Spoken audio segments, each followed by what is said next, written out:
have you been board certified in the area of forensic psychology? Since 2021. And where do you currently work, sir? At Price Proctor in Dallas. And how long have you worked there? Since 2012. And is that, as far as forensic psychology, is that the area in which you work at Price Proctor? Yes. Have you testified before as a forensic psychologist? Yes.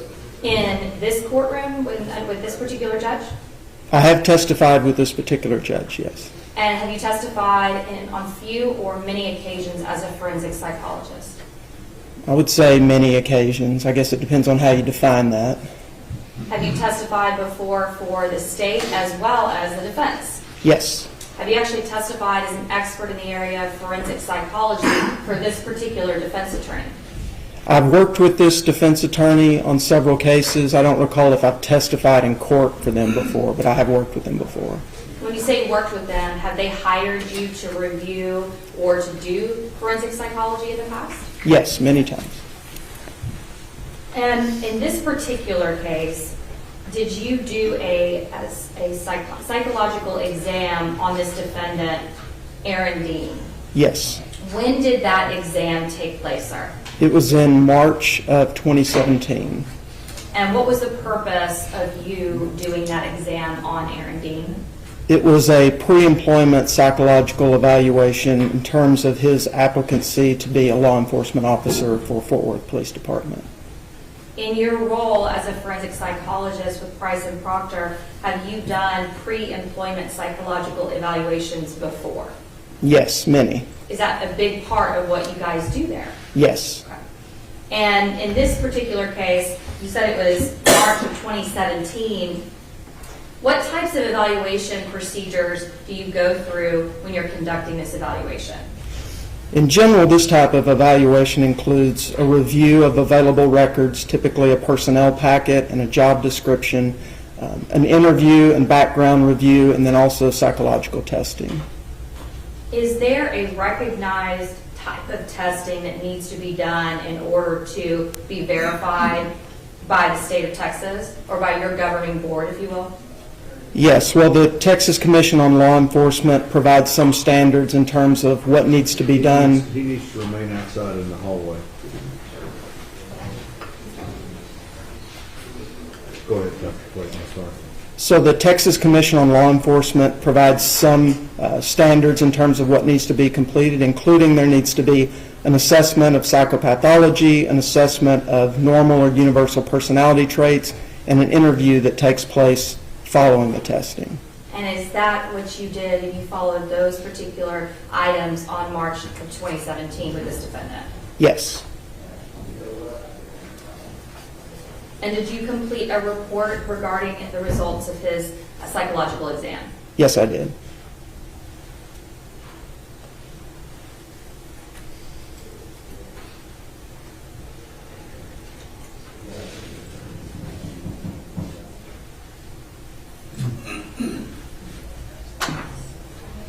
Who's in there? Who's in the vestibule?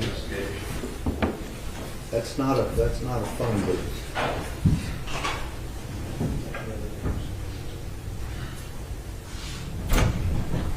May I proceed? Yes, go ahead, Ms. Kinger. After you did the psychological exam, was there a result to the findings of that exam for this defendant? Yes, there was. Do you see the defendant, the person, Aaron Dean, that you did this exam on? Do you see him in the courtroom today? Yes. And will you point to him and identify an article of clothing he has on? He's there in a suit and what appears to be a blue tie. And is he the individual that just stood up at counsel table? Yes. Your Honor, will the record reflect this witnesses identify the defendant as the individual he conducted the psychological exam on? Record will so reflect. And what was your conclusion of the psychological exam? My conclusion was that he was not psychologically suitable to serve as a police officer. Once that conclusion is made and the report is generated, where is it sent, if anywhere? It's sent to the agency or department that requested the evaluation. So in this case, Fort Worth Police Department. And outside of meeting with us and going through your file, have you done anything else as far as any other psychological evaluations of this defendant? No, I've not. No other work on the case? No. For purpose of this hearing, Your Honor, I'll pass the witness. Cross-examination. Thank you, Your Honor. Morning, Doctor. Good morning. What did you review in preparation for your testimony today? I reviewed my file and my records that I had on the case. Okay, so next question, what's in your file?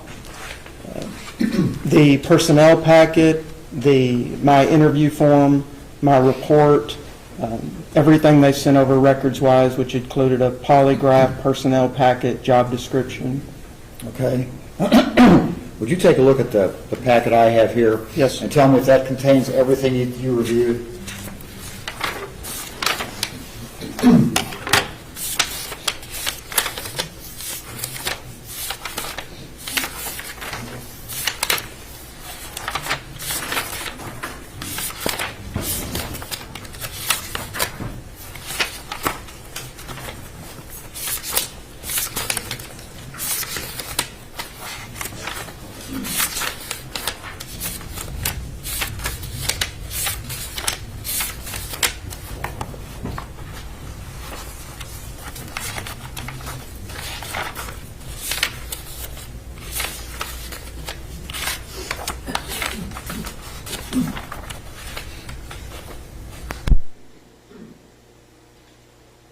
The only thing that I see that there's one thing missing. Thing I noticed is the personnel packet that they sent me from the agency or the department. Okay, what would be contained in the personnel packet? It's answers to questions that they fill out in terms of their background and history that's provided to the department. You mean the applicant fills out? Yes, Okay. Well, who would have a copy of that? I have a copy. I've provided a copy to the state as well. Okay. And Your Honor, just for purpose of this record, if I may really quick, may I approach the witness and hand this to Bob? This is something that's already been provided to the defense. Okay.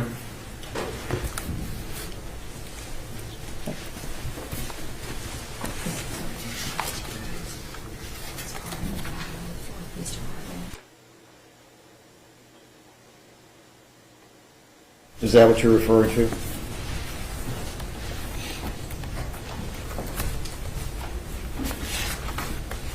Yes, this is Okay. it. So between what you have in your hand and what I have in my hand, is that everything that you reviewed? Yes. Thank you.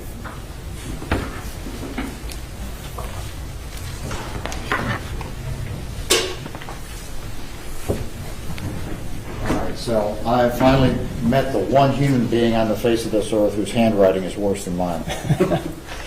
Apologies.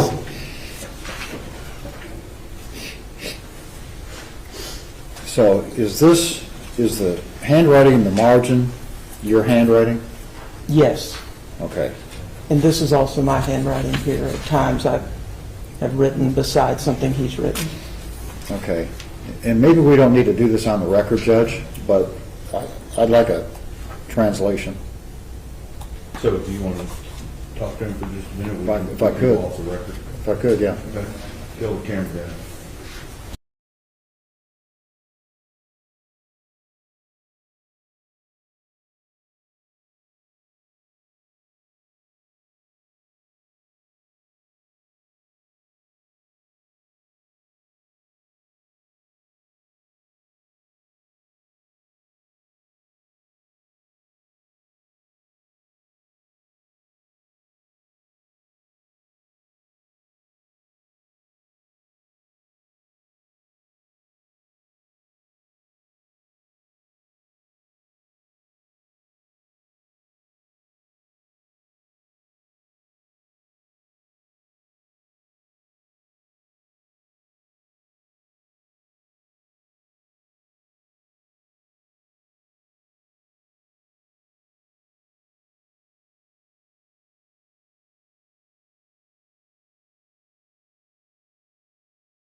Just briefly, if I can. Go ahead.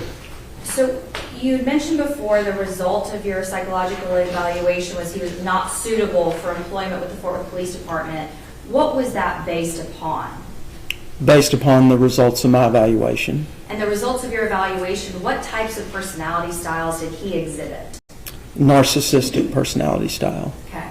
And why is that then concerning as in terms of someone that has that personality trait for being fit to be a police officer?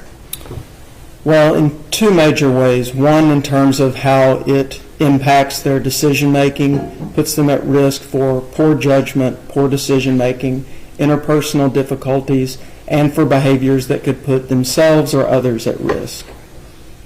And in this particular evaluation, with the personality assessment inventory, the PAI, and the neo-personality inventory, the two different tests that were used, the way that this defendant scored on those, would you expect those particular personality traits to change drastically over time?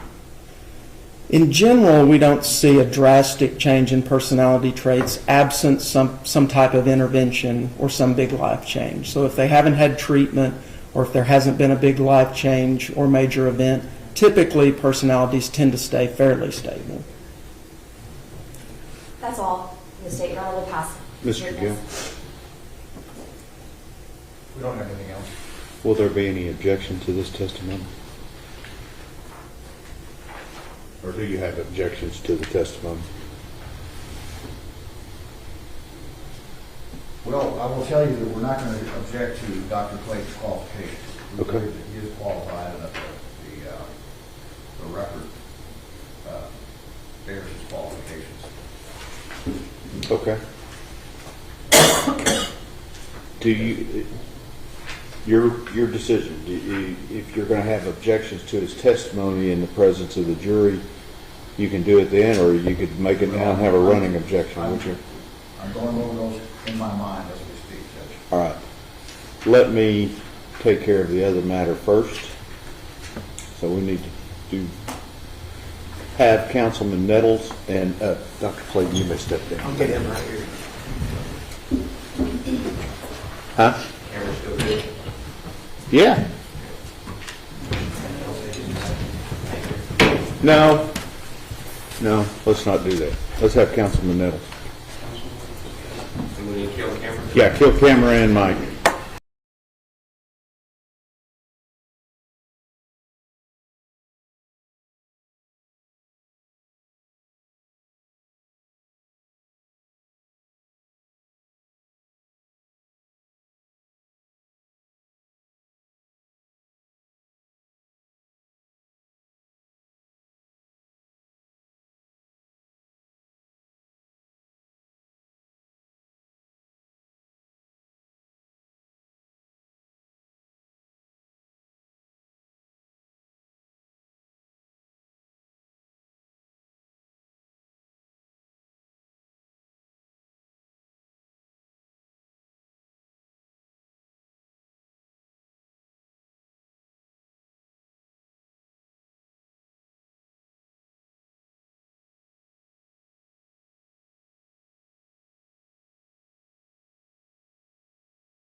What do you want to do?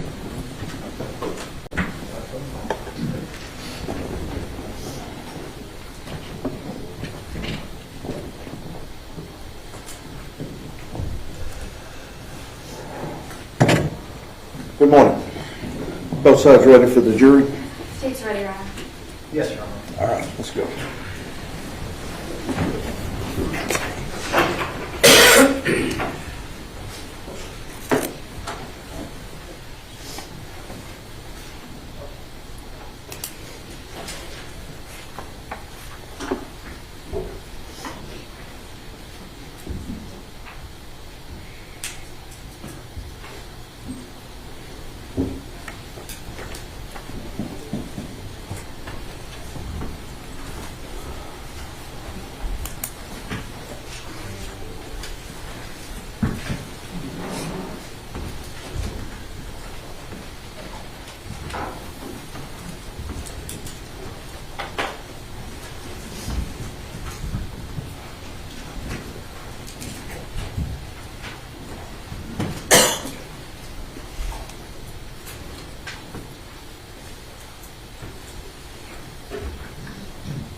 Everyone may be seated.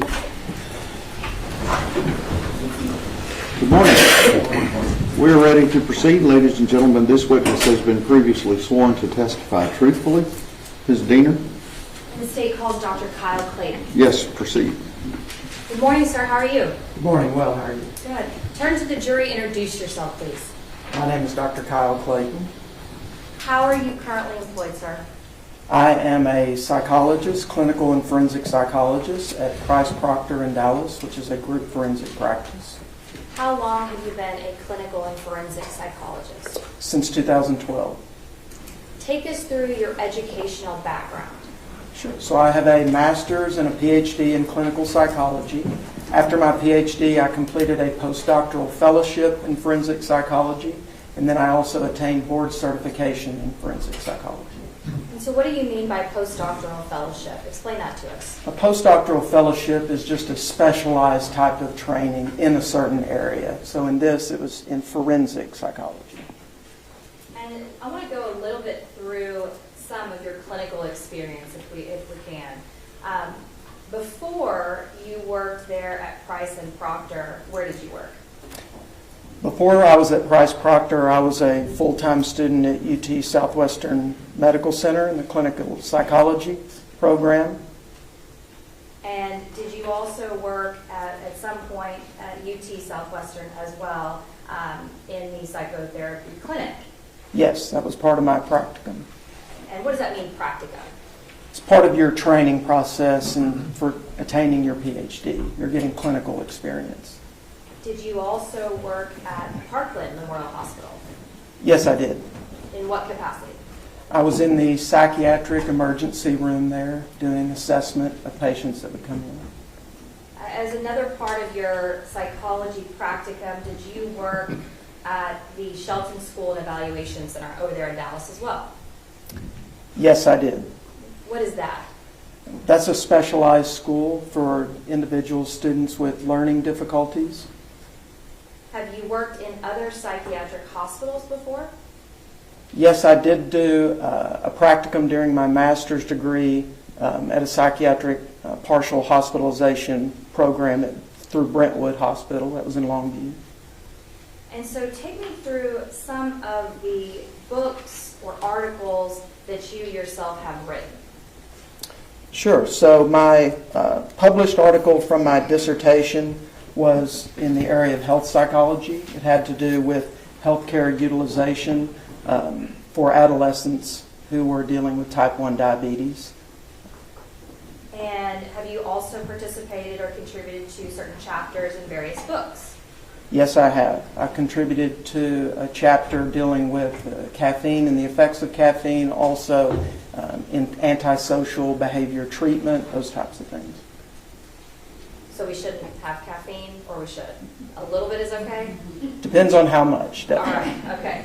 Okay, so explain to the jury what clinical psychology is. So clinical psychology is dealing with the treatment, assessment or treatment of patients. What is forensic psychology? Forensic psychology is the application of mental health issues to issues of the law. So assessment or treatment of mental health issues as it relates to a legal question. And so explain to us your duties as a forensic psychologist working where you work now at Price and Proctor. Well, I do a number of things. The majority of my work is in adult criminal cases where I'm doing assessment of things like competency to stand trial, insanity, risk assessment, that type of thing. I also do evaluations related to occupations, so pre-employment evaluations for police officers, firefighters, that type of thing. Have you testified before as a forensic psychologist in this county, Yes. in this court? Yes. Have you testified for both the state as well as the defense Yes. as an expert in the area of forensic psychology? Yes. Have you worked with or been hired to be consulting on different cases by these particular defense attorneys? Yes. Few or many occasions? Many occasions.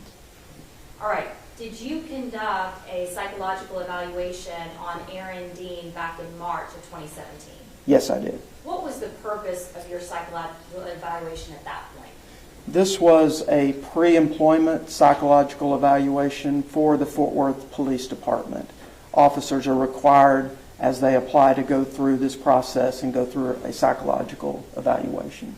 And you mentioned earlier that you do other pre-employment evaluations. You said police and fire. What other types of professions have you done these pre-employment evaluations for? I've also done them for private security. I've also done employment evaluations having to do with individuals that are air traffic controllers, nursing evaluations, that type of thing. Those all seem to sound like high-stress jobs. Why in particular are you doing psychological evaluations for potential police officers? Well, it's required by the Texas Commission of Law Enforcement. My understanding, it's required because of that, because it is a high-risk, high-responsibility type of job. So they want to make sure that in addition to a physical screening, they're getting a psychological screening as well to see if they're suitable to hold this type of job. And do you see the person, Aaron Dean, do you see him in the courtroom today, the person you did the psychological evaluation on? Yes. Can you point to him and identify an article of clothing he has on? He's standing right there with what appears to be a blue tie. And Your Honor, let the record reflect this witness identified the defendant in court as well as the individual who is standing up in counsel table. Record will so reflect. Okay, so tell me, what date did you actually perform this evaluation on the defendant? I saw him on March 29th of 2017. Okay, so take me through the process. Somebody comes to your office, and where's your office located, sir? It's in Dallas. Somebody comes to your office in March 2017. What is the process for how you go through this psychological evaluation? So the first part of the process is I review any documentation, referral documentation that's been sent to us. Typically that includes like a personnel packet, also a job description for whatever job they're applying for. And then once they're in the office, they're completing background forms. They also are completing an interview with me, and they're going through psychological testing. Okay. Let's go through and talk first about just some of the background and some of the paperwork you're reviewing. In this particular case with this defendant, where did that information come from? It came from the agency, Fort Worth Police Department. And so the personal history that you're reviewing from the Fort Worth Police Department, what kinds of information does that have that is helpful to you? It basically provides just an overview of the person's background. It's information that they have provided to the department, the agency, on their various background issues, employment, any legal history, that type of thing. When you say they, are we talking about, in this case, it would be the information provided by the defendant to the police department? Yes. Prior jobs? Yes. Different types of, if there's been any issues in the past as far as any legal issues, any offenses, incidents, things like that? Correct. Where they went to school? Yes. All right. Past employment, past education, those types of things? Yes. All types of biographical information? Yes. So in this case, did you review the personal history information from the Fort Worth Police Department pertaining to this particular defendant? Yes. So after you reviewed that information, and you said that there are some other forms that are filled out. What other forms are filled out, sir? When they come to the office, they fill out and initial the consent forms for the evaluation. They fill out just a brief information sheet that lists their name, date of birth, phone number, email address, that type of thing. And did this defendant fill out your background information form in this case? Yes, we provide them with a background information form when they get to the office that they fill out before the interview. And so when they're filling that information out, are you looking over the information that's provided by the Fort Worth Police Department? Yes, or I've already looked over it before that time. So after they fill out the information, the background information form for your office in the lobby, what's the next thing they do?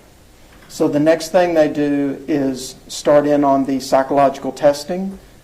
So they complete their psychological testing. Once they're through with that, then they see me for an interview. So let's go through the different processes for the psychological testing. Take me through the two different types of personality or psychological testing that is done. Sure. So in conjunction with the Texas Commission on Law Enforcement, they provide some standards with what type of testing needs to be done. In particular, they state that there needs to be at least one assessment of psychopathology or abnormal psychological functioning, and then also a test of normal or universal personality traits. So we conduct the testing of both of those things, two different type of tests. In this case, he completed the PAI, which is the Personality Assessment Inventory, which is a test of psychopathology, general psychological functioning, personality functioning.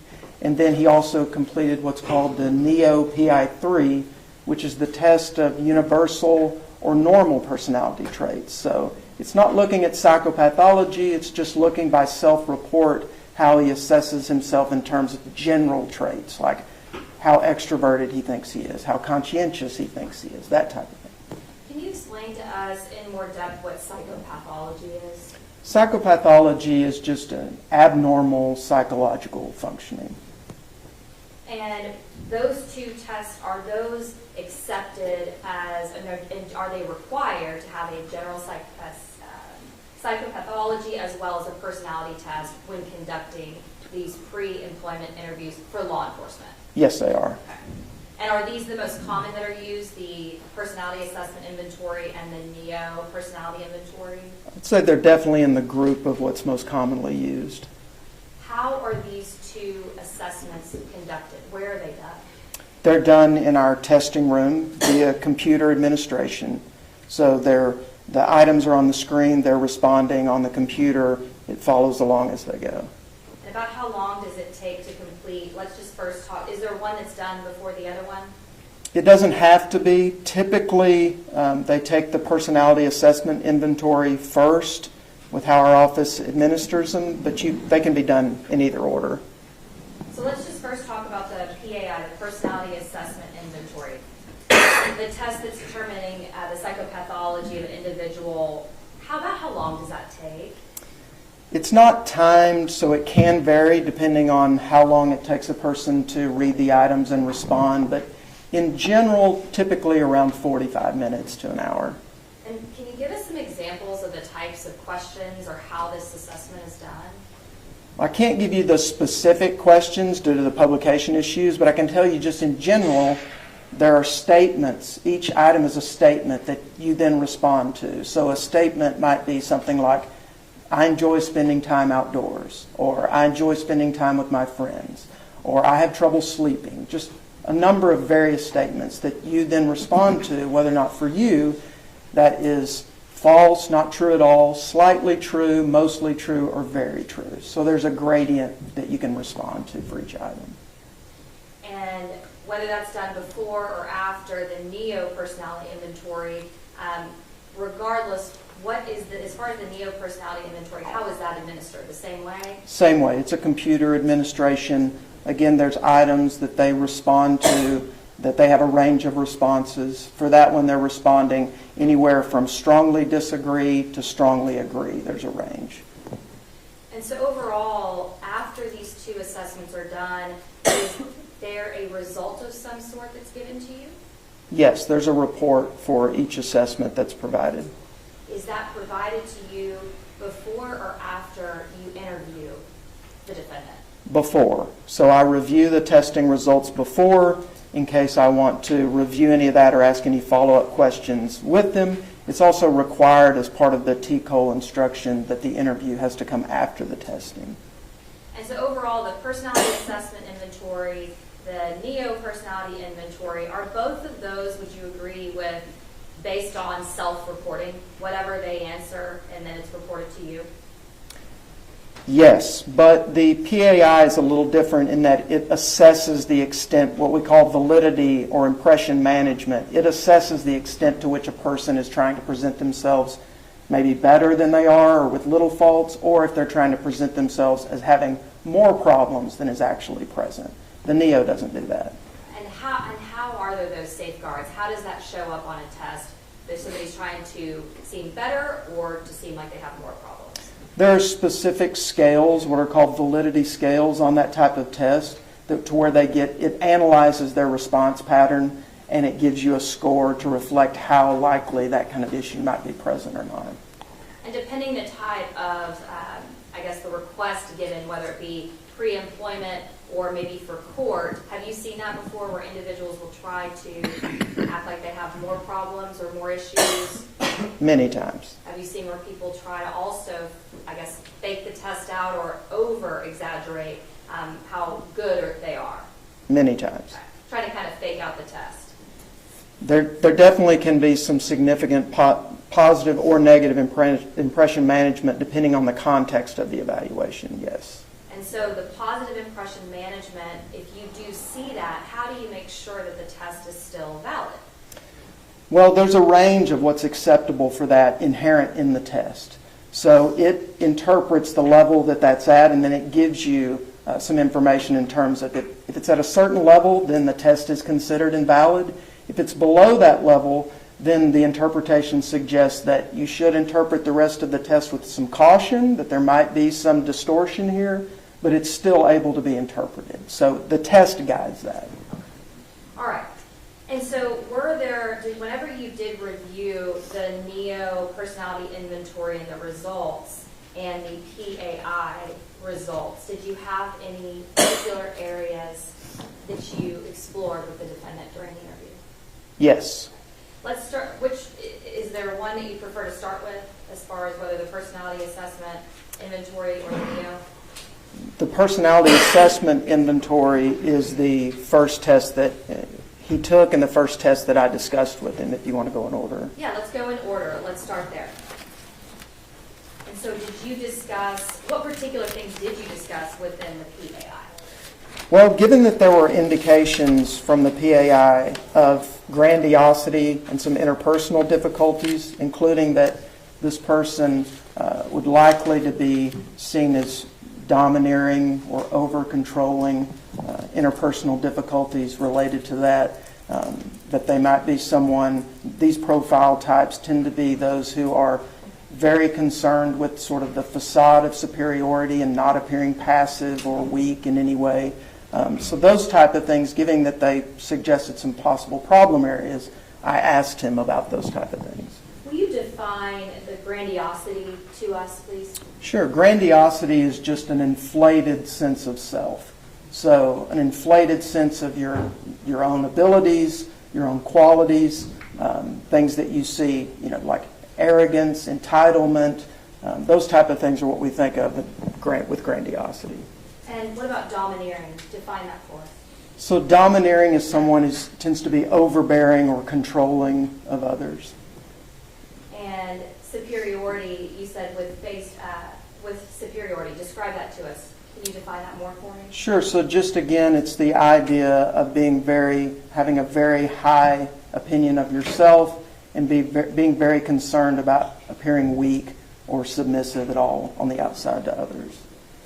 And so when you see these particular personality traits, what do you discuss with them?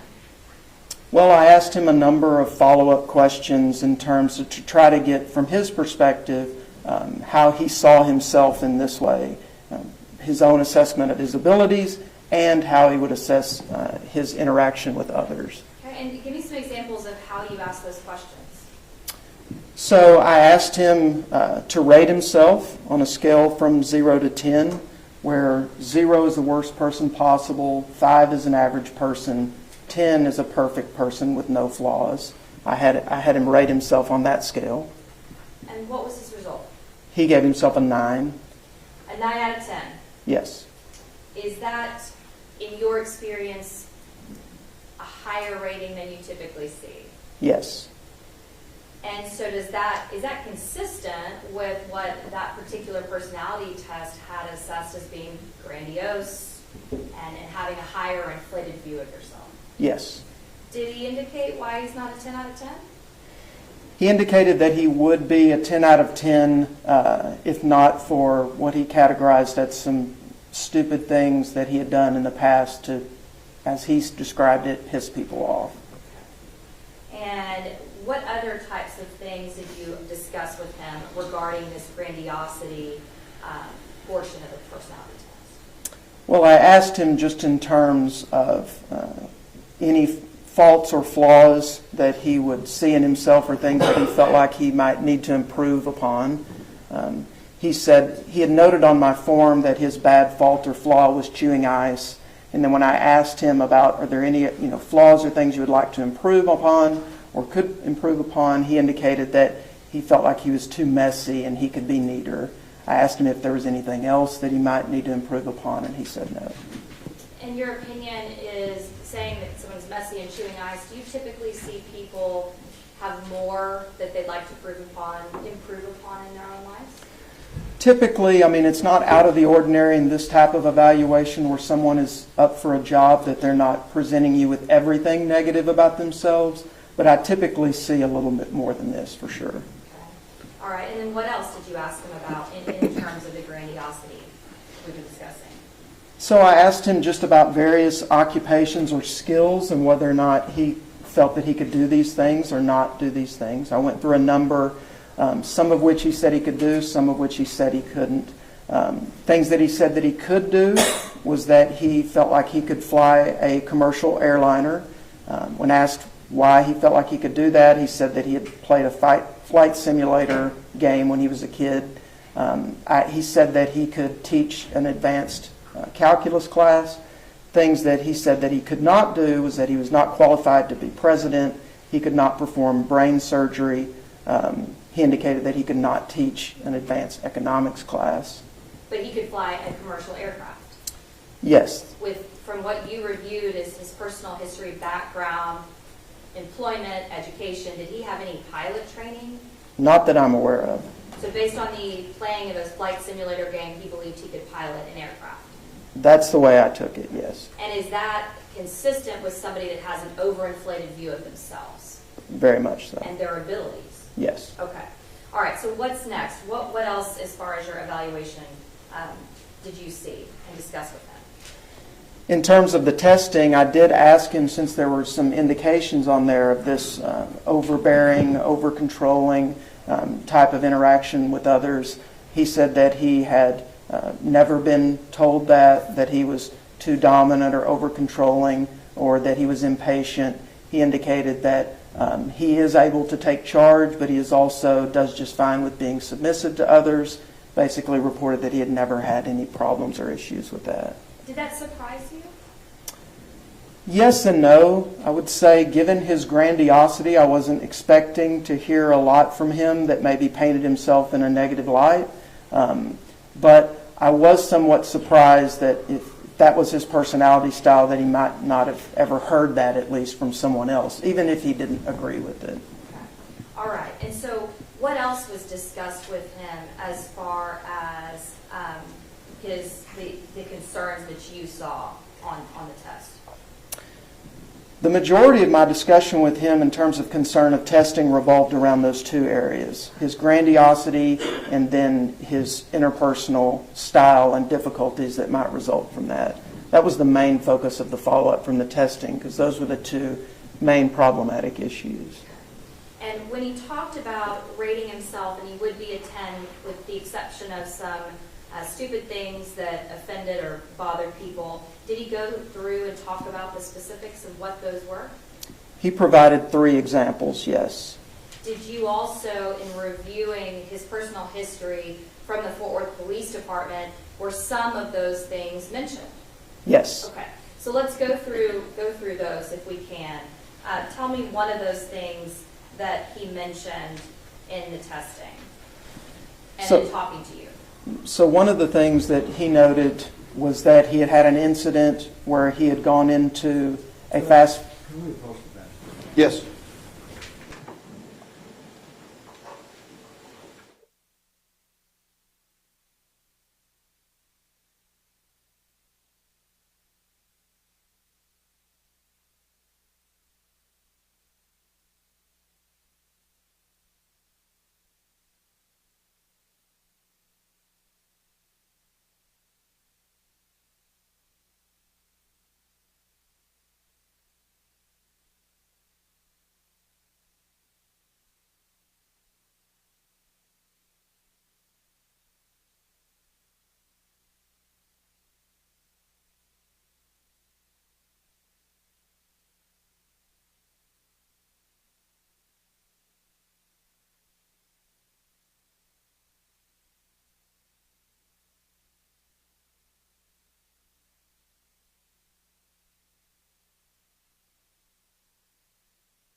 Everyone may be seated. Ms. Dean, you may. Judge, before we get into that, I want to be clear on the record. Our first objection here is that we had a motion to limit on these matters that was granted by the court before we began testimony in this case. The court instructed the state to approach the bench and let the court know before they intended to go into any of these matters, and they were preparing to go into it before they were interrupted with an objection, without approaching the bench, without giving the court an opportunity to rule on these matters. All right. Let's go. Ms. Dean. Okay, I was just asking you questions about the particulars of what was reported in the file, the personal history file from Fort Worth Police Department. Can you talk about the very first item?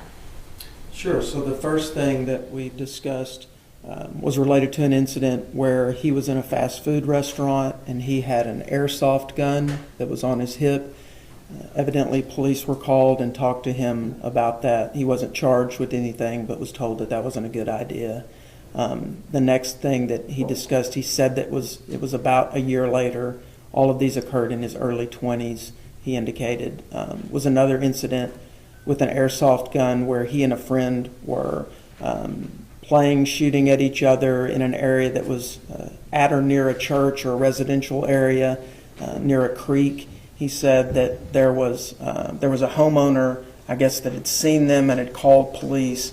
Police had showed up and gave them a stern talking to, is the way that he described it in this personnel packet.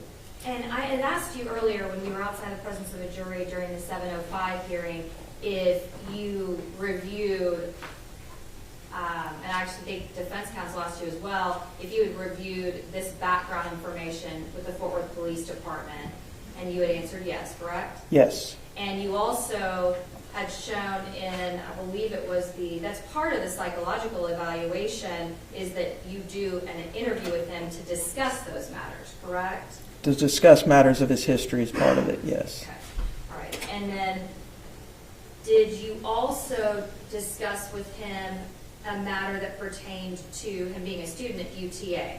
Yes. Okay, tell me about that. So he indicated, I saw in his packet that he had a history of assault, and so I asked him about that. He indicated that when he was in his early 20s, he was at a college library, that there was a girl that was flirting with him, that he said some things to her and then touched her, and then she filed charges, and that he had to pay a fine and complete a sexual harassment course or class. Now, was there a particular way that those different things, those incidences, in the way that he described them, that was consistent with what you had seen on these assessments? Yes. In what way, sir? I felt like that he was pretty flippant in the way that he described it.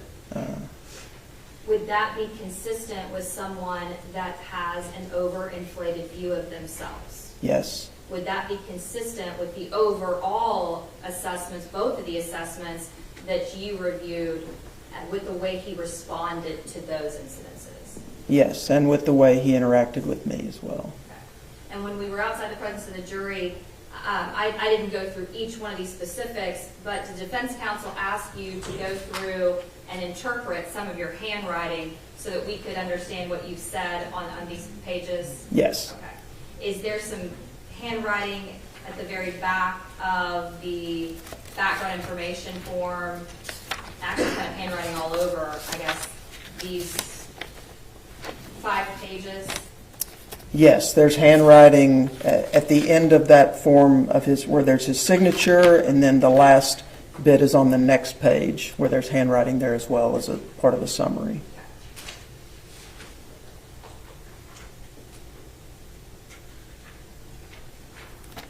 Looking now here at the Fort Worth Police Department's background information.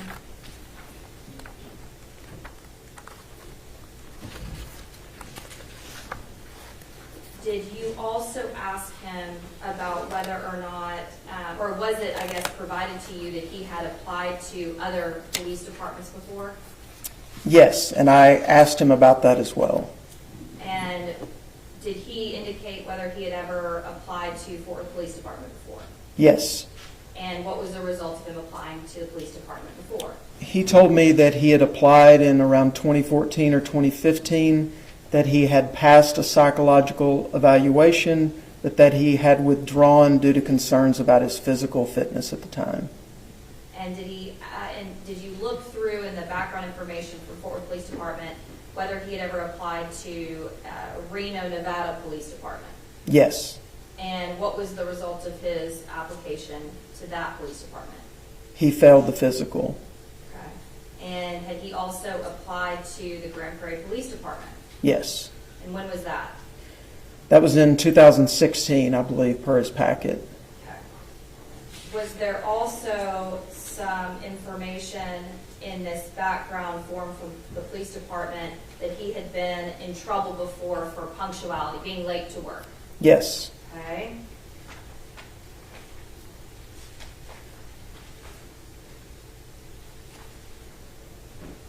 Was there also information about him having several traffic citations and several, I guess, a mention regarding his insurance, his auto insurance? Yes. All right. Now, when you asked, or when you reviewed this background information, did he put the 2 instances with the gun and the incident involving UTA, are those both also in that background information? The information that he filled out for my office? No, the information he filled out for the Fort Worth Police Department. Yes. And is that also in the information that he filled out with you? Well, in the information that he filled out with me, he noted his assault. There was nothing that he wrote on his background form related to the incidents with the airsoft guns, but I did talk to him and ask him about that. And why was that important to you to talk to him about that? Well, just because they were interactions that he had had with law enforcement in the past, and that to assess his behavior and judgment at the time and what occurred.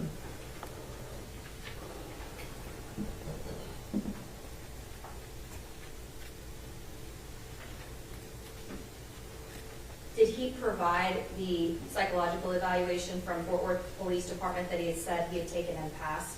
No.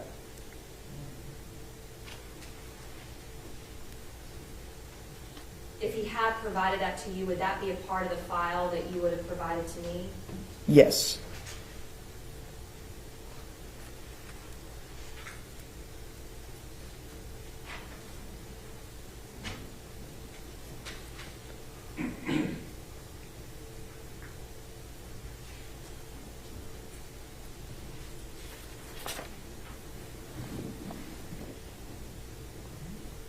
he indicate, we've explained this a bit, but I want to get a little bit more specific since we're outside the presence of the jury.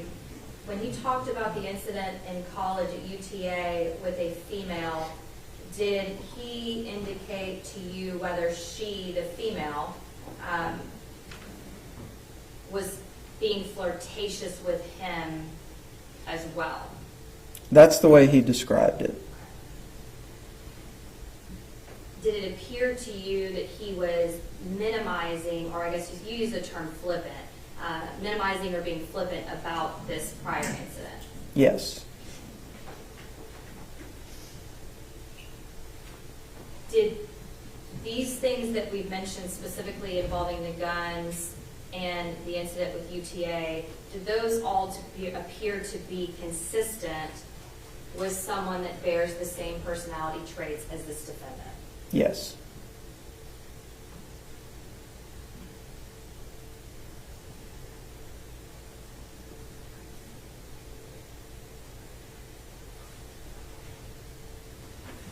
And Judge, for purposes of this record, since we're outside the presence of the jury, I wasn't planning on getting into him being late to work. I wasn't planning on getting into him using his auto insurance or traffic citations for any, I think, speeding or wrecks. But I just wanted to flesh that out since we were outside the presence of the jury. But for purposes of this hearing, I'll pass the witness. Thank you. Mr. Gill? Don't have any additional questions, but I have some objections. Go ahead. Not only did the state violate the court's ruling on the motion in limine, but they're also attempting to get into matters that they did not provide to us in pretrial disclosure. Okay, let me hear about that. We were not provided any notice that there was any bad act involving an airsoft gun or being spoken to by police or anything along those lines. So we would object to the state going into anything regarding that. Response? Also, I'm sorry, response? May I respond? Yes. Yes. Thank you, Judge. Yeah, specifically, we did, and I can go through, does Your Honor have a copy of our? I do not. I do not have the gym system up right now, so.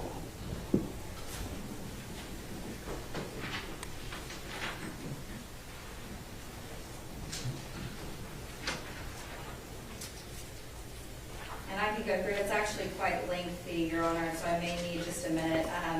It's 13 pages. But I believe specifically I did go through and discuss in the 404 notice that was provided to defense back on April of 2022. And just to be clear also so that you know, Judge, we actually didn't provide this into GEMS or e-file it for a particular reason. We had an agreement with defense counsel that the 404 extraneous notice would be provided via email and acknowledged. Then I wouldn't have a copy then, would I? That's correct. But I did go through and discuss the various traffic violations. Also, it's shown that he had committed the offense of assault in college. That's also mentioned. I talked about the receiving disciplinary action from employers, and I believe that we also discussed his, if you look for defense counsel, on page 12, it discussed him having, I discussed a particular other witness, but about him shooting guns, having guns, being very proficient with guns, and overly confident about guns, always being the person that wanted to protect others with his gun at the church.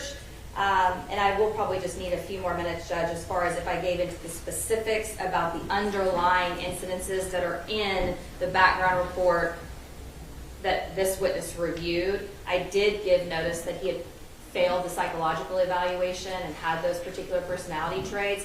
Those are things that are all considered within that packet of information that he's testified about. All of that packet of information was provided to defense counsel, the background information, as well as his failure of the psych eval. That was actually ordered, that entire file was ordered by Judge Hagerman at this point, months and months and months ago. All right. I've got some concerns about the airsoft stuff.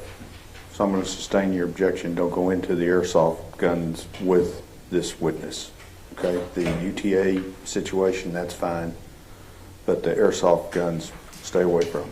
well, I have some further objections about this supposed UTA matter. All right, go ahead. I didn't give that to you. That is that this witness can state his opinion based upon the same opinion that he's already stated based upon his testing and the other portions of his interview without going into the underlying facts of that incident.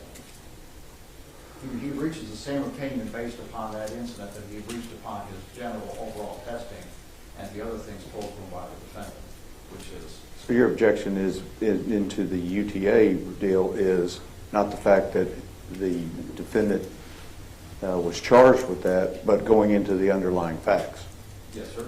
Well, and I don't intend to get, the only testimony, and by the way, we do intend on calling the victim of that particular case, and I think she'll be here, or may already be here. So we'll get into specifics at that point.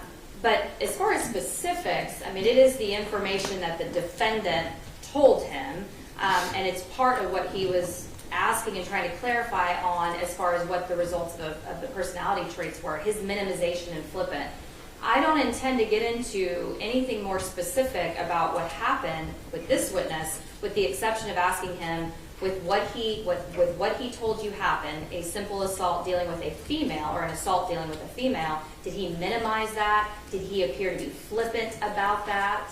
And did he appear to indicate that she was also being flirtatious with him, which is consistent with why he believes it to be flippant and minimization of it.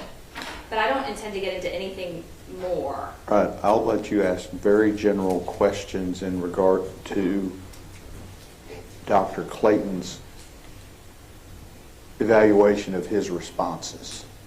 Okay. Okay? I don't want him getting into the underlying facts because he's not a fact witness in regard to that charge. You have a further objection. So your objection would be overruled. That objection. To that objection, yes. We further object that any probative value of that matter is substantially outweighed by prejudicial effect, especially since this witness is already basing his opinion on other matters. That objection is overruled. You may have a running objection to that also. Are we ready for the jury? State's ready. No. Okay. I'd ask the court to inquire if Emmanuel Mata, M-A-T-A, is present in the courtroom. If they are, I'd ask them to be brought forward and sworn and placed under the rule. Is there Emmanuel Mata present in the courtroom? There does not appear to be Emmanuel Mata. What's your name, sir? Anthony.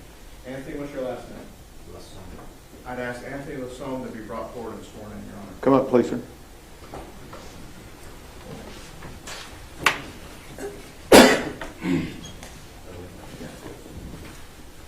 No, I need to swear him.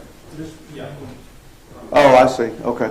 Now, you know what? Just come up to the rail. Just stand right there. Raise your right hand for me. Solemnly swear or affirm testimony given this cause to be the truth, whole truth, and nothing but the truth, so help you God? Sir. Would you tell me your first and last name and spell it for my court reporter, please? Anthony Lasson, A-N-T-H-O-N-Y.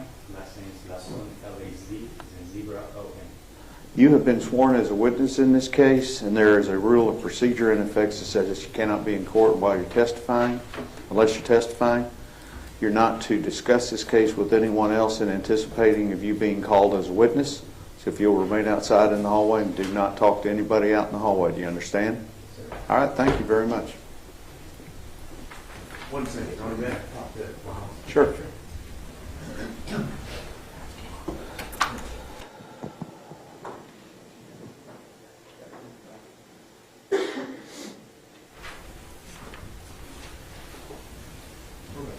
Everybody ready? State's ready. Let's go.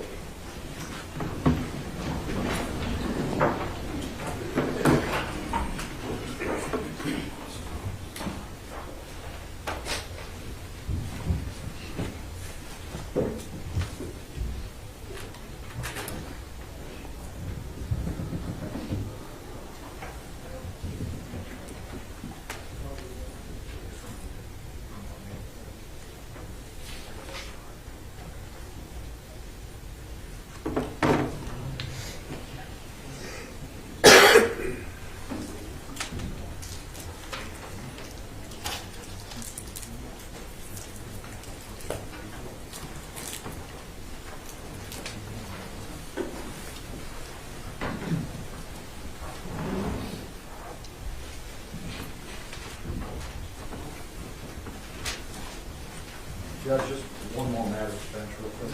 Okay. Everyone may be seated. Thank you.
before we took a break, I was asking you some questions about his minimization of his conduct.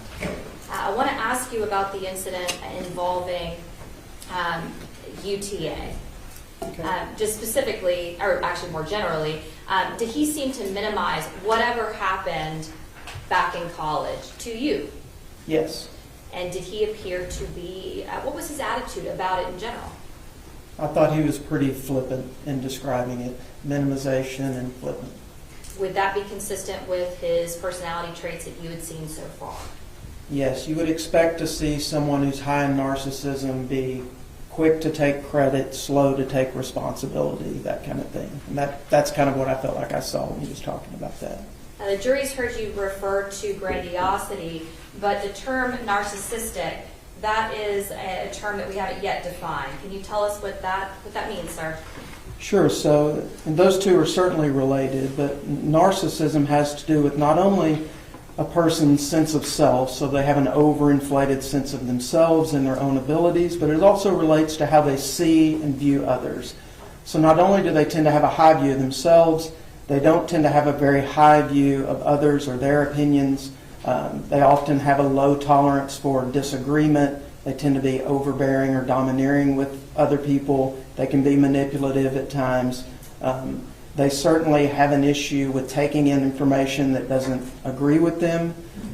In that way, their judgment and perception tends to be limited to their own ideas of reference. Now I want to move to the NEO personality assessment. Did you also, well actually before we get to that, we talked earlier about the PAI validity scales. Was there some concern regarding this defendant's positive impression? Yes, he had what is categorized as a moderate degree of positive impression management. So not to the extent that would invalidate the test, but to the extent to where the test interpretation suggests that you need to take that into account, that there's likely some minimization that's going on here of any type of faults or difficulties. And so the results of that particular test may actually underrepresent the concerns in those areas. Correct. Because he has, I guess, overstated, or in his responses, that would have affected that particular section. That's correct. All right. Now let's talk about the NEO evaluation. Is there anything else in the PAI as far as in your report? No, the main things from the PAI that were noted we've discussed in terms of his grandiosity and interpersonal difficulties. And now let's move to the NEO evaluation. Or actually, let me ask you one question real quick about the particular clinical scale. A part of that personality test that we've been discussing, was there either a concern or at least the notation there was a moderate elevation in this defendant's aggression or verbal aggression? Yes, that's part of the interpersonal issues that I was discussing before. He did have a moderate elevation on a scale related to verbal aggression. Can that be problematic if you are seeking employment to be a police officer? Very much so. Now, let's move to the NEO. Explain that to us. What were some of the findings regarding that particular test? So the NEO, again, it differs from the PAI in that it doesn't assess for impression management. So if there's some indication that some impression management is going on, it really limits how much you can interpret this type of test beyond it just being their own perception of themselves as a self-report. And in this case, given that it did appear that he was exercising some positive impression management and some guardedness, there wasn't a whole lot to be gleaned from the NEO beyond the way that he saw himself. But it certainly was an indication of whether or not there's any psychopathology there or not. Okay. And so overall, was there, you mentioned earlier that the NEO doesn't have an ability to determine if there's some sort of over-representation, or I guess the self-inflate or the positive impression, correct? That's correct. Okay. It doesn't measure for that. Okay. So then how do we determine that it is valid? Well, the validity on the NEO, it's not designed to measure its validity in that way in terms of impression management. It's designed to just be a self-report. So The validity on the NEO basically asks them if they understood the questions and if they responded honestly, and then it looks at how many responses they may not have entered. If there's a certain amount of items you don't enter, then the protocol is considered invalid. But it doesn't look at validity to the extent of impression management the way the PAI does. It's just designed as a self-report or self-reflection of how they see themselves on these personality traits. And so were the results of the NEO personality test consistent with the results seen on the other personality tests given? They were, in terms of, you did see some indication of grandiosity and then some interpersonal issues where this person might be more likely to be critical or antagonistic or domineering at times with others. So that, in that way, it was consistent. As far as your report, did it appear to be that he had indications of a forceful and dominant personality traits? Yes. Or style, rather. Yes. Okay. And we've heard you talk about domineering and dominant personality traits. Why is someone that has a forceful or dominant personality trait or style concerning for being a Fort Worth police officer? Well, in a number of ways. It certainly impacts their judgment and decision making, but even more directly, it interacts with or limits their interpersonal functioning. So individuals like that tend to have a low stress tolerance, low tolerance for disagreement, not very good at conflict resolution with others, just interpersonal difficulties in general with others, being sort of critical or uncaring or unsympathetic to others. Those things are all issues that can be problematic in this type of job because you're dealing with others on a daily basis, both coworkers and the public. Was there mention to you involving his previous employment and seeking employment with other police departments? Yes. Okay. And did he seek employment in other police departments? Yes. Okay, tell me about that. Well, he reported that he had previously applied to this department, Fort Worth Police Department, the one he was seeing me for, in 2014 or 2015. He indicated that he had passed a psychological evaluation as part of that application, but that he had withdrawn due to concerns about his own physical fitness. He didn't tell me about any others, but there were others noted in his packet, which included that he had previously applied with Reno Police Department and had failed a physical, and that he had also applied to Grand Prairie Police Department, but had withdrawn that to seek this position with Fort Worth. Now, if he had taken a psychological evaluation with Fort Worth, would that have been provided to you prior to your assessment? Typically, yes. If the agency has a prior evaluation, it's up to them what they provide, but typically we get that type of information. Had that been provided to you? No. Okay, and so the personality traits that you have discussed so far, are those traits that you would expect to diminish or go away over time without any treatment or intervention? Typically, no. Why not? Well, because personality traits or structure tends to be, especially once you reach adulthood, tend to be fairly stable over time. You can see some changes in behaviors, things that you can address in terms of symptoms or behaviors, but one's personality structure, once it's established, doesn't tend to change night and day. You don't typically see someone that's highly extroverted at age 30 and then at age 40 they're all of a sudden very, very introverted, unless something big has happened, whether it be treatment or a life event or injury or something like that. And the particular traits of the overinflated view of themselves, the forceful dominant personality, would that be concerning in terms of how they view, for example, a call when they're responding as a Fort Worth police officer, how they view the steps that they take? Yes. Objection, that's beyond the scope of expertise. Sustained. And overall, what was your conclusion of this defendant's psychological evaluation? My conclusion was that he was not psychologically suitable to serve as a police officer, And why is that? because the results had suggested that he had a narcissistic personality style that would inhibit his judgment, decision-making, interpersonal abilities, and would make him more likely to engage in behaviors that could put himself and others at risk.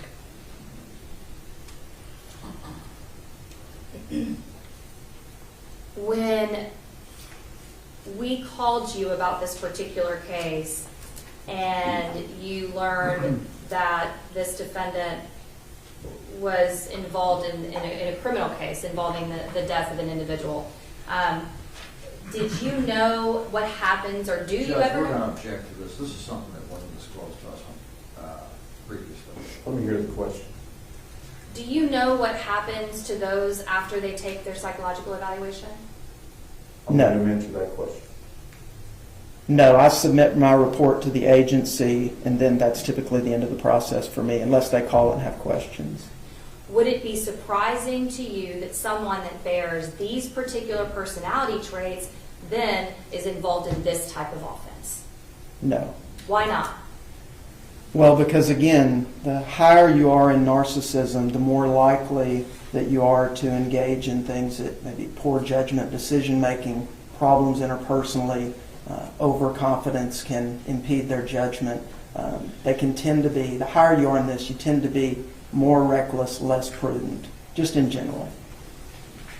Now, and you mentioned earlier in your testimony that in order to be a police officer with Fort Worth, you have to get a passing psychological evaluation, correct? Yes. And so, do you know how he obtained a passing psychological evaluation after you saw him in March of 2017?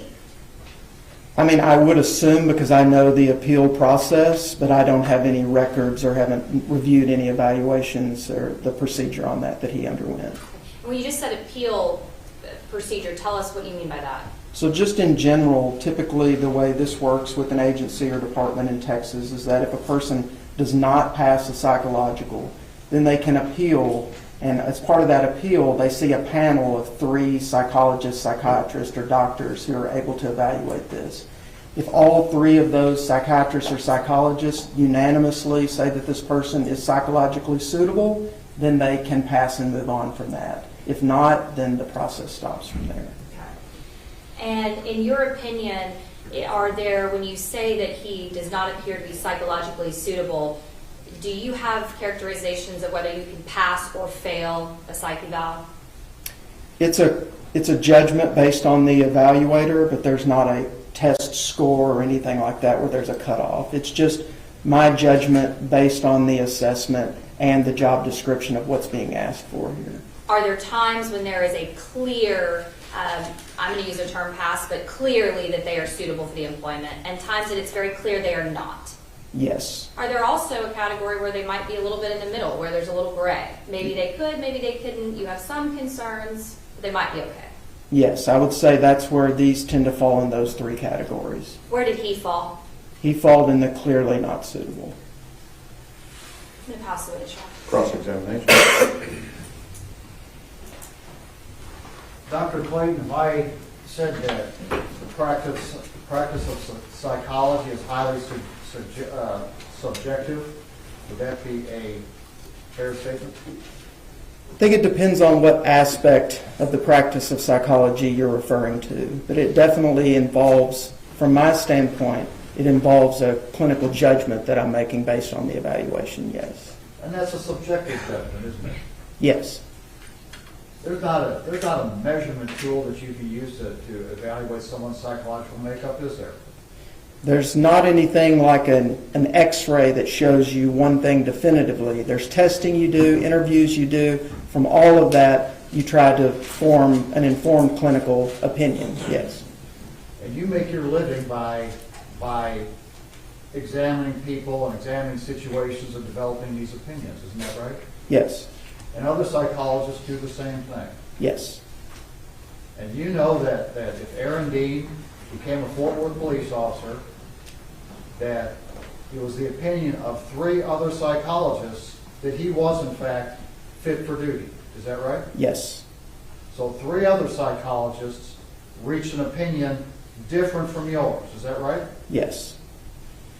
And that would have been around the same time that you talked to Mr. Dean. Isn't that right? I don't know the time frame, but I assumed it was pretty close in time to when I saw him. And that appeal process is allowed because the Texas Commission on Law Enforcement recognizes that the decision and the opinions made by psychologists in this realm are highly subjective. Isn't that right? That's my understanding.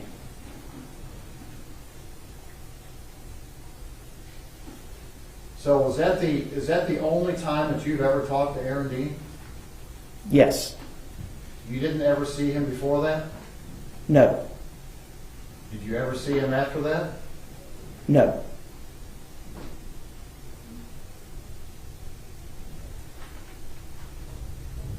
You mentioned that there were a couple of statements that he made that were brought out by the prosecutor that you took note of, one of which had to do with the fact that he believed that he could teach calculus. Is that right? Yes, that he could teach an advanced calculus class. Did you know at that time that he has a college degree in physics? Yes. And that still seemed unusual to you that he could teach calculus? Yes. Have you ever had a gun pointed at you? No.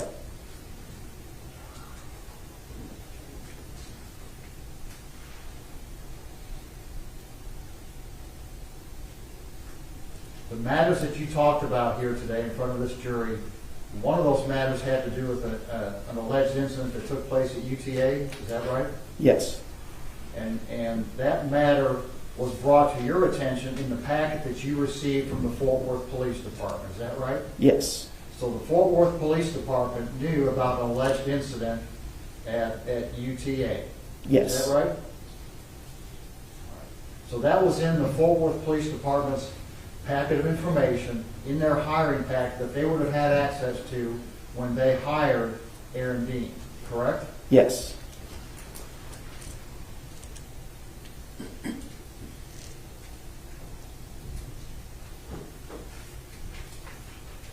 We pass the witness. Read the record. Yeah, just one second. Yes, ma'am.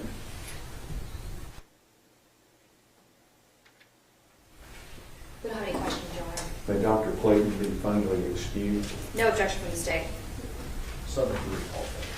If you're available for this, then you can go back. Yes, sir. Thank you.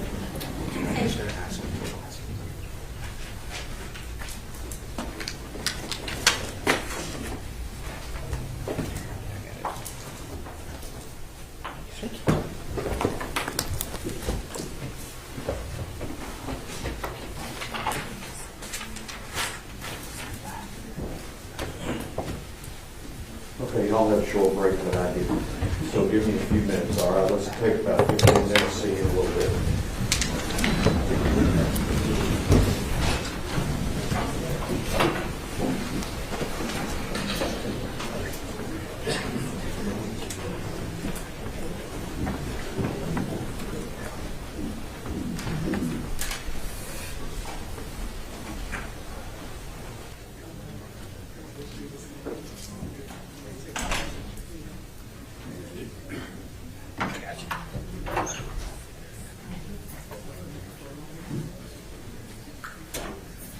All right, we'll start at 10:25, everybody, 10:25.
specifically for civilians. And it's, Yes, can we accept the bench, may we approach? Sure.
activities. So what kind of functions or things y'all do in this club? a lot of it was tangential to other activities that were happening in the Honors College. So each of us, as honors students, were required to complete additional duties in our coursework, and so we would talk about events on campus to attend, or lectures, or sharing study tips with one another. It was really just meant to kind of be a support and resource group. Around November of 2004, did you have an incident with the defendant that happened there at UTA? Yes. Would you please tell us about what happened? Yes. On November 18th, 2004, it was a Thursday. I had morning classes in the College of Business, accounting and systems analysis and design. My coursework ended about 11 a.m. that morning, and so typically I wore a suit to my classes, and I would change into more casual attire and go find a place to study on campus. My favorite place to study was the Honors College Library in College Hall. It's now known as the Carolyn Barrows Reading Room. So typically after I changed clothes, I would walk from the College of Business Administration to College Hall, and I would enter through a side door that led directly into that reading room. So that day, I walked up the steps to the side door, as I typically did, and I would tap on the glass of that door if I saw someone inside who could let me in. That day, I saw Aaron Dean in the room, and as I tapped on the glass, I saw that he was seated at the computer corral using one of the computers, and he quickly closed what appeared to be a browser window. It looked as though I couldn't be 100% sure what he was looking at, but it appeared to be like pictures of scantily clad women. He came to the door and let me in. I walked through the door. I set my bag. It had my laptop and my suit in it on a club chair just next to the door, and I walked into the room. There were a lot of conference tables and chairs in the room, and on one of those tables was that morning's edition of the Shorthorn, which is the campus newspaper at UT Arlington. I leaned over the table to look at the day's headlines, and as I did so, Aaron Dean came up behind me, and he wrapped his arms around my torso, and his hand grazed underneath my breast at the cup or the cradle of the brassiere that I was wearing. As he did so, he leaned into my ear and he whispered something to the effect of, "Does anyone know how great you are?" I believe that's what he said. I was really confused by this. I didn't understand why he was doing that. I pulled away from his attempted embrace, and I walked over to the chair where my bag was sitting, and I sat down in that chair. At that point, another individual walked into the room. It was someone that was also known to me, a friend of mine, and so we engaged in conversation briefly.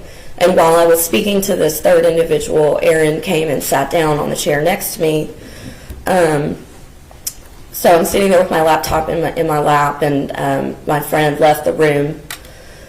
And at this point, Aaron engaged me in conversation, and he asked me a question about a ring that I had on my finger. I reminded him that, because I was sure he already knew, but I reminded him that ring was a promise ring that was given to me by my boyfriend at the time, who was studying at the University of Chicago. And Aaron said, "Well, that's too bad. because he really wanted me.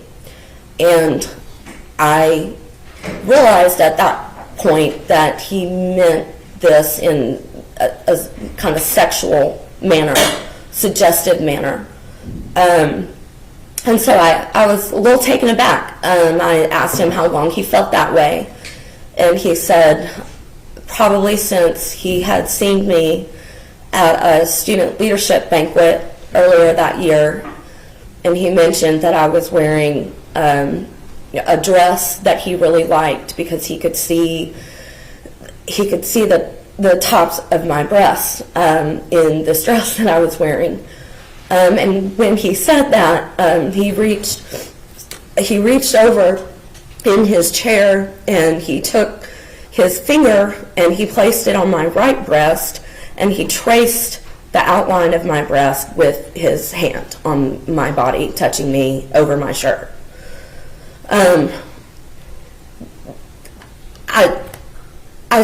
I spoke up at that point and said, "This is very inappropriate. You're making me uncomfortable.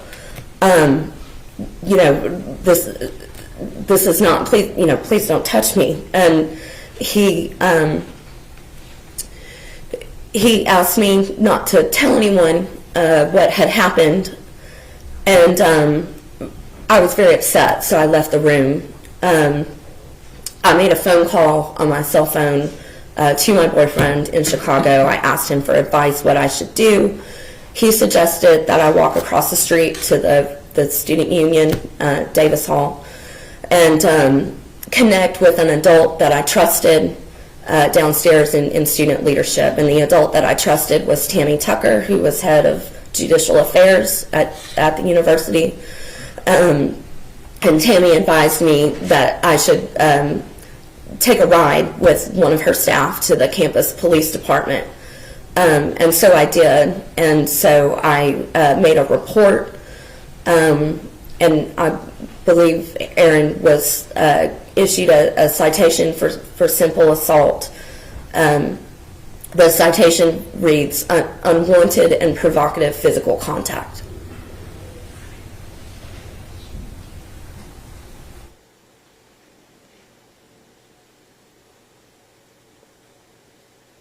Were you ever romantically involved with the defendant? Absolutely not. Did you ever flirt with the defendant? No. Had he ever shown any romantic interest in you before this incident? Not to my recollection.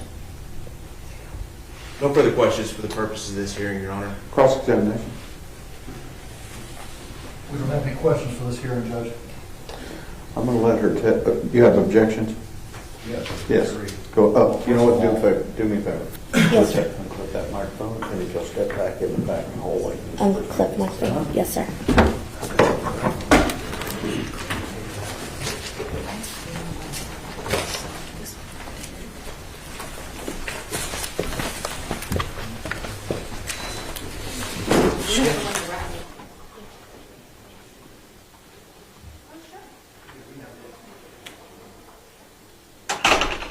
Mr. Gill. First of all, we object that we were not given any pre-trial notice that this witness would be testifying. We don't have any notice that this man would be testifying here today. That objection is overruled. We further object that a jury would not be able to believe this testimony beyond a reasonable doubt. That objection is overruled. But I do have a limitation. I don't want her, she was not sure about what she thinks she may have seen on the laptop. Okay. Don't go into that. Yes, sir. May I have a moment? Absolutely. And we are going to put this on the record. Mark this refers to the record.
Ms. Diener. Thank you, Your Honor. For purposes of just the record only, we plan to offer State's Exhibit 126, which is include all the incident report as well as statements, some additional information all provided us from regarding this UTA incident. This has all been provided to defense counsel. That's State's Exhibit 126, and I'll show them a copy in just a second. State's Exhibit 125 is a disclosure that we have provided via email to defense counsel prior to trial, and I can get the specific dates on that as well. It would have been in October of 2020. It would have been in October of 2021. And included in State's Exhibit 126, it indicates the full name of this particular witness, which is referenced in our witness list that was filed back in November of 2021. It specifically says KS, formerly known as ETC, provided report in TSP for full name. Included in State's Exhibit 126, it goes through and has a Elizabeth Catherine Sykes mentioned multiple times throughout the course of the report. And so I'm going to provide them. Motion to Dale. I'm listening. And so we'll offer those, 125 and 126 for the record only. Any objection for purposes of the record? Your Honor, no, but if we could clear up so we can find it in text share, if the state can tell us what the file name is in text share for the documents that they're marking, so we can compare it to the court's file mark copy of 3914. All right. This is back to Mr. Lane with the paper file. We're trying to make sure we have everything. Understand. So for purposes of the record, 125 and 126 are admitted right now, and we can work on the text share issue as we go throughout the day. Okay?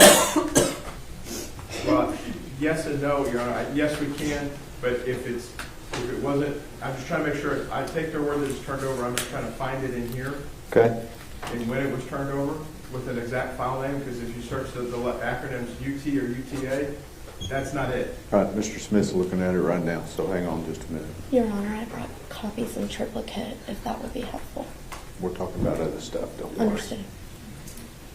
And for purposes of 125, that was an email provided to defense counsel. That's a disclosure that has been provided. It may also be in TSP as far as the emails, but it is an email.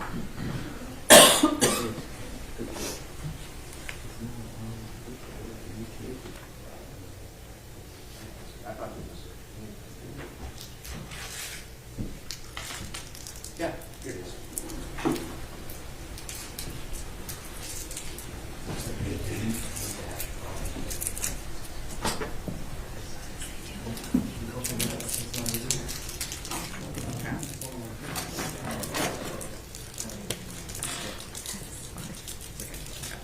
I've got an info all in my pocket. Okay.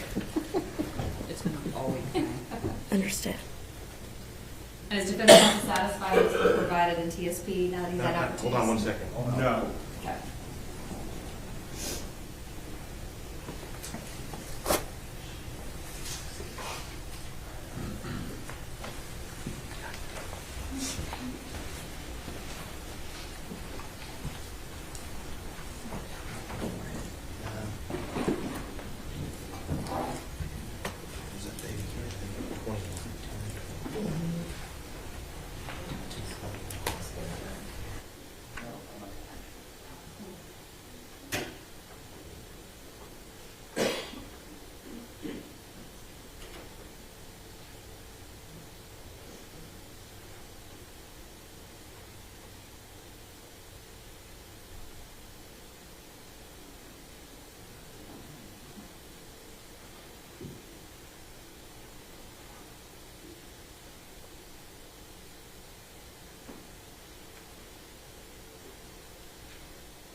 Judge. It was provided to defense counsel, it looks like, on TSP under the name PR 416637 redacted.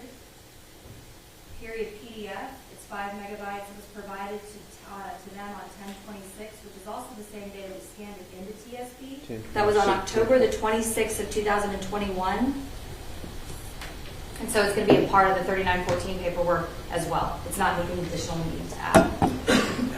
Your Honor, since I see that now, finding it out of the 379, thank the state for that. We'd like an unredacted copy. We don't have one. This is the information that was provided to us by UTA. It's law enforcement agency in Tarrant County. They're submitting, it's a law enforcement PDF. They're the chief law enforcement officer of the county. This is another ORI that's under the state. The defense doesn't have access to it. We'd ask for an unredacted copy. I would just, to be clear too, we actually got it from this particular witness. We did not get it via subpoena or through law enforcement. It was provided by this witness because she kept this as part of her file, and so that was what was provided to her. We've never asked for a redacted copy of it from law enforcement, nor have we been Well, does it exist? I would have to go inquire, Judge. I can't speak to whether it does or does not at this point. This is all that we have at this in our possession, but I can certainly. Mr. Gill?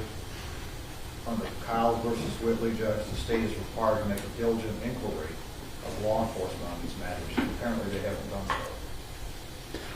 so. All right, check with UTA, see if they've got an unredacted copy.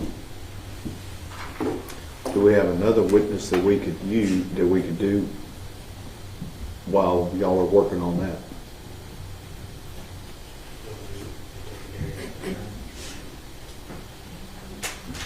We just have a Darius Carr as the only other witness, Your Honor. We wanted to kind of do him last, if that's okay. Yeah, we can make the phone call right now. All right, let's be in recess until we'll be in recess until y'all give me some information, okay? All right. So, you want to click that microphone? Thank you.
1027 and 1021.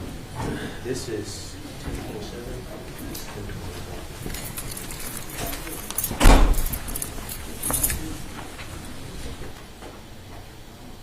1021. Everyone may be seated. All right, I know there's some matters we need to place in the record, so Mr. Smith, go ahead. Now, at this time, we'd offer State's Exhibits 127 and 128 for the record. 127 being an open records request from Investigator Mo Brown with the Tarrant County DA's office asking for information about this witness.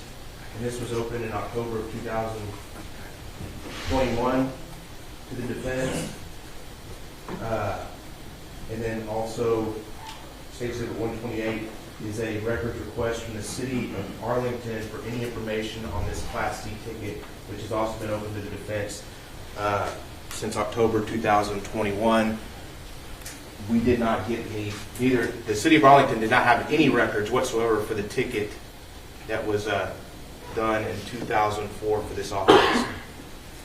For purposes of the record, any objections to 127 and 128? Just a clarification, 127 is not an open records request from the district attorney's office. It's a response back. It's on UTA letterhead. And 128 is an email. It looks like, well, I don't know, it's not, it's a document. Whether it's an email or not is uncertain based on the format that it is. It's a web printout from some screen. It's page 1 of 3, but we only have one page here for State's 128. Well, I'll let them in for purposes of the record. So is the state maintaining that you've made diligent search to try and find this document and that there has never been a response or any type of response to your request? We've never had a response to our request. Okay. And Your Honor, just for purpose of the record, our investigator, Marvin Brown, on October the 13th of 2021 at approximately 9:50 in the morning, made an open records request to the City of Arlington, the city attorney, for some information regarding the November 2004 assault incident. Due to the City of Arlington Municipal Court observing the defendant's information in their system, they had no citation information. So based on that, our investigator did the following open records request.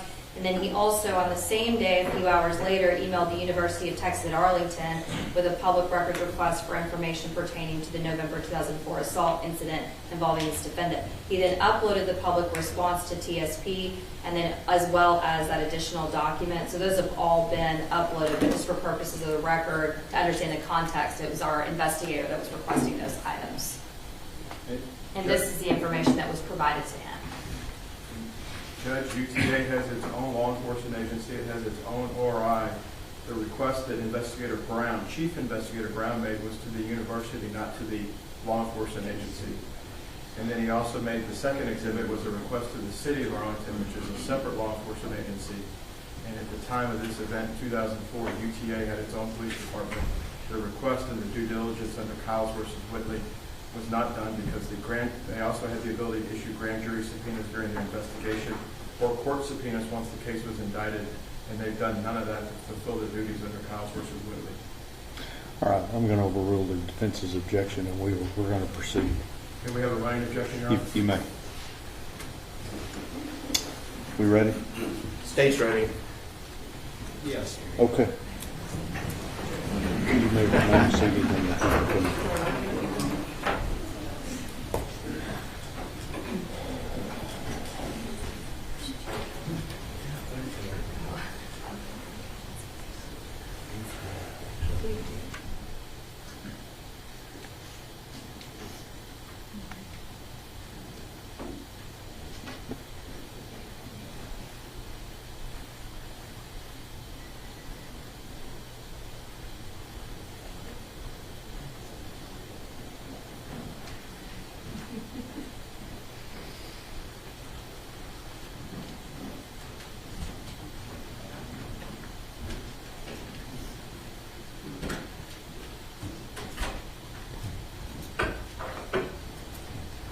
All right, everyone may be seated.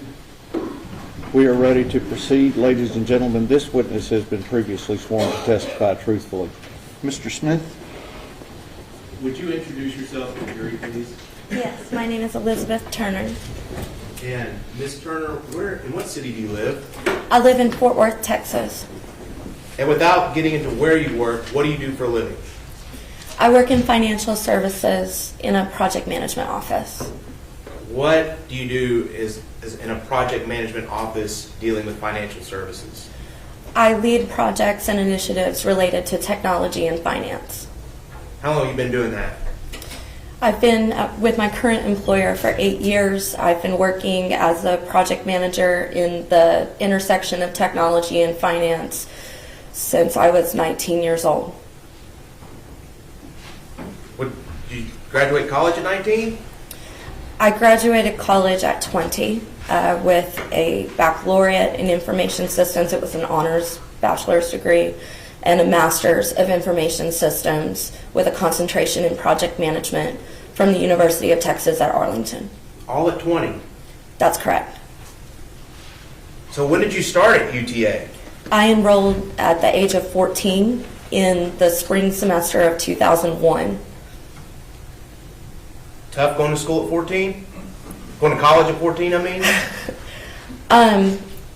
It was an experience. So what'd you do before you went to college? Where were you educated before then? I was homeschooled.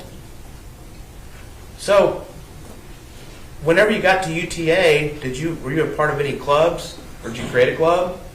Yes, I was very involved in campus activities. I served as a member, multiple terms, as a member of Student Congress. I was a university ambassador, was vice president of the Spirit Team, vice president of the Association of IT Professionals, and I also created a student-led organization called Homeschool Graduates at UTA. Now, in November, don't give me the date, but what year were you born? I was born in 1986. 1986. So November of 2004, you would have been 18? That's correct. Do you recognize someone in the courtroom you know as Aaron Dean? Yes. Would you point to that person and identify him for the record? The gentleman standing. May the record reflect the witness identified the defendant in open court. Record will so reflect. How do you know the defendant? I was acquainted with Aaron Dean when he became a member of the Homeschool Graduates at UTA. And what were the homeschool graduates of UTA? The Homeschool Graduates at UTA was a student-led organization. We petitioned the university with signatures of about 20 members to become official. Once we had achieved official status, we met at intervals in the Honors College to acclimate to the college experience together and share resources about campus life, time management, and study skills. And so was the defendant a member of that club? That's correct. He was one of the members. Did you know him very well? I saw him at intervals when we would have club meetings, occasionally various honors college events on campus. So, did something happen in November of 2004 with you and the defendant? Yes. And what happened?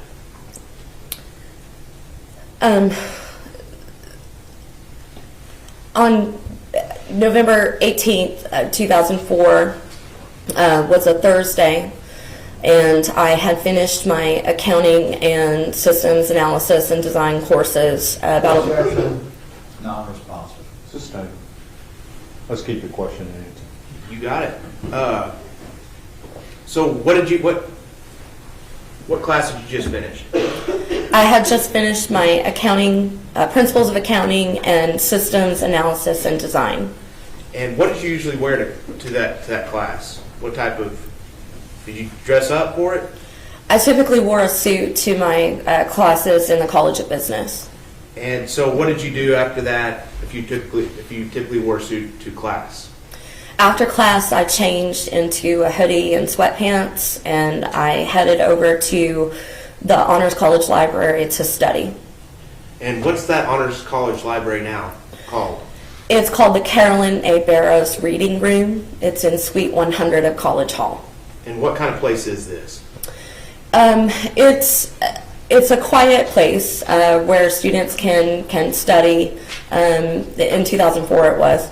There were lots of like conference tables with seating. There was a corral with about 2 or 3 computers at it that students can use, and there were a couple of club chairs facing a wall of bookcases which housed all of the honors theses from each of the honors students before they graduated. When you got to that reading room, was there anyone else there? Yes, Aaron was seated at one of the computer corrals. What did you do once you got into the reading room? When I came into the reading room, I thanked Aaron for opening the door for me. I placed my laptop bag on a club chair just next to the door, and I walked to one of the conference tables where that morning's issue of the Shorthorn lay open on the table. And what happened after that? When I walked over to the table to look at that morning's Shorthorn and just skim the headlines, Aaron came up behind me and wrapped his arms around my torso.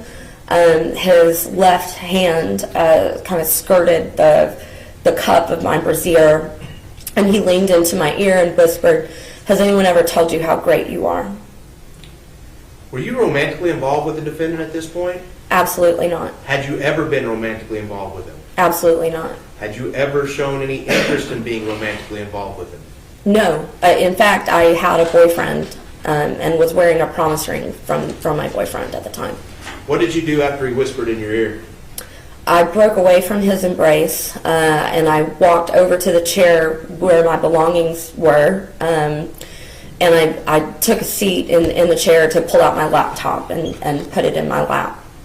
At that same time, a friend of mine walked into the room, and so I began a short, casual conversation with that person. Did that friend stay in the room for long? No, we briefly chatted. They actually asked about my boyfriend, so we talked about plans for William to come visit over New Year's Eve. And what happened after that conversation with your friend? While I was talking with my friend, Aaron came and sat in the chair just adjacent to mine. And when the friend left, Aaron began to ask me questions about the ring I was wearing and about my boyfriend. What did you tell him about the ring you were wearing? I indicated that it was a promise ring because William and I were dating long distance, and it was just a token of our relationship at the time. And did he have a response to that? Yeah, he said that was too bad because he really wanted me. Did anything else happen after he said that? I mean, when he said that, I was kind of taken aback because we had literally just been talking about my boyfriend and how much I cared for him and him coming to visit me and me wearing a promise ring. So I asked him how long had he felt that way, and he said that probably since he had seen me earlier in the year at a student leadership banquet. I was wearing a dress that he described as a really great dress because he could see the top of my breasts. And while he said that, he took his finger and touched my right breast and traced the outline of the breast with his hand, so touching my body over my hoodie that I was wearing. What'd you do? I was deeply upset. I was, again, very taken aback. I told him immediately that he was making me uncomfortable and asked him not to do that. And did he stop? Yeah, he pulled his hand away. He asked me not to tell anyone what had happened, and I grabbed my bag and I left the room. Where'd you go? Well, I was very upset. I believe I had started to cry. I actually took my cell phone and called my boyfriend in Chicago to ask what I should. Jackson, the question was, where did she go? Okay, so you talked to your boyfriend on the phone.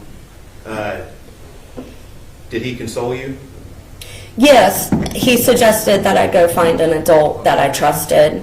Objection. just try and answer the question yes or no if it calls for a yes or no answer, okay? Understood. Thank All right. you, Your Honor. Mr. Smith? What advice did he give you? My boyfriend suggested that I find an adult on campus that I trusted, and given that I was just outside College Hall, he suggested that I go across the street to the student union and find someone in student leadership. Who did you find in student leadership? I went down to the basement and spoke to Tammy Tucker, the head of Student Judicial Affairs. And did you know Tammy Tucker? I did. I was familiar with her because of my student leadership activities. Did you trust her? Yes. Did you trust her advice? Yes. After talking to her, did she give you some advice on what to do next? Yes, Tammy suggested that I take a ride with a member of her staff to the campus police department where I could leave a report. Did you make a report with the campus police department? Yes, I did. I gave a verbal report. I made a written statement regarding the event, and I also signed a separate statement regarding feeling offended by his disregard for my personal boundaries. And as a result of that report, what happened? I believe Aaron was either arrested or issued a citation, and I believe he pled no contest and paid a fine. No further questions, Your Honor. Pass the witness. Cross-examination. Commissioner, did you say something about filling out a witness statement or a personal statement? Yes. Judge, we don't have a copy of that. Does the state have a copy?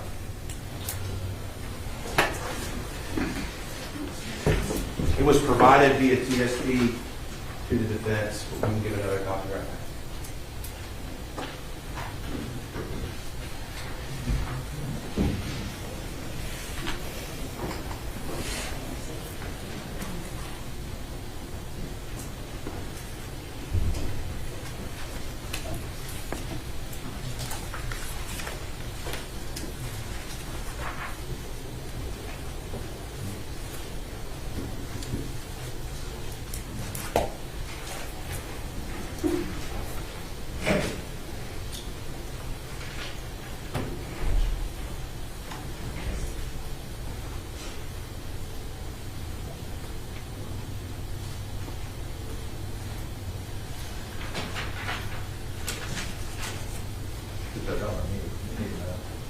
I'm letting you look at it.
Your Honor, for purposes of the record, this was provided to the defense on October 26, 2021. Thank you. On TSP. All right.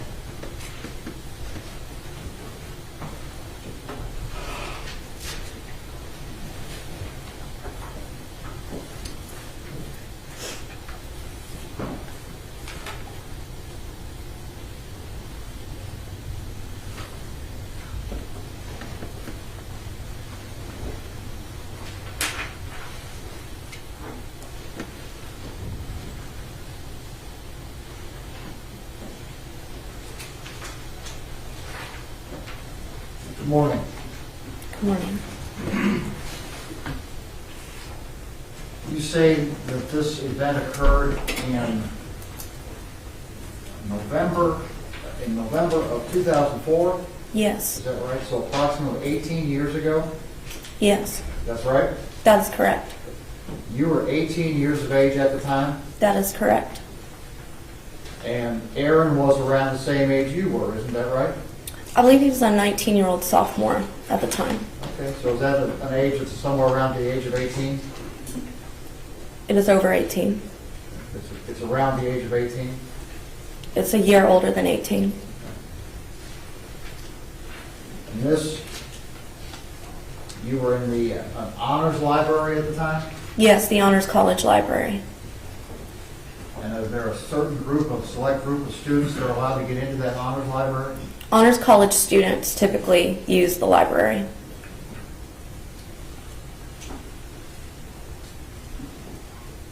The group, the homeschool graduates group that you were involved in, Yes, I founded the group. founded the group. Aaron was a member of the group. That is correct.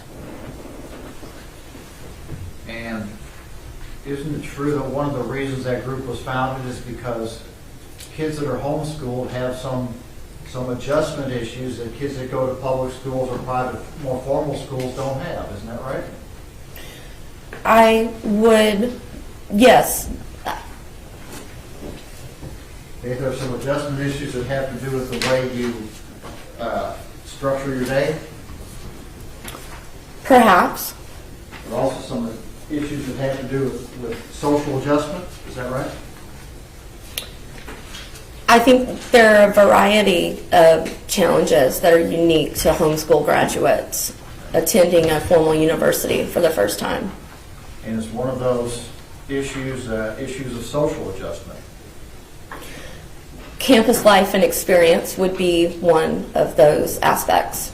Okay, so my question was socially, do kids that have been homeschooled have social adjustment issues? What's your answer to that question? As a former homeschooler myself, I would be a bit reluctant to claim that homeschoolers are socially maladjusted. I didn't say socially maladjustment. I said that they have adjustment That issues. homeschoolers would have social adjustment issues. Okay. So when you were homeschooled, how many kids were in your class? Typically a class of one. When you got to UTA, how many kids were in the class? Typical class. In my first college class, computer science ethics, there were over 100 students in the class. Okay. Pretty big difference, right? Yes, Right.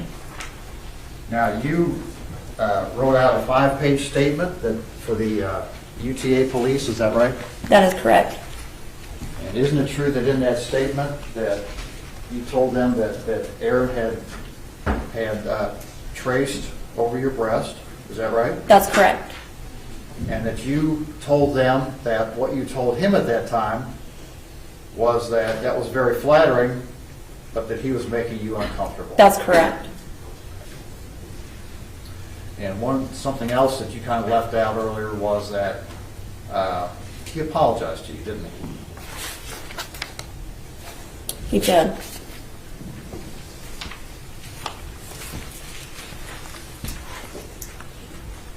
Judge, we pass it. Read the record. No further questions, Your Honor. And Ms. Turner be excused subject to any potential recall. No objection from the state. You may. Thank you, ma'am. Thank you. Thank you. Thank you.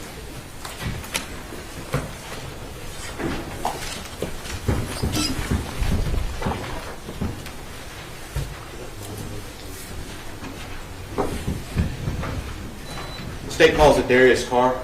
Mr. Carr, come up.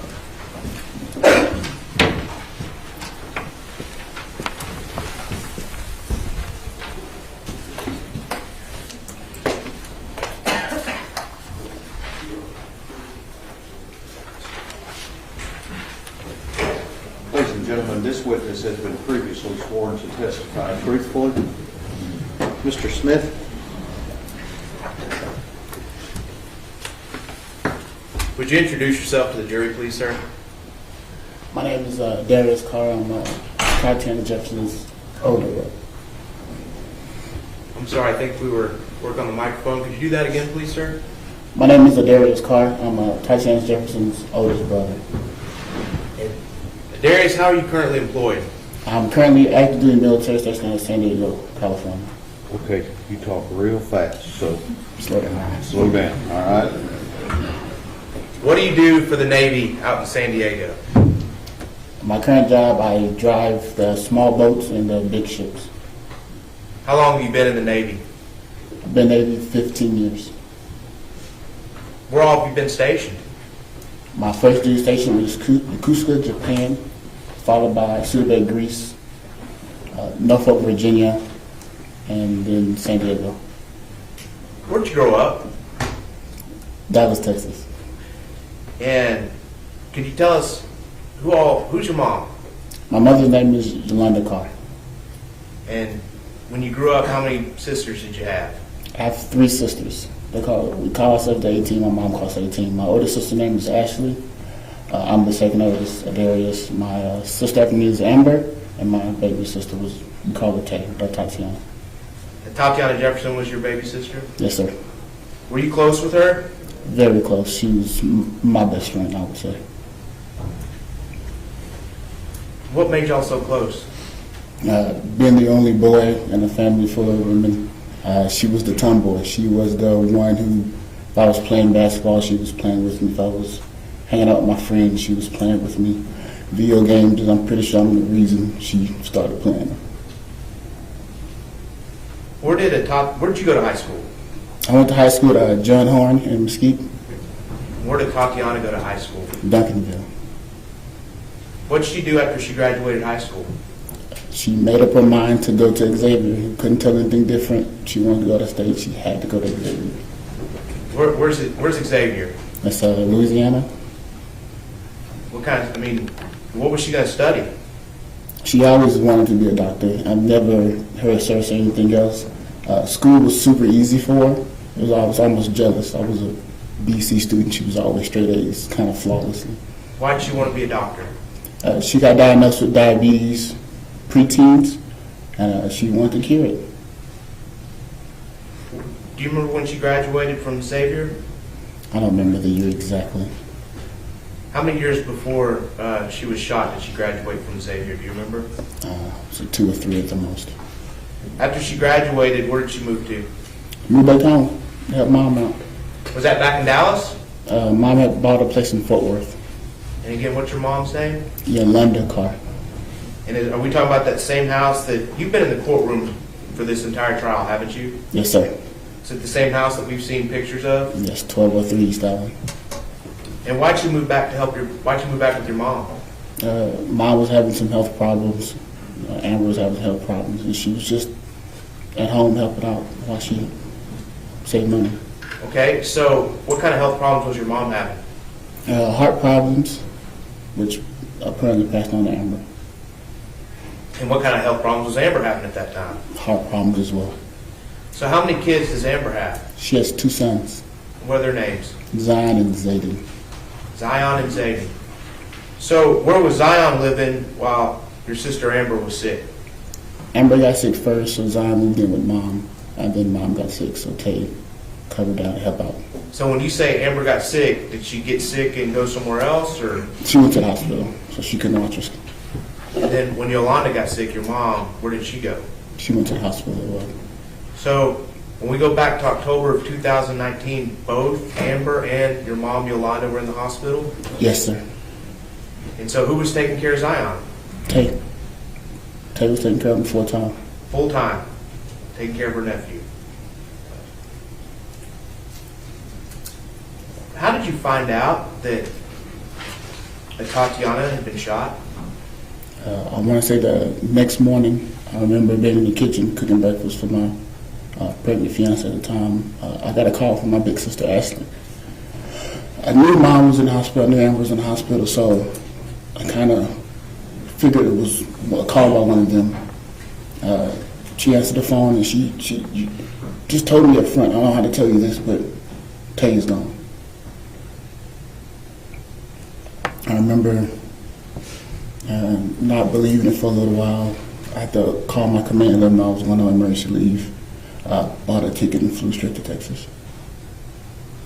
What was it like when you got back to Texas? Very different. We had to fact find and figure out what happened because we didn't know anything. We couldn't have her body or remains. Planned a funeral. Mom was ailing, so we couldn't really help her. Did y'all end up having a funeral? Yes, sir, we did. It's a big funeral? Yeah, pretty big. Good service? Yes, sir. Was your mom, Yolanda, able to be there? No, we tried many ways and tried ambulances and air, and we knew if we moved her from the hospital, it wouldn't be the best interest for her. Is Yolanda with us today? No, sir. What happened to Yolanda? She died exactly 90 days after Tay-Day. In the hospital? Yes, sir.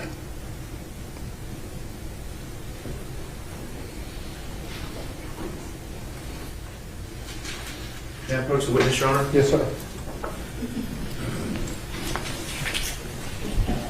I'm showing you what's been marked as State's Exhibit 89. Do you recognize that? Yes, sir. What's that a picture of? My sisters came out to visit me in 2018 before one of my deployments. They hadn't had a chance to visit an overseas tour, so I was really happy they had a chance to come out. So I see you and four women. Who's the fourth woman? Our cousin Reese, she grew up with us. Okay, starting on your left, can you identify each person in this picture? To my left is Amber, then it's me, my cousin Reese, then Ashley, and then Atatiana. At this time, Your Honor, State would offer State's Exhibit 89 for all purposes.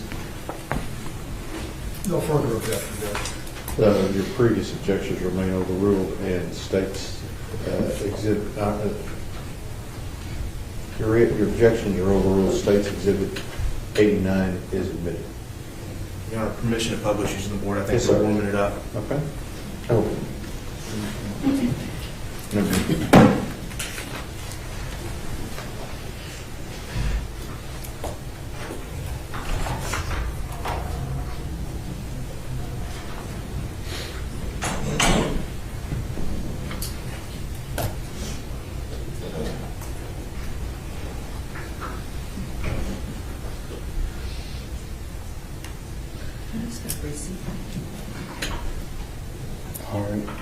It's C-E-R-E-S-E. C-E-R-E. I'm going to mess it up. I'm not too sure. Okay, Darius, again, if you could start from the juror's left and your left, identify everybody in this picture. Yes. To my left is the first person that pictures my sister Amber Carr. I'm in the middle. The lady next to me is my cousin Cerise, and then Ashley, and then Tatiana. And Tatiana's on the far right. Yes, sir. What all y'all do out there in San Diego on this trip? That's one of the highest points in San Diego. It's a veteran museum memorial called Mount Helix. But I just showed them San Diego as much as I could. Good weather, tacos. We took a cruise on the water, showed them the naval base. How long were they out there? It's about a week, sir. Did Tatiana enjoy it? Every bit of it. Was that one of the last times you saw Tatiana? That was the last time I saw my sister. Where's Amber this week? She's currently in the hospital again, pneumonia in her left lung. Was she here at the beginning of the trial? Yes. When did she check herself into the hospital? Wednesday, first week of trial. We'll pass the witness, Your Honor. Cross-examination. We don't have any questions, Judge. Hey, Mr. Thank Carr, you, Mr. Carr. hey, Mr. Carr, be excused subject to potential recall. Yes, Your Honor. And by agreement, he's been in the courtroom. Understand. That's correct.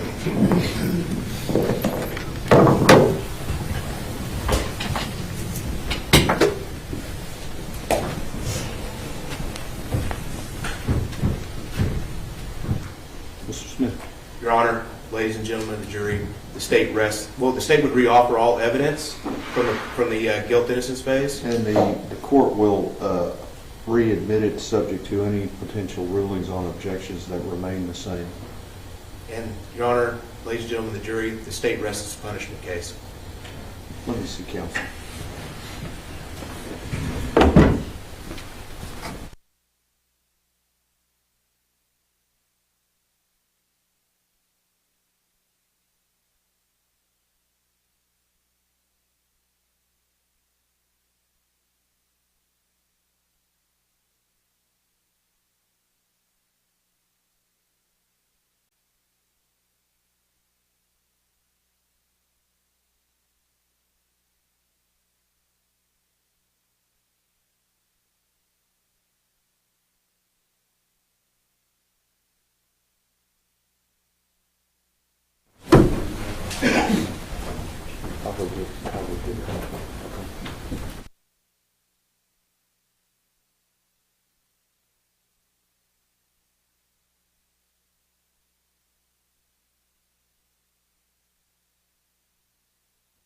10-minute recess, everybody. 10 minutes.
Mr. Gill, is the defense ready to proceed?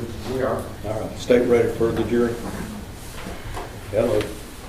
State's ready? And defense is ready? We are. All right, let's go.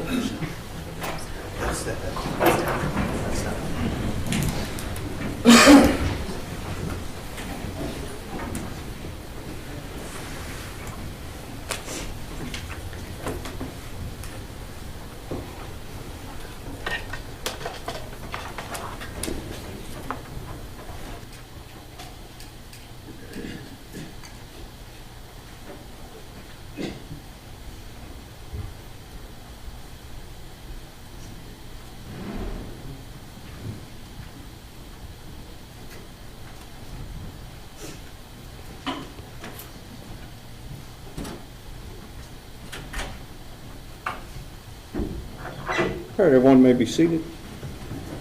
Does the defense wish to present any evidence? We do, Your Honor. Mr. Gill. We call Tim Foster. Tim Foster. Come up, please, sir.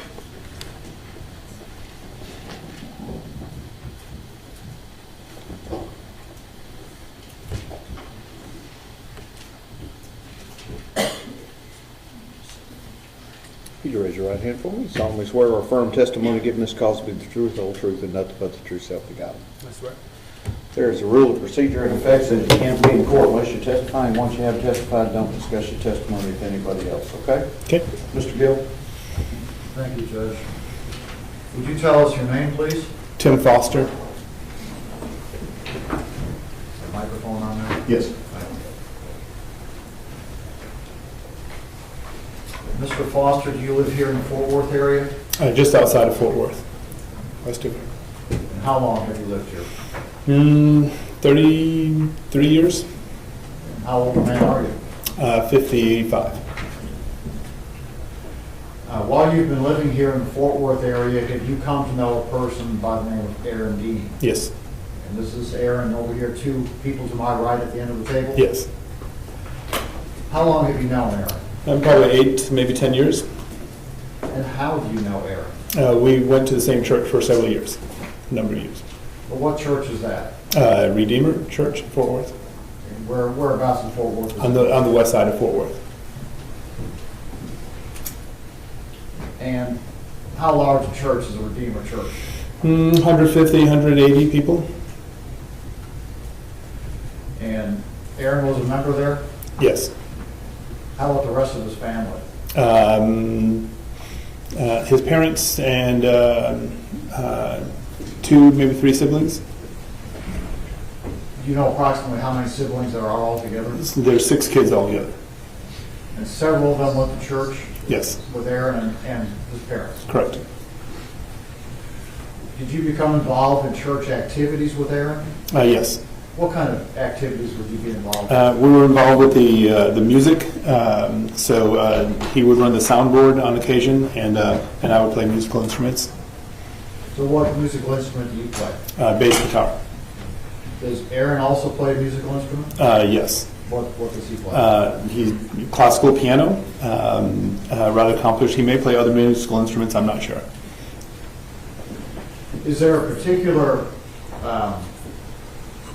musical project that you worked on with Aaron for a number of years? In addition to working regular Sunday mornings, he would put together a musical program every year with a lot of his friends from his previous years, all the way through high school and college, if I'm not mistaken. And they would put on a recital or around time of Christmas, a Christmas program that would involve 20-ish people of rather accomplished musicians and vocalists. And on 2 occasions, he had invited me to join with them and play. And did you find that to be a positive experience? Definitely. I was in way over my head. Okay. So in what ways was that a positive experience for you? Well, just the Advent season, the Christmas time, being able to participate in something like that, being able to rub shoulders with musicians who are far more accomplished than myself, those were all a good experience, and they were well attended. So what was Aaron's part in that Christmas program? Well, he directed the whole thing, and he may have collaborated with someone else to direct it, but he put the thing on. did all the arrangements and planned the whole thing. So have you had a chance to spend quite a bit of time around him during that and then other church activities? Yeah, a good bit of time. And what kind of person have you found Aaron to be? Dependable, upright, noble. Those would be a few adjectives that I would use to describe him. Have you seen him interact with other people? Yeah. And how does he interact with other folks? A humble servant would be a good way to describe him.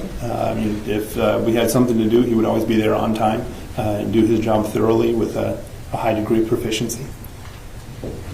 How did he treat other people? Upstanding. He'd be the kind of person that I would want involved with anything that I would do. Was he a domineering person? No. Was he an egotistical person? That's not how I would describe him, no. Did he believe that he was superior to other people? I never saw anything like that. How would you describe it? Accomplished, multi-talented. He has a vast knowledge of physics, mathematics, science, astronomy, music. The man's forgotten more music theory than I've ever learned. He's also into woodworking, which is another shared interest.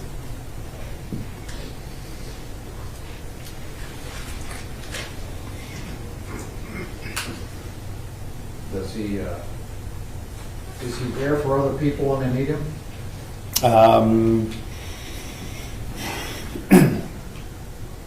I haven't necessarily seen him in those kinds of things, but I would not be surprised if someone said, hey, Aaron was doing this or that for another person. I wouldn't be surprised at all to hear that. Has he done things for you?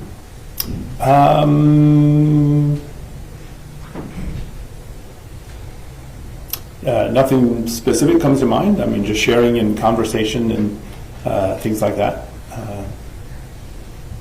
The last few times that we've met, I've gone out of my way to see to it that he was taken care of and did not want him to do anything for me.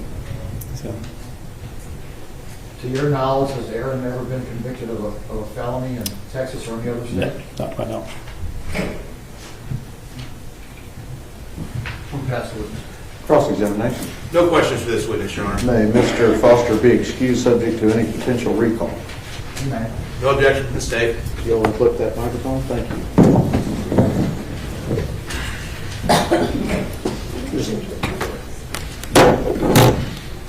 You're free to go.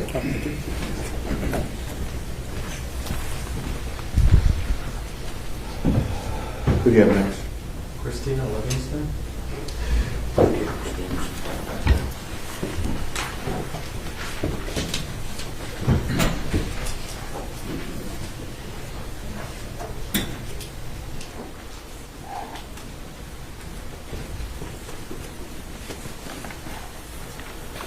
Solemnly swear or affirm testimony given this cause with the truth, whole truth, and nothing but the truth, so help you God.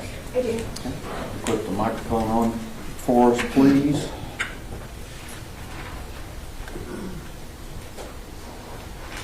And if you can make sure that your hair stays back behind you, okay? Thank you. Mr. Brissett. Thank you, Your Honor. Ma'am, can you introduce yourself to the jury? Yes, my name is Christina Livingston. Ms. Livingston, what do you do for a living? I work with Tarrant County Community Supervision and Corrections Department. Would that also be known as Tarrant County Probation to some? Yes. How long have you been with the Community Supervision Department? 22 years. Where are you currently assigned? I'm currently assigned in the 396 District Courtroom. For the last couple of weeks, we've turned your desk and your office in the courtroom sideways for the judge's smartboard. Your office is normally right over here on the docket day, is it not? It is. And you have a formal office across the street at the main probation building, is that correct? That's correct. What do you do as a senior court officer for a judge like Judge Gallagher? Basically, I'm the a mediation person between Tarrant County CSCD and the courtroom. And I forgot to ask you earlier, CSCD is the acronym for Community Supervision and Corrections Department, right? Yes, it is. So, CSCD, how many officers you're one of how many approximately, you know? I am one of 163. Cases either go by three ways, I guess, if they've been indicted. They're either dismissed, they're either a plea bargain's reached between the parties, or there's a trial, correct? Correct. Do you get cases that are given to you after somebody's been before a jury and a jury awards probation? Yes. And do you, as a bulk of your cases, since we only try 4% of our jury trials, 4% of our cases, most of your work comes from plea bargains between the state and the defense attorney about a particular client. Is that correct? That's correct. When somebody is placed on probation in Judge Gallagher's court, for example, are there certain terms and conditions that are standard for all defendants that are on probation? Yes, there is. I direct your attention to the desk in front of you. I believe there's Defendant's Exhibit 52 in front of you. Do you recognize that two-page document? I do. And is that something I asked you to prepare here today to go over with the court? Yes. What is Defendant's 52? These are standard conditions of community supervision. And that would be standard conditions that are imposed to a probationer here in Judge Gallagher's court? Yes. We'd offer Defendant's 52.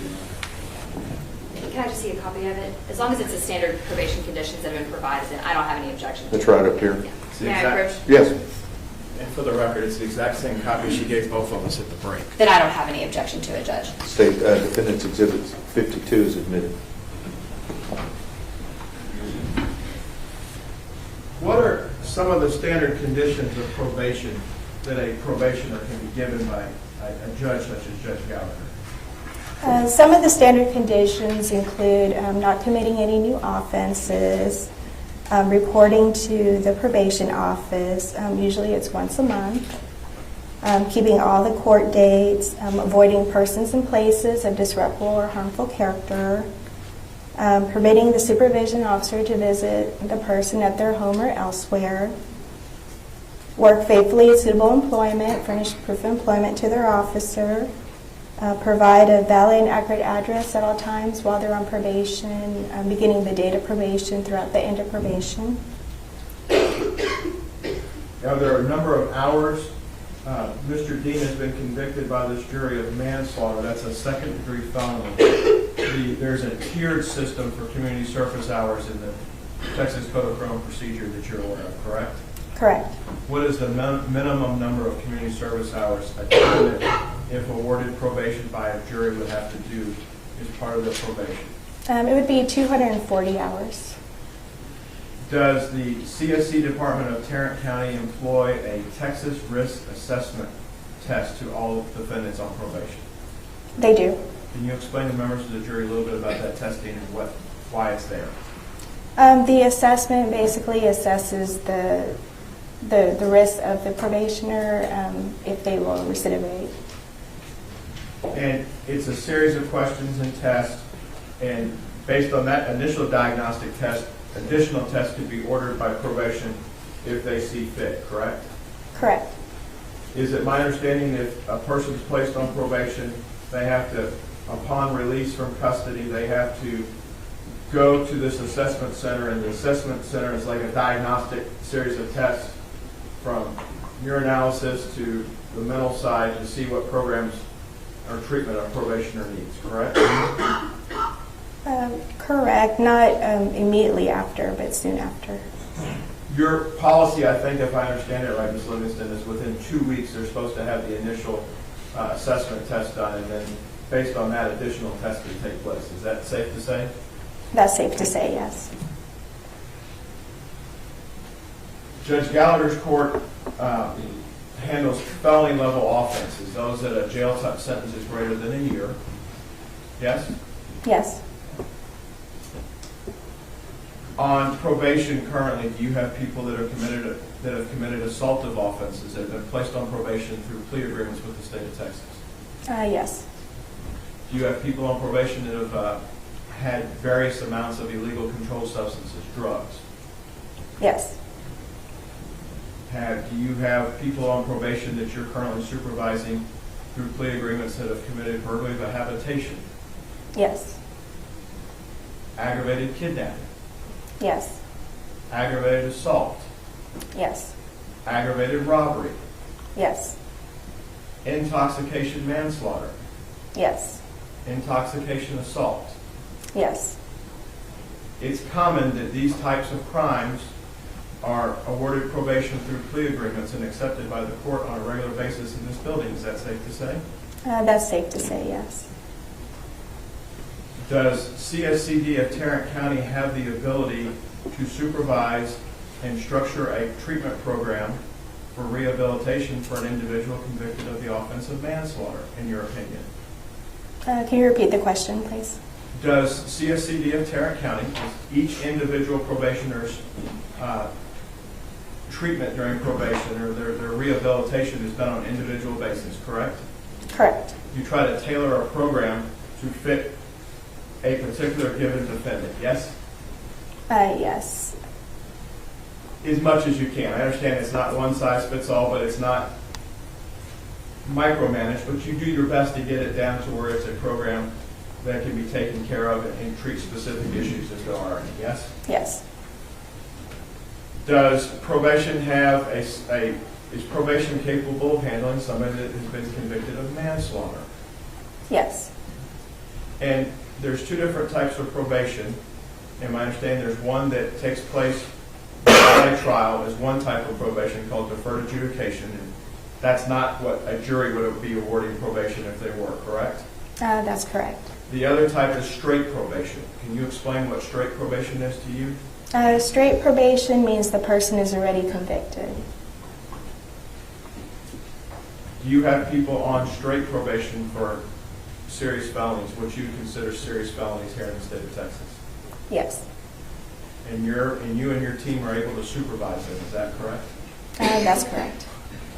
Are there also abilities to place additional conditions in addition to what's been admitted as Defendants 52? You have a whole electronic monitoring that you can place on individuals, is that correct? That's correct. You have testing capabilities. You talked about monthly reporting. You have individuals that report on a weekly basis, correct? That's correct.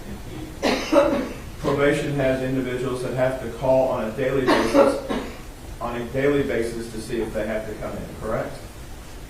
For drug testing. That's correct. So if I use a phrase, there's a board to fit everybody's backside, you have the way to get somebody's attention if you need to on probation. Generally, yes. Okay.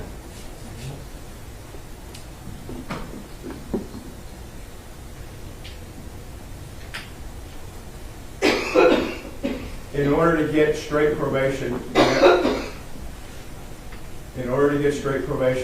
it has to be someone that's eligible, has never been convicted of a felony in this state, any other state of the United States. To your understanding, yes? Not for straight probation, but for deferred probation. For straight probation, we have to prove, we're at a jury trial stage, so it defers out the window. If it's proven that somebody has never been convicted of probation in this state, any other state, or the United States, That's correct. prior to the trial, they're eligible for probation. Yes. Apologize for the coughing. Pass the witness, Your Honor. Cross-examination. Thank you, Your Honor. Defense just asked you about weekly reporting and calling in daily. That's not a part of the defense exhibit, the standard conditions of probation, correct? Correct. It's not stated directly in there, but it's pretty much do it as directed. Sure. And you said earlier that the standard conditions include checking in generally once a month. Correct. And normally, as part of the standard conditions of probation, the probationer is not getting any kind of ankle monitor or GPS system, correct? Correct. Okay. So that's not something that this judge typically does in directing you with the standard conditions of probation, correct? That's correct. And you were also asked about the amount of probation, or the different types of probationers that are in this court. Can you tell me generally about how many folks you got on probation in the 396 District Court?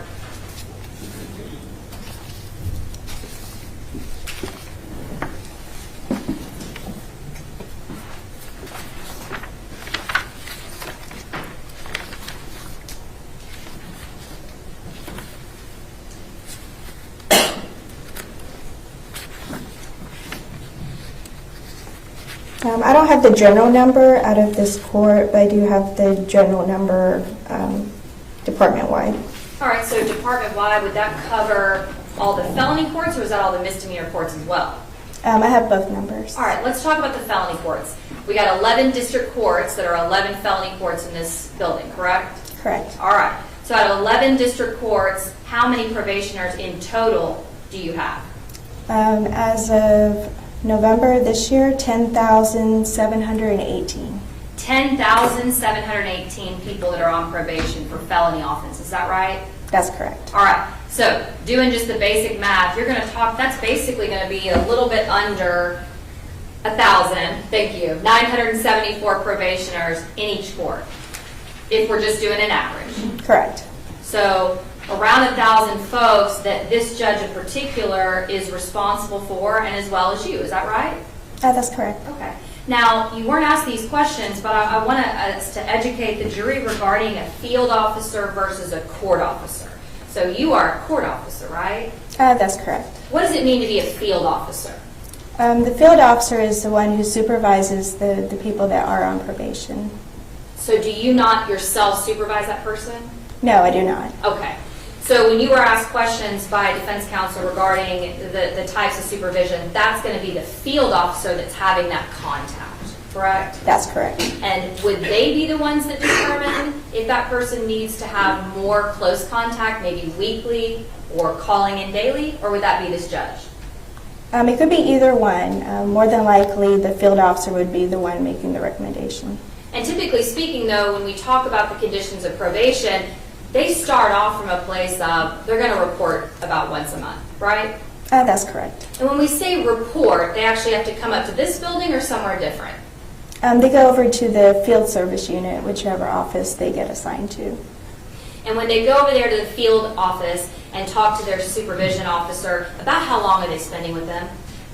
It ranges. It could be at least 15 minutes or it could be an hour. It just depends on what the situation is and what they're doing at that visit. And typically, the first time they're going and talking to the CSCD field officer, they're going to go over all these conditions, right? That's correct. All the expectations of this judge, right? Right. And make sure they understand what is expected of them, correct? That's correct. That first meeting is probably going to be a bit longer than maybe those check-ins as they get through probation, right? That's correct. So, in general, you said as little as 15, sometimes an hour, but we're not having a whole lot of interaction with these folks once a month, right? Not necessarily if you're only counting the office visit alone. And there are also home visits. Yes. And is that, do we see that on the conditions of, the standard conditions of community supervision? Yes. Okay. And how often, even though it says permit the supervision officer to visit your home or elsewhere at the time, is that something that's typically done where the probation officers are going out to these 974 folks' houses? Not every month. Okay. And so can you give me an idea about, of a fiscal, let's just say of an entire year, how many of the probationers, I mean, is it half that y'all are going out to their houses, less than half? Usually the priority is with their risk level. So the higher risk, they get more home visits. Okay, so let's talk about the risk level. Risk assessments are done by whom? We have an assessment unit that does the assessments initially, and then the field officer will do it from then forward. And so for risk assessment, when we start talking about, is it low, medium, high, what are the different ranges? It's basically low, medium, high is the basic ranges. Do you know about how many high-risk probationers you guys have in this court, roughly? I do not. Okay. But if we've got about 1,000 folks, any idea if it's about half of those folks are high risk? Or do you don't know for sure? I do not know for sure. But when we talk about the risk assessment, that is based on the information in part of what the defendant, the probationer, tells them, correct? Correct. Part of it is. And what are the other parts? We have prior criminal history, right? Correct. Okay. Any violent offenses, correct? Correct. Okay. What else is considered?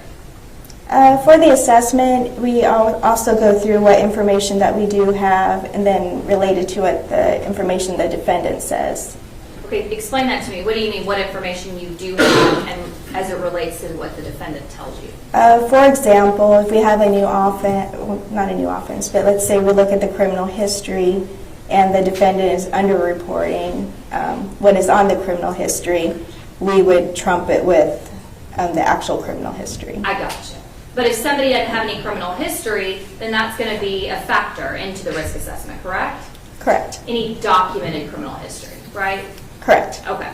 And so overall, in this particular case, if somebody doesn't have any prior felony convictions, any documented criminal history, and they are charged and now convicted of manslaughter, and then what other information is going to be considered on that risk assessment?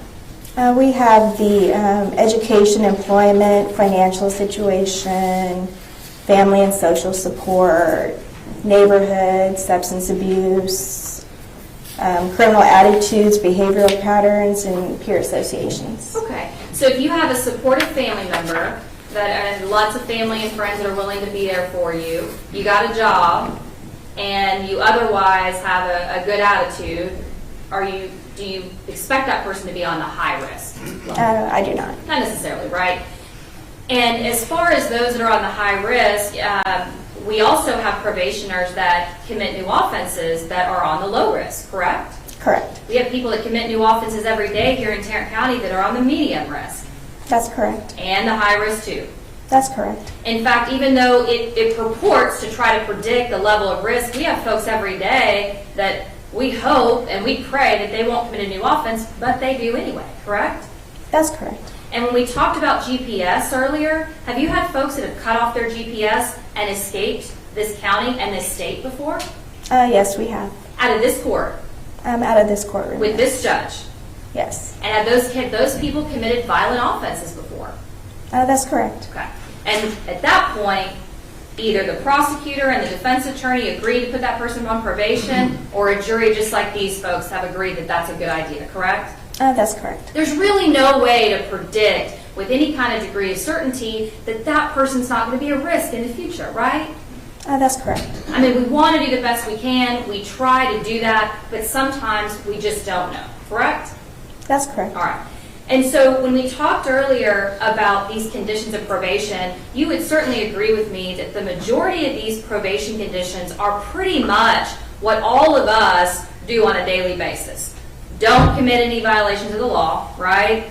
Act right, do right, don't use drugs, don't hang out with people of harmful or disreputable character. Those are the types of things that all of us, all the folks in Tarrant County, should be abiding by, correct? That's correct. Now, I don't have to report him to probation and give you a UA. I'm not having you come out to my house once a month, right? Meeting with you once a month. But overall, these are things that support your dependents. Those are folks, we all do that, right? We would certainly hope that we do, right? Mostly, yes. Sure. Work faithfully at suitable employment. That's pretty basic, right? That's correct. All right.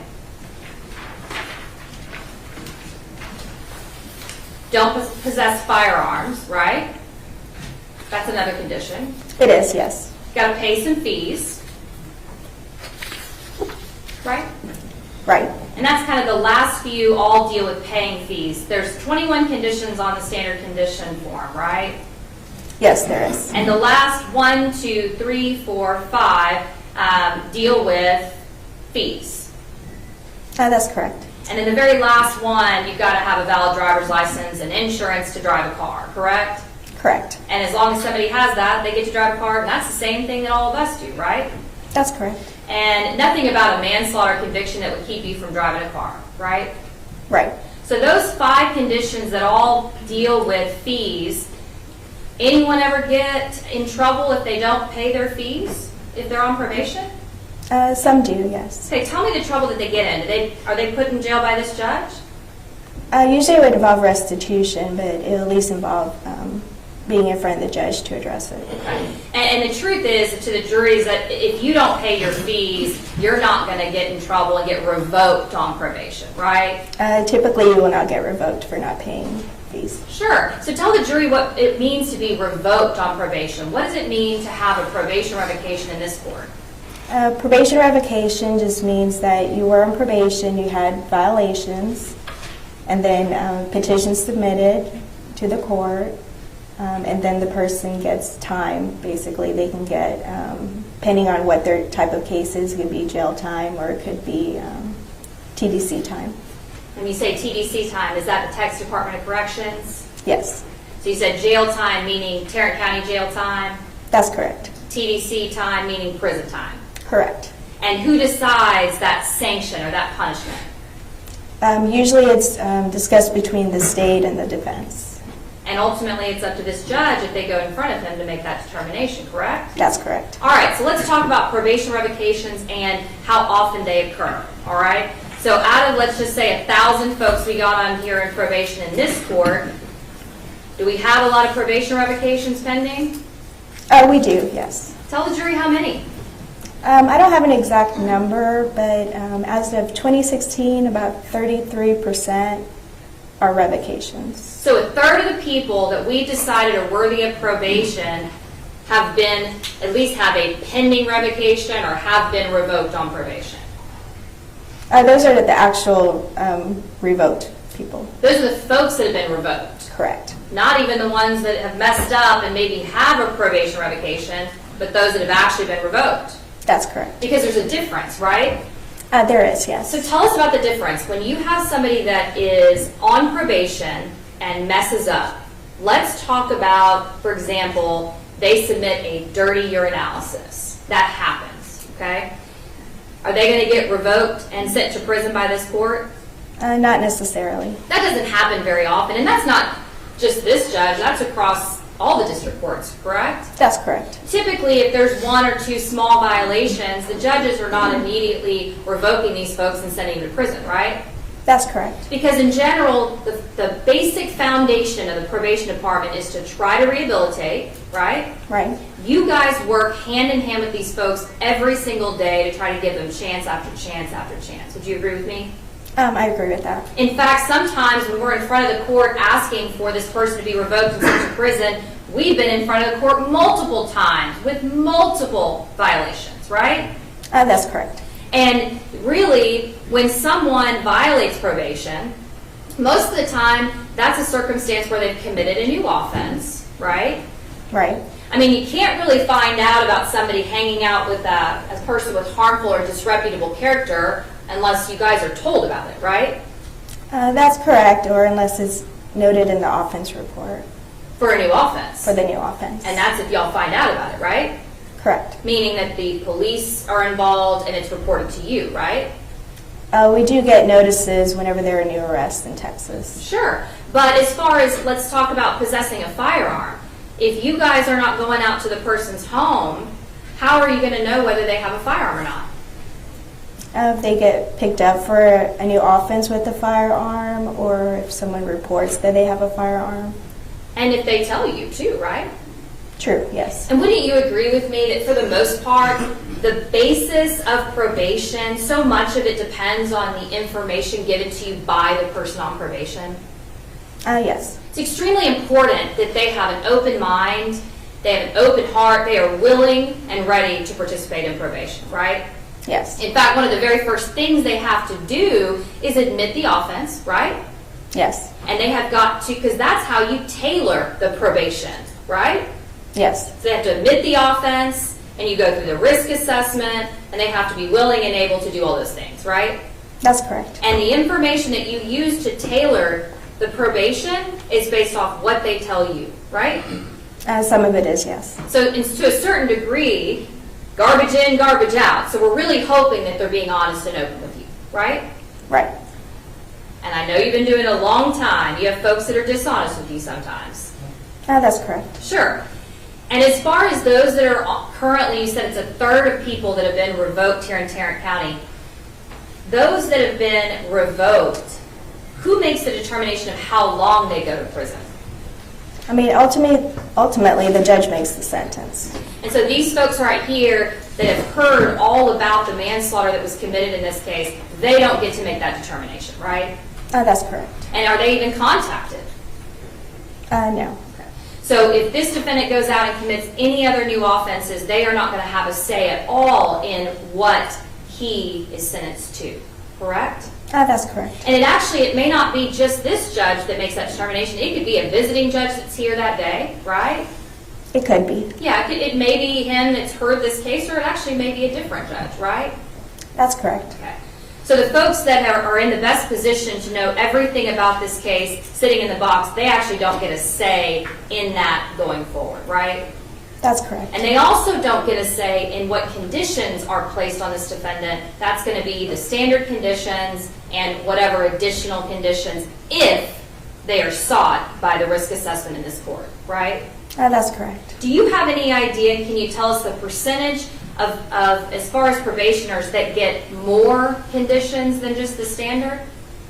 I don't have a number, but a lot of them do get additional conditions. And when you say a lot of them, if you got 1,000 folks, are most of them on standard conditions, or is the majority on additional or high-risk conditions? Most of them, I would say, are on standard conditions, but when they do go for the assessment, that's also adding on conditions on top of that. And that could be adding on any type of like high-risk conditions or mental health conditions. It just depends, but I would say a lot of people do get added on conditions. Do you guys, the field officers, y'all interview the family members of the cases that are coming in front of y'all? Do y'all ever get to interview the victims' families? No. Okay. So they don't get an input as well. Is that right? They are welcome to call, and if they give input, then we'll listen to it, but normally we don't go ahead and contact them to ask for input. But you guys are willing to take the opinions and feelings and input of what the victim's family thinks is appropriate? Yes. Now, somebody that is convicted of manslaughter, second-degree felony in the state of Texas, what additional conditions are typically ordered on them besides these standard conditions? The only conditions I can think of are not to have any contact with the victim's family. Okay. Anything else? No. Okay. And we also talked earlier about the there's a recidivism rate, right? Yes. Okay. And I'm not asking you what the rate is, but can you tell the jury what that is? Just generally what recidivism is. Recidivism just means that they have messed up on their probation. Messed up, committed another Committed a new offense. had violations. Now, how many, if we've got 974 probationers in this court, I'm just, throwing out that number, 1,000 folks, how many different probation officers or field officers do y'all have to supervise those 900 folks? Supervision officer-wise, we have 64 regular officers and 73 specialized officers. So what's the ratio? So per probation officer, how many folks do they actually supervise themselves? Usually the average is 140 for the regular probation officer. So per probation officer, they're supervising 170 what? 140 Okay. is the average. 140 is the average. Yes. Okay. So one for every 140 probationers. For the regular officer, yes. Okay. What about for you said there's a different type of specialized. I believe is what you said, correct? Correct, yeah. And would this fall into the specialized probationers as far as somebody that has standard conditions? The standard conditions would fall under the regular officer. All right. So let's go from the 1 to 140 probationers. That one probation officer is responsible for meeting with all those 140 folks every month, rather? Correct. Okay. And they meet with them up here in this general area downtown with the probation office? No, they meet with them in the field service unit. Okay. Somewhere in Fort Worth? Fort Worth, Arlington. Wherever they live? Wherever they live, we have different offices that accommodate their zip codes. Okay. But that one probation officer is responsible for meeting face-to-face with that person every month, right? That's correct. Okay. And so on average, they're not able to spend that much time if they got 140 folks they got to meet with in a 30 or 31 day month period, right? That's correct. It's just not possible. It's not y'all's fault, but it's just not possible, right? That's correct. Would you agree with me that you guys are inundated and overworked? I wouldn't say we're overworked, but I do feel like we do the best we can with what we have. Absolutely. Y'all busy? We are busy, yes. Quite a bit. All right. Overall, there's really no way, as much as you might try and want, there's really no way to guarantee that this defendant will not go out and reoffend. Is that true? That's true. And the only place that you can guarantee that that does not happen is if he is behind bars, correct? That's correct. I'm going to pass it to Sharon. Pretty direct. For the last 7 years and 50 weeks, Sharon Wilson has put people with violent felonies on probation, correct? That's correct. She has to sign it. One of her prosecutors, like these two court chiefs right here, have to agree to put people on probation, correct? That's correct. They agree and they trust that the district judges that Tarrant County has elected can supervise a probationer on probation, yes? Yes. And if there's a third recidivism rate, that means Sharon Wilson got it wrong a third of the time of her prosecutors placing them on probation, right? Somebody had to sign from the state to get a plea deal done, yes? Yes. You have to judge the individual, and it's not just self-reporting. Upon a plea deal or upon a conviction that's placed on probation, there is an electronic system here called TextShare. Are you aware of that system? Yes. And I think the jury's heard a little bit about the discovery issues. So if there's 307 files in TextShare assigned to this case, the state opens up the 307 files to probation through you, and you have a system at probation now, a new statewide system, to consume all that data so you can verify what any probationer's telling you, correct? That's correct. So you have a meter, whether somebody's telling you the truth based on the facts as you know it from what the official report is from the police department, correct? Correct. Thank you. Pass the witness. Ms. Diener, Nothing further, Your Honor. may Ms. Livingston be excused subject to any potential recall? No objection from the state. Yes, Your Honor. Thank you, Christina. Thank you.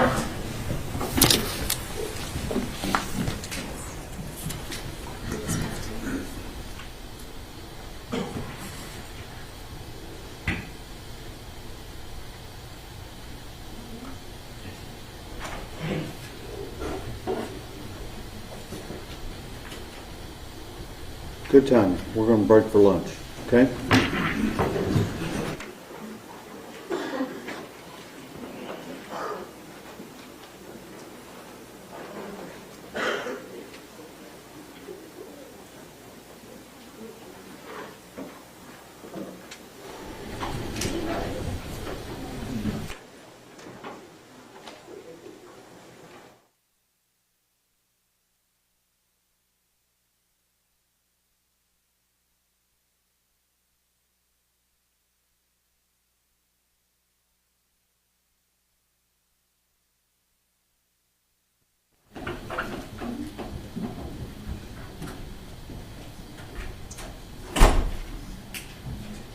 We'll resume at 1:45, everybody, 1:45.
Both sides ready for the jury?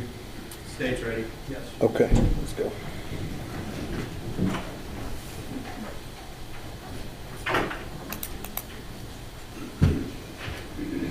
Thank you. Yes, sir.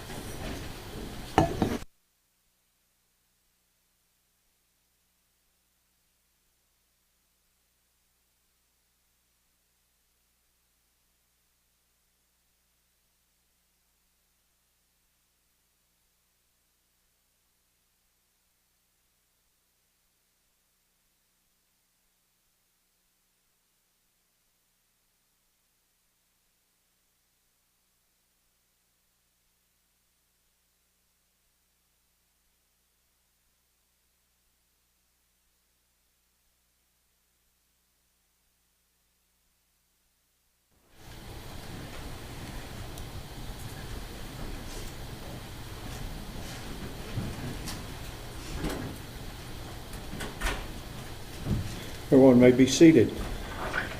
Good afternoon. We are ready to proceed. Mr. Gill. We call Gail Armstrong. Gail Armstrong. Gail Armstrong. She's outside.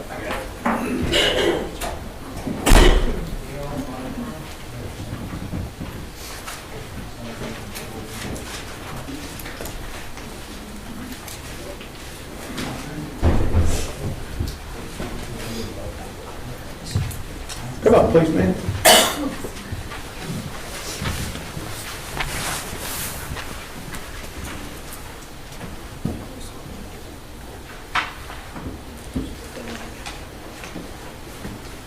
You would raise your right hand for me. Do you solemnly swear or affirm testimony given this cause to be the truth, whole truth, and nothing but the truth, so help you God? Okay, have a seat right here. There's a rule of procedure in effect that says you cannot be in court unless you're testifying, and once you have testified, do not discuss your testimony with anybody else except the lawyers, okay? Yes, sir. Mr. Gill. Thank you, Your Honor. Will you tell the jury your name, please? My name is Gail Armstrong. Ms. Armstrong, how are you occupied or employed? I am semi-retired, which never happens, but I have worked with my husband in self-employment, homeschooled 4 children, and have stayed very busy. You help your husband with his business? Yes. And what kind of business are you all in? He tunes and repairs pianos. We are also in full-time ministry, and he also sings concerts at retirement homes and places like that. Have you lived a long time in the Tarrant County area? I was born here, raised here, and am still here. Lifelong resident? Correct. All right. So do you know the individual seated 2 seats to my right over here? I do. Who is he? That is Aaron Dean. How do you know Aaron? I met Aaron when he was 12 years old. Their family began to attend a church that we were in.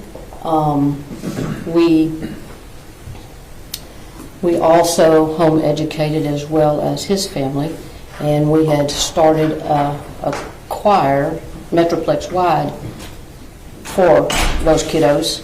And so Aaron became a member of that when he was 13, which would have been, so I guess I've known him about 26 years.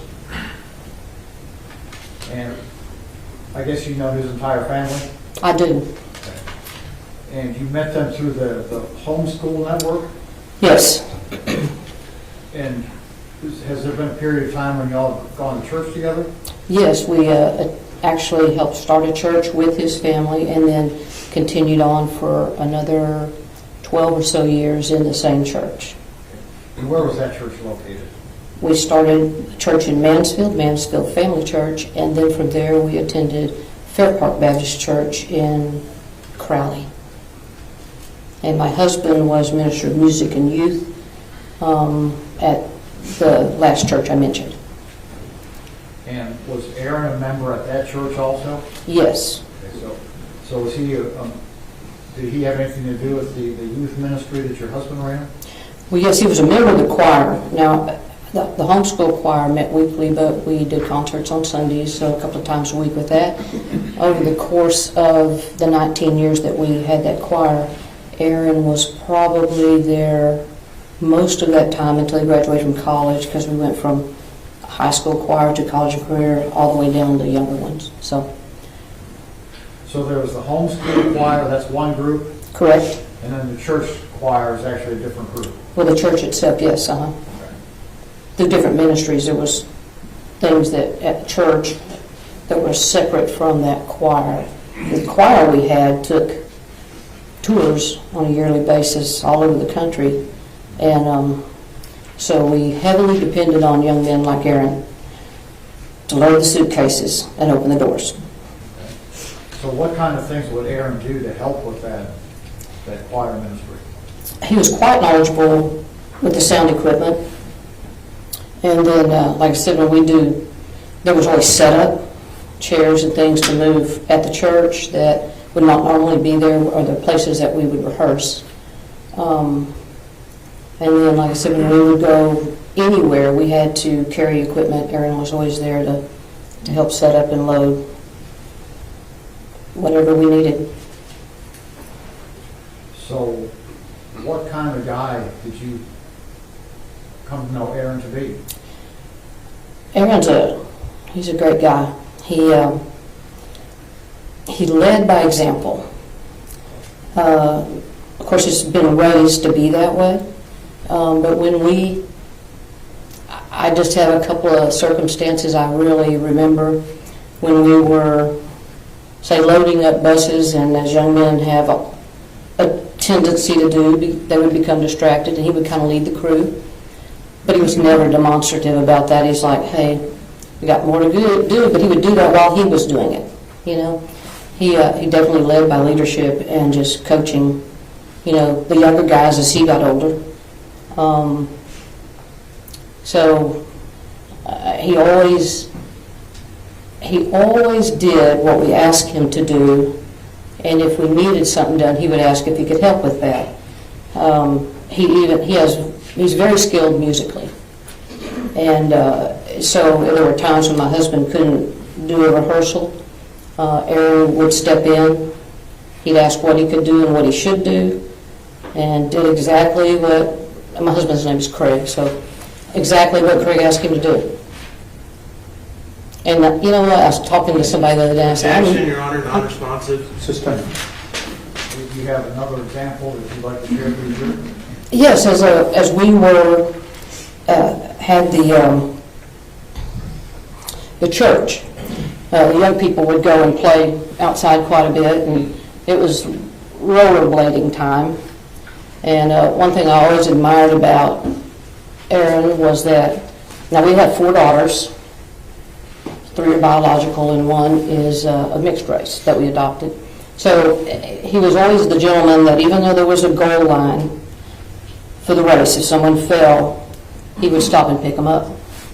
So Aaron was always had other people in consideration for what he was doing. You told me about a time when you all needed some fence repair, and Aaron assisted with that?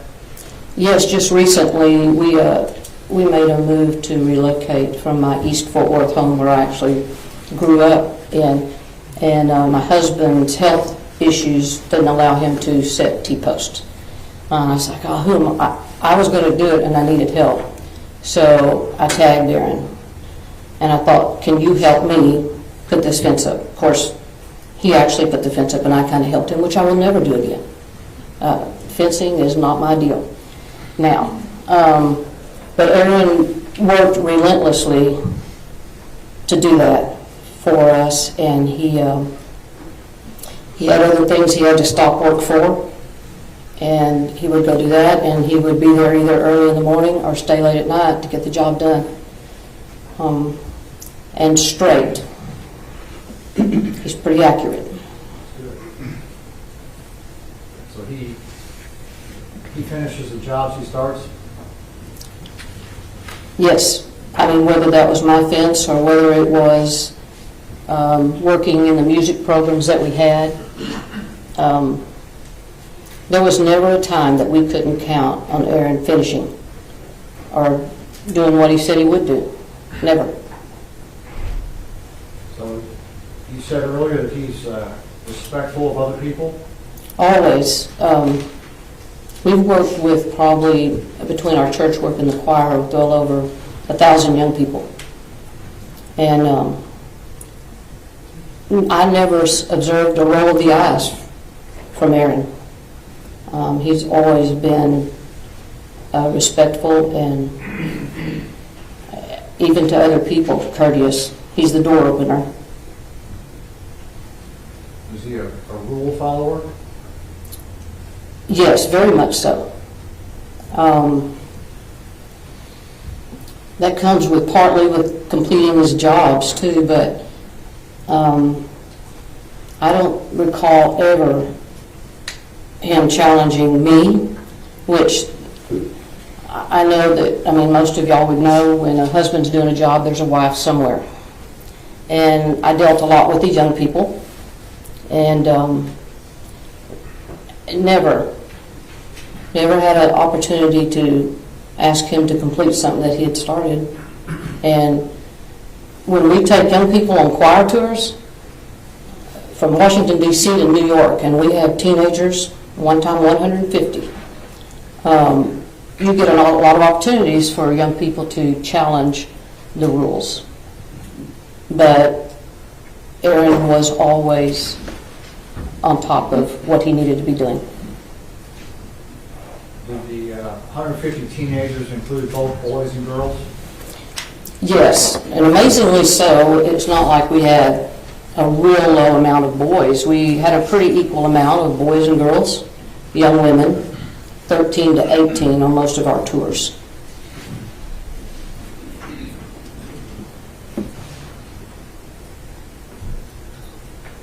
Is Aaron a domineering type personality?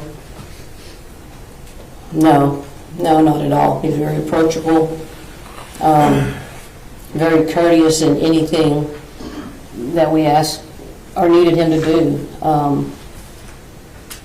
Not pushy at all. Is he egotistical? I wouldn't describe him as egotistical. I would say Aaron has strived to be accurate and know what he needed to do. Confident when we gave him a job, but not egotistical. Did he give you the impression you felt he was superior to other people? No, I wouldn't say so. He has leadership skills, and other people look to him to find out what it was they might need to do. But as far as, no, he's a very approachable, humble young man. We pass the witness. Cross-examination. May I have a moment, Your Honor? Yes, sir.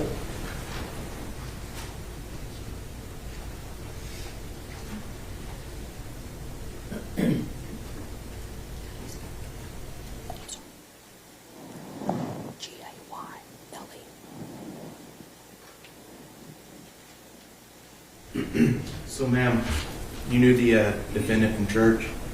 Yes, sir. You go to church a lot? All the time. You're a very religious person. I would say I am a person of faith, but I am not overly religious. Is Christianity Yes. a religion? Jesus? Absolutely. And in the Sermon on the Mount, didn't Jesus urge his followers, eye for an eye, tooth for a tooth? In the Sermon on the Mount? Yes, ma'am. I'm not certain on the Sermon on the Mount. Oh, I'm sorry. I think Pharisees might have asked that. Pharisees asked that. Maybe. Do you believe an eye for an eye?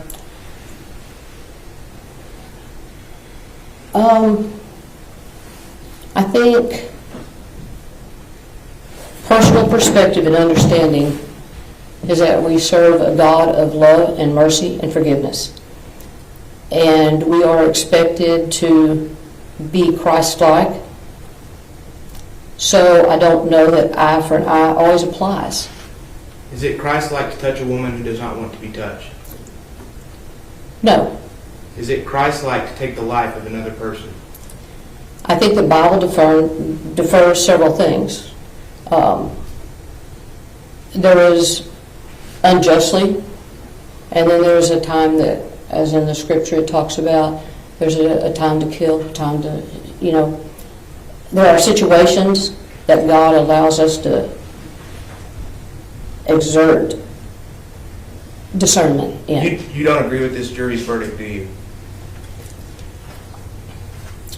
I don't know that I don't agree. I know that a tragic thing happened and a young woman lost her life. Do you think the defendant should be held accountable for that woman losing her life?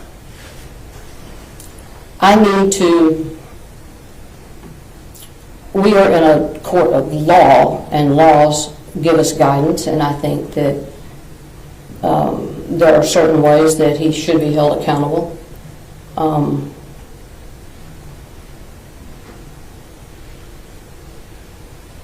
you want me to continue? I can't Sure, tell. yes, please. Okay. So, given the law, as Christians, since you deferred to that, we are to submit to the authorities of the law, and there are things that we must go by. And so if this jury found him guilty, then this jury should punish him, isn't that correct? I think the jury has a responsibility now to make a decision accordingly. But it's their decision to punish him, isn't it? It is. Okay. No further questions, Your Honor. Read the record. Nothing further, Judge. And Ms. Armstrong be excused subject to any potential recall. No objection from the state. Thank you, ma'am.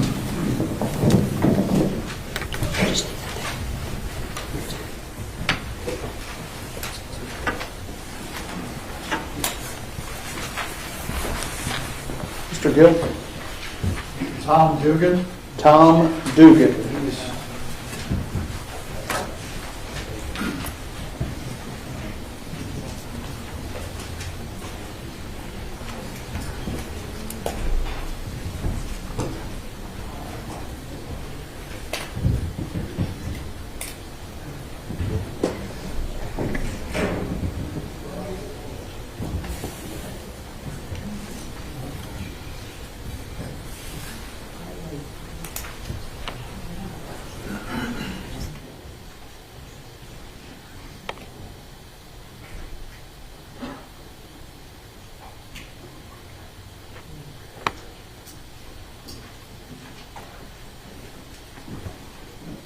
Come up, please, sir.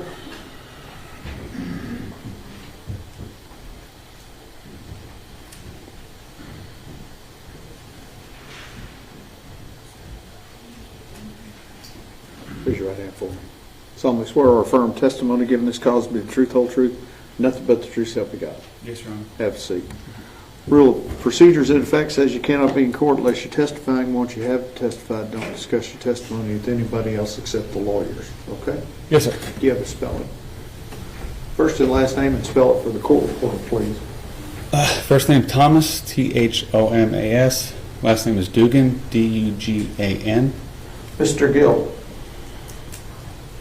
Mr. Dugan, how are you occupied or employed? Employed by the Fort Worth Police Department. I'm a detective in the West Side General Assignment. So you're a Fort Worth Police Department officer. You're assigned to the West Side area. Is that right? Yes, sir. I'm a detective. And then, detective, you said you are assigned to what's called general assignments. Yes, sir. What does that mean? Basically, we have certain departments for homicide, robbery, things like that. We get anything from, somebody's car is burglarized, retail theft at Target, criminal mischief, basically everything else. So you investigate a wide range of criminal offenses. Yes, sir. How long have you been a detective? Since I got promoted in March of 2019. And before that, how were you assigned? I was a patrol officer. My whole career, I did all of my time on the east side of Fort Worth on midnights. How long were you a patrol officer? Approximately 8 years. So So during those 8 years, would it be a fair statement that you were a commissioned law enforcement officer serving the citizens of Fort Worth? Yes, sir. Were you ever assigned as a field training officer? Yes, sir. What does a field training officer do? We train officers once they graduate the academy. So once an officer graduates an academy, they go through an additional series of trainings, is that right? Yes, sir. And is there more than one phase to field training? Yes, sir. I don't know exactly how they do it now. It's constantly changing and trying to improve. But when I was doing it, there were 3 phases. The first phase, second phase, third phase. Each phase is 4 weeks. Once they finish third phase, then they do what they call ghost phase, which I believe they still do, and that was a 2-week phase where their field training officer would be in civilian clothes and kind of just be with them and let the trainee handle the calls, best they could, and kind of evaluate from there. So what were your duties as a field training officer? What were you trying to accomplish? Depending on the phase that they were in, just try to help them along, make sure that they were up to standard with, how far along they were. For example, if I had a first phase rookie right out of the academy, I would hope that they could find the place that they were going to, call that they were dispatched to without killing us, and be able to talk to the people, take notes, get good information. It's basic stuff. Write a good report, communicate well with people, things like that. First phase is pretty basic. Second phase, which is, I believe, is what I had with Aaron. I honestly don't recall. Second phase is a little bit more. You're expected to investigate a little bit further. You're learning in phase 1. Hey, what did I miss on this call? Well, you missed this. You should have asked this. Things like that. In the second phase, they should be a little bit more in tune with what's going on, what they're doing, and third phase and so on. So you generally expect an officer to improve as they go through the various phases, right? Yes, sir. In their learning process to become a full-time Fort Worth police officer. Yes, sir. Now, do you know the gentleman over here 2 seats to my right? Yes, I do. Who is that? It's Aaron Dean. Did you know Aaron Dean to be a Fort Worth police officer? Yes. In fact, were you Aaron Dean's field training officer at one point? Yes, sir. Do you remember approximately when that was? I believe it was in 2018 sometime. I'm not for sure. I believe it was 2018. Would it be a fair statement that as a field training officer, you have supervised and trained a number of different Fort Worth police officers? Yes, sir. Some better than others? Yes, sir. Do you recall what phase of field training you were assigned to Aaron? As I said, I wouldn't stake my life on it. I believe it was second phase. I don't believe it was first phase, and I recall him being in another phase after I had him, I think on day shift, but like I said, I believe it was second phase. So would this have occurred on the east side, East Division of Fort Worth? Our training, yes, sir. And approximately how long a period of time does these phases of field training last? 4 weeks. So approximately a month? Yes, sir. Would you be with the officer that's being trained for the entire shift? Yes, sir. Yeah, give or take, a few minutes here and there at the sector or something like that. But yeah, generally the whole shift we're together. Like on calls out, yes.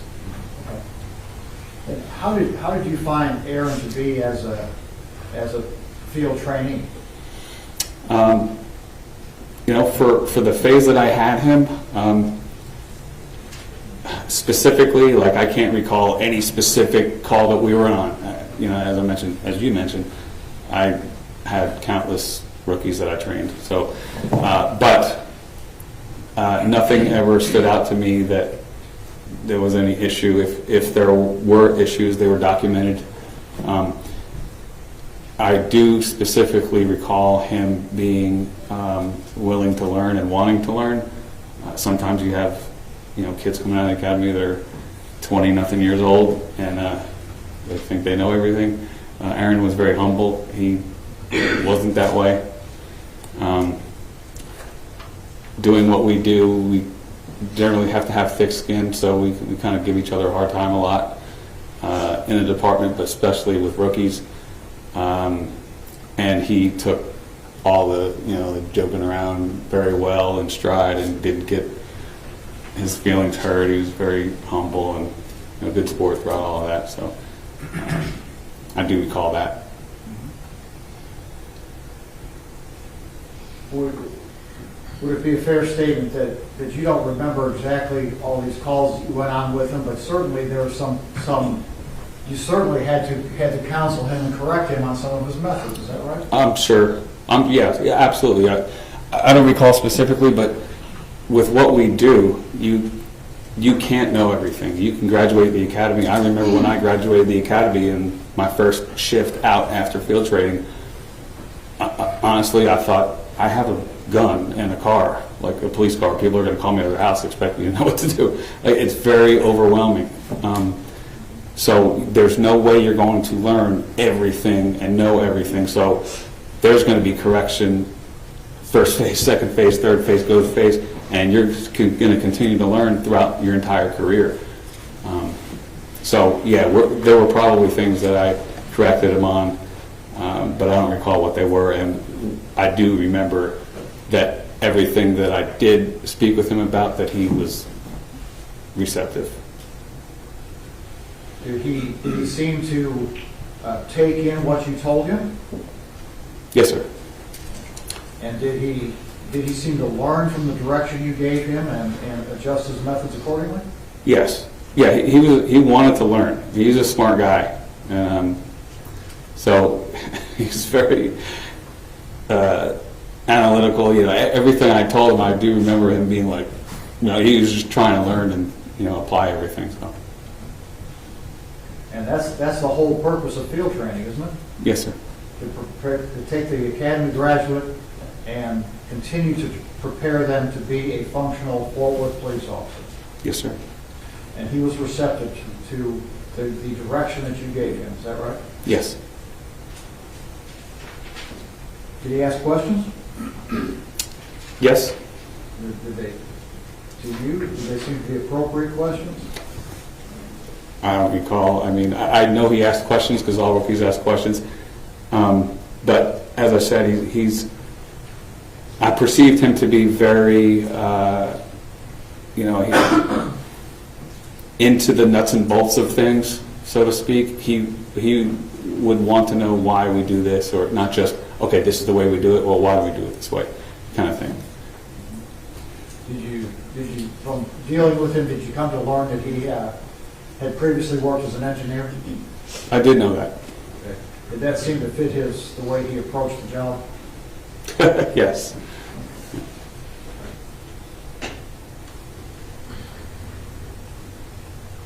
So you mentioned a few minutes ago that part of the job is training the officers to interact with the public. Yes, sir. Is interaction with the public a big part of being a police officer? Yes, sir. Probably the biggest. And that's what we do. And how did Aaron do with his interactions with the public? He did well. If there's anything that he could have been better at, it was that. Not that he did a bad job. Most people, whether it's policing, whatever it is that you're doing in life, they want to know that you are listening to them, that you care about them. And so everyone's built different. Not everybody's a people person. I didn't perceive Aaron to be a people person.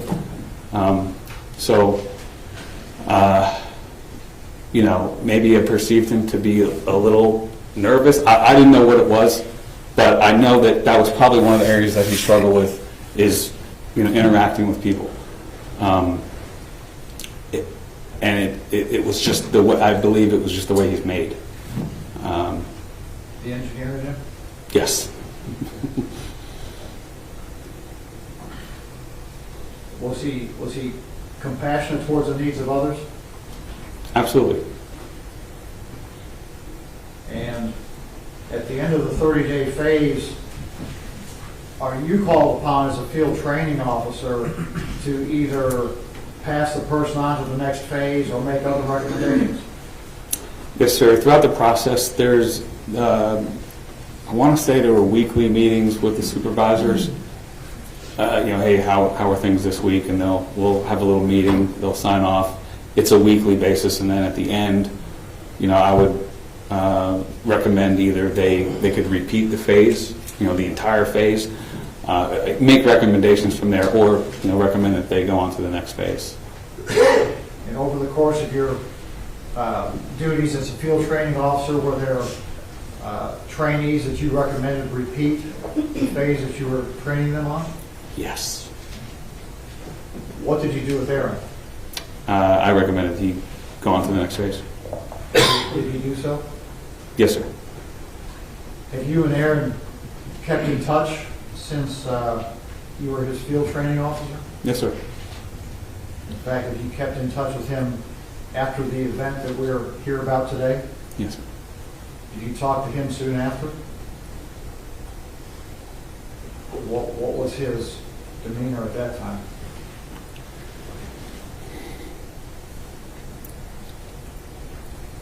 He was, as you can imagine, he was pretty torn up. He was devastated. I remember that I was out somewhere with family and got a call from him, and he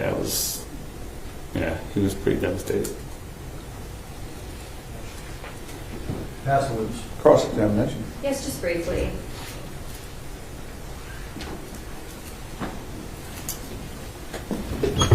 You just talked about him reaching out and keeping in touch with you. What did he tell you had happened in this particular case? He didn't give specifics, and I didn't want to ask. He basically said, hey, I was involved in a shooting last night. I don't remember exactly what he said. I do recall not wanting to ask, just because I've been on scene and involved in certain things, and I never wanted to ask an officer, about that right off the bat. I just didn't feel comfortable doing that, and I didn't know how he would react to it, so I kind of just was there to listen to whatever he said. Okay, and over the last 3 years, have you guys talked about what happened? No, not in detail. I've asked him about the case, how things are going, things like that. I never initiated that kind of stuff with him because I figured he talked about it enough with his lawyers and family. Then whenever I would talk to him, it was kind of like a escape. We did lunch a few times, I think, and talked about meaningless things, sports and whatnot. Do you want to know? Do I want to know what? Do you want to know what happened? I have an idea of what happened, but I don't know the facts of everything of the case, no. Well, sure, because you weren't able to sit in here in the last few weeks, correct? No, I was not here. No, ma'am. And you haven't reviewed any evidence in the case, correct? Just what I saw on TV. Right, and what's on TV isn't evidence, but as far as what the actual evidence and the facts of this case, you haven't had the opportunity like the jury has, correct? You're correct, yes, ma'am. Right. And there's been various witnesses that have testified, and you haven't had the benefit of hearing them, correct? No, like you said, just what I saw on TV. Okay. And when you talked about the training, so overall, you have supervised him and watched him as a police officer for a total of about 4 weeks, is that right? Yes, ma'am. Okay. And then after that, he went on to be on the street as a patrol officer for another 18 months or so before this happened?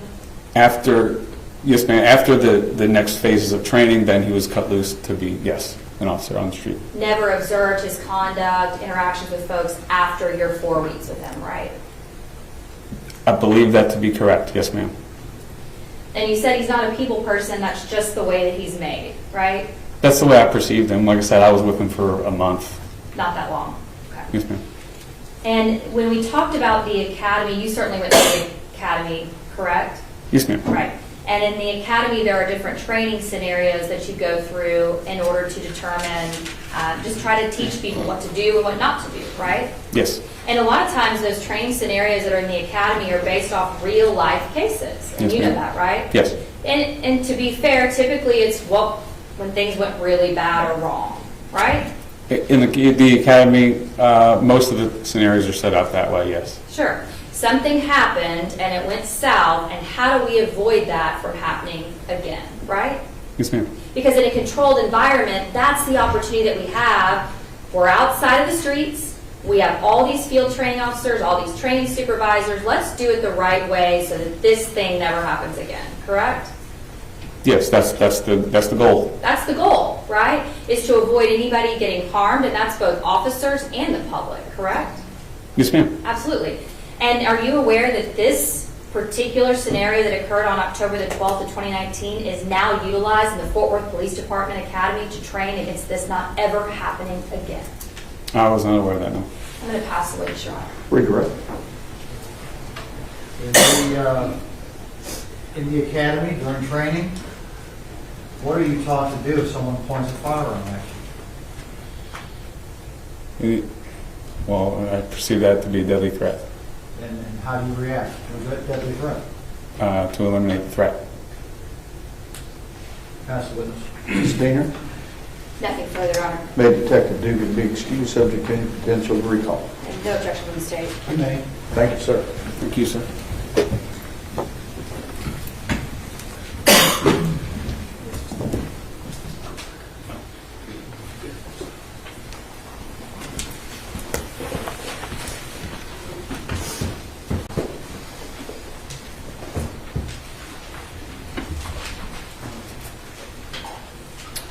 Mr. Gill? Donna Dean. Donna Dean. Yes, that's right.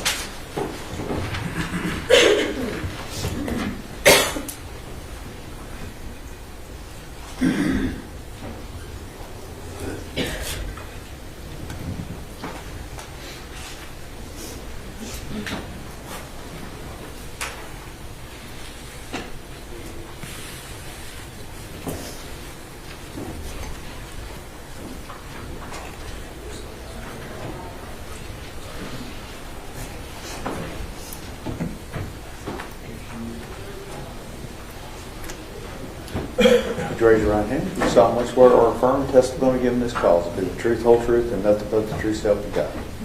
Have a seat, please, ma'am.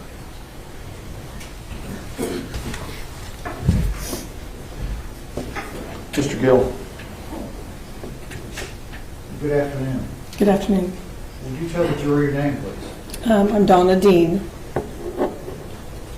Donna, are you Aaron's mother? Yes, I am. And would you tell the jury what your immediate family consists of, please? My husband and I have been married for 46 years, and we have 6 children. The oldest is a daughter, and then 4 sons and a younger daughter. 2 sons are married, and we have 4 grandchildren. Would you tell us the names of your children starting from oldest to youngest?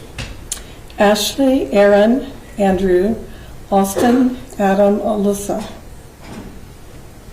And are several of the kids here today? Yes, they are. And could you tell us your husband's name? Larry. Is he here today also? He is, yes. And have you all been present here for most of the trial? Yes, we have been here for all of it. So all the kids' names begin with A? Yes, sir. That probably didn't happen by accident, did it? No, the first 2 were kind of like, we like those names, and then after that, we just said, hey, this is the pattern, we'll just keep it up. Have they ever been referred to as the A team? 6 A's usually, that's what they're referred to. So where is Aaron in the chronology of children? He's the second born. So he has an older sister, Ashley, and then it was Aaron. Is that correct? Yes, sir. So how old is Aaron today? Aaron is 38. And was Aaron and the rest of your kids, were they all raised here in the Dallas-Fort Worth area? Yes. yes. Primarily where? In Arlington, Was Aaron born in Arlington? yes, Pretty much lived in Arlington his entire life? yes. Where did the kids go to school? We homeschooled our children all the way through high school. So you were the school mom for 6 kids? Yes, sir. So were you a stay-at-home mom then? Yes. I was formerly a nurse, but I stayed home with my children once they were born. Was that about the time the kids started getting to school age, you decided to stay home? Yeah, a little bit earlier, but yeah. Okay. So what kind of work did Larry do? For a number of years, he was self-employed with a computer business. His primary clients are small businesses. He's their IT person. He's done some other things after the economy crashed in 08 and 09. It took down several of our clients. And he did some private security work, and he still maintains some clients that he's had for years. So he's mostly retired, but still has a few good clients he takes care of? Mm-hmm. So what did the homeschooling consist of? With homeschooling here in Texas, the parents are responsible for everything from curriculum selection, planning, how to implement the curriculum, daily scheduling, evaluating students, and bringing them to completion, or if somebody wants to enter their children into a classroom. So at some point, Aaron earned a high school degree? He did. And after high school, what did he decide to do? He entered University of Texas at Arlington as an honors student in the engineering program. And did he eventually earn a degree? He did. He has a degree, a bachelor's degree in physics, and it's a minor in engineering. And then he went to work at the engineering field? Yes, he did. Okay. He actually worked in engineering some while he was a student. At some point, he decided to change careers. He did. He decided to become a police officer. Yes, sir. Do you know why he did that? He told us he wanted to do it because he wanted to make a difference in people's lives and to help people.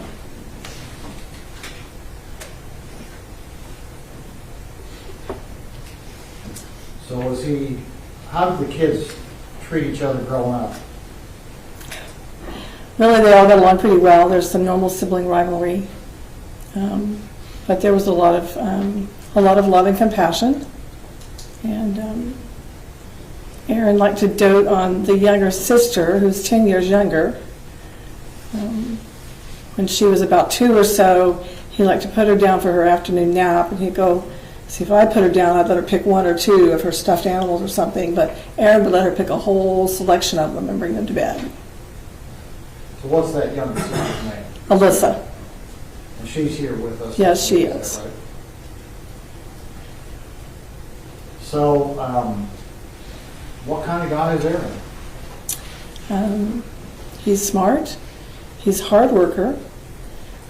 He definitely wants to help people, and he's very faithful in carrying out his responsibilities. He's very industrious, often, and has a lot of ingenuity.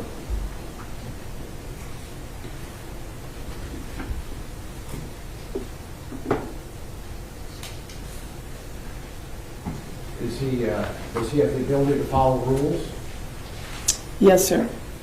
He was a good rule follower. Has he been doing that his entire life?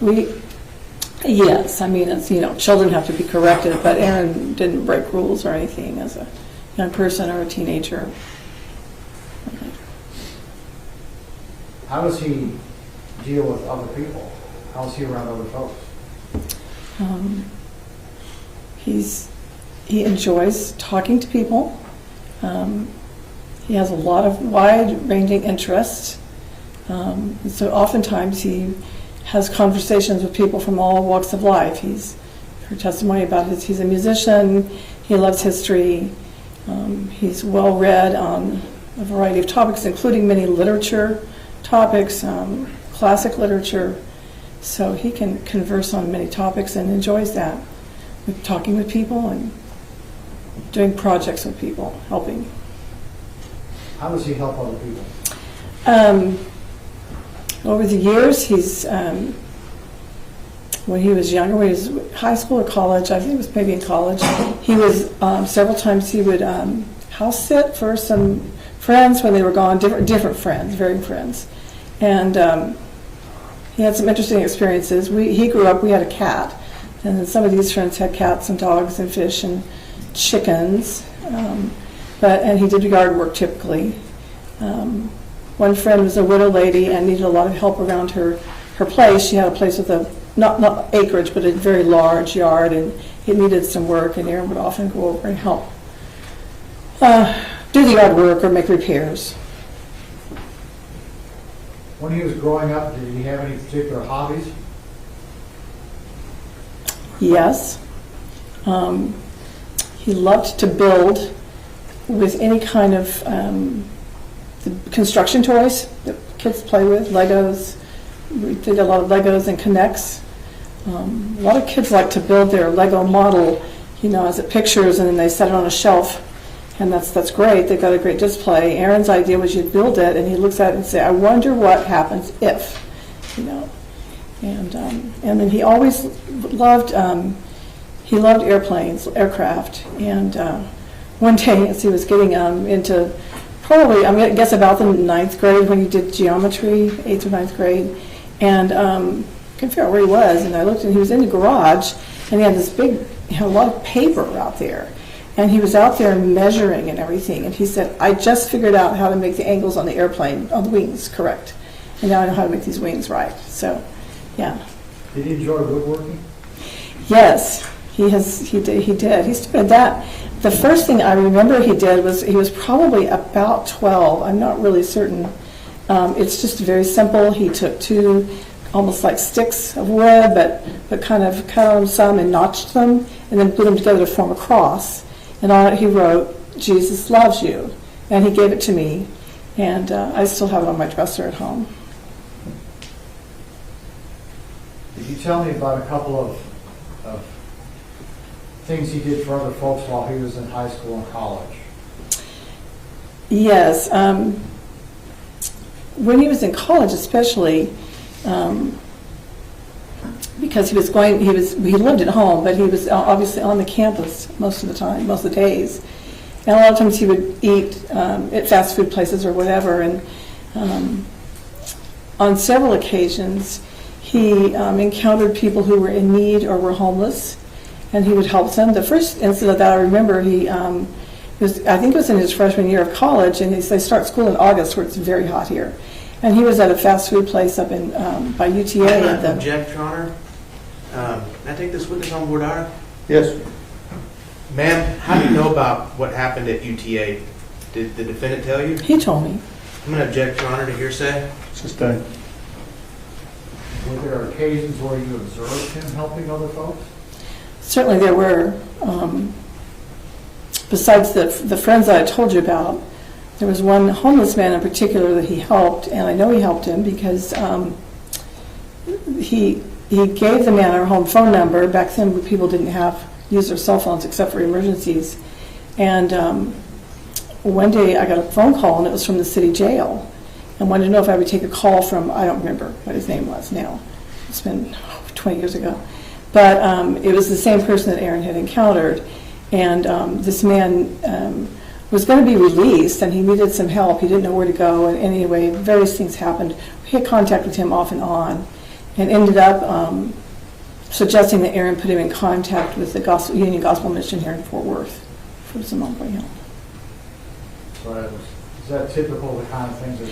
Yes. And one time, too, another time when I was present, our church had a game night on a Friday evening, and we had food and everything, and we cleaned up, and a car pulls up with a man and woman and I think 2 children, I don't remember, and they said that they were needing food and money, and Aaron immediately began getting the food that we had just packed up, getting food out to help them and that kind of thing. If the jury were to see fit to give Aaron a probated sentence, would Aaron be able to follow the rules that the Judge Gallagher gives him, no matter what they are? Absolutely. He's been, he's had to follow bond rules for the last 3 years, which I think there's a fair amount of similarity. I noticed that one of the conditions is they have to have employment. And when Aaron, well, obviously he lost his job for the police department, and he needed to try to find work. And he's began working for a friend who had a business cleaning dinner hoods on restaurants, but this was just before COVID. When COVID hit, all the restaurants closed down, so he could not, he had no, had a job. And throughout that time with COVID, there was some dead time in there when nobody could work because businesses were all closed. But then he would begin to apply, see a lot of agencies, I'll call them, I don't know, people who help placement services. And I think the way some of those work is they'll do a basic background and then they place somebody and then they'll do a more thorough background check. So Aaron was placed into, I have no idea how many jobs, with a whole variety of different things. And then when the full background check would come and they realized he was under indictment, they would say, we can't keep you working here. And I know at least one of them, the supervisor, particularly said, I'm going to really try to, I really want you to work here. You're a great worker and we really need you. But his company wouldn't let him stay on. So I'm confident that he would find work to do that and follow the rules. Well, he's managed to keep busy, hasn't he? He has. He's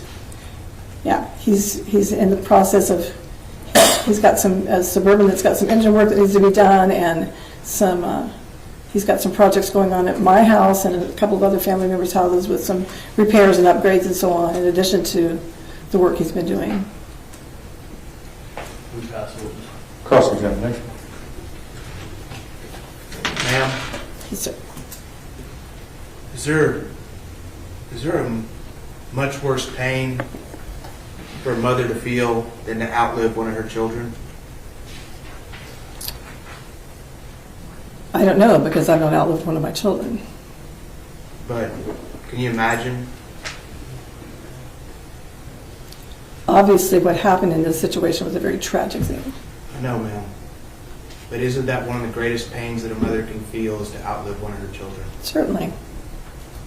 And how many brothers and sisters does the defendant have? Yes, 2 sisters and 3 brothers. 2 sisters and 3 brothers. And ever since October 2019, those 2 sisters and those 3 brothers have been able to hug the defendant whenever they wanted. Isn't that correct? Correct. And you've been able to hug the defendant whenever you wanted. Isn't that correct? Correct. And his father's been able to hug the defendant whenever he wanted. Isn't that correct? Correct. And you know, you've been sitting here for 2 weeks, right? Yes, sir. And you know that there's a lot of people here who, after October 12, 2019, had a very important person in their life that they'll never be able to talk to again. Isn't that correct? Correct. We'll pass the witness. Read the record. Ms. Dean, you were here yesterday in the courthouse, is that right? Yes, sir. And you were here when the jury reached its verdict, Yes, sir. and then we recessed for the evening? Mm-hmm. And then did you walk from the courthouse to a car that was parked somewhere downtown? I'm going to object, Your Honor, to this line of questioning that we approach. No, I'm going to let him go. Yes, my husband went to pick up the car and picked me up. Okay. Did he pick you up down here next to the courthouse? Yes. Were there other members of the family present? Yes. And was there an incident that occurred out by the street? There were a lot of people yelling. Yelling at who? Yelling at my family. What kind of things were they yelling at? I'm going to object, Your Honor, to hearsay. Sustain. Were the things they were yelling at you true? No. Were they accusations? Yes. What were they? I'm going to object, Your Honor, again to hearsay. Sustain. Judge, we're not offering it because it's true, we're offering it because it was said. Then I would object to relevance. Understand the objection, sustained. Was it a tense situation? Yes. Were those people being kind to you? No. Did you feel safe? Only because there were a lot of sheriff's deputies around. Was it a very bad situation? Yes. Are you concerned about it going forward? Yes. We pass the witness. Mr. Smith? You've seen Atatiana Jefferson's siblings in this courtroom, haven't you? Yes. It wasn't Atatiana's siblings, these people outside yelling at you, was it? I don't really know who it was. Are you saying it was them? There were a lot of people out there hollering. I have no idea who those people were. So you think it could have been them yelling at you? And Judge, I don't for know. the record, we're not saying it was. We understand. Ask the witness. Mr. Gill, Nothing further, Judge. may Ms. Dean be excused subject to any potential recall. She may. No objection to the state. Thank you, ma'am.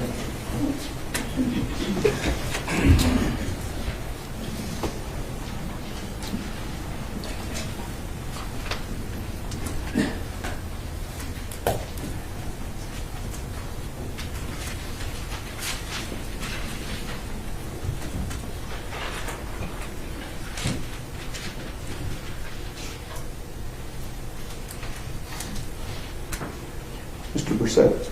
Your Honor, I believe Mr. Mata has graced us with his presence. We ask that he be sworn in and put under the rules. Is there a Mr. Mata in the courtroom? You'd stand right there at the rail for me, please, sir. Raise your right hand for me.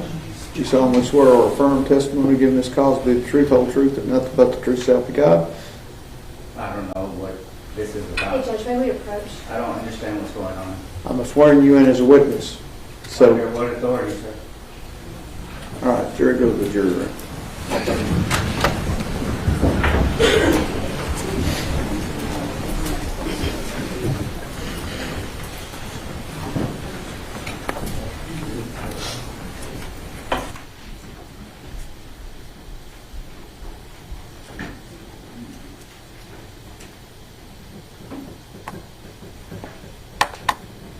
Everyone may be seated. Mr. Mata?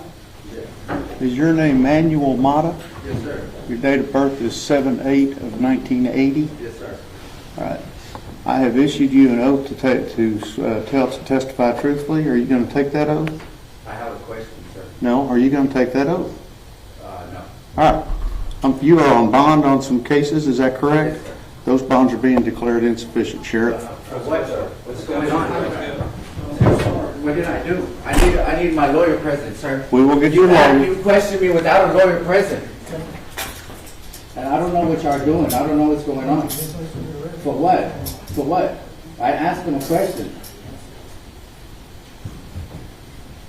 I don't have no knowledge of this case. And I just wanted to know who's asking for me to be sworn in. The DA, the defense, the judge, who's asking it? Those are questions I need answers if you're going to revoke me. You ain't got to be aggressive when you do. Let me see the lawyers. Yeah, we can't. It's got to be awesome.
Everyone may be seated.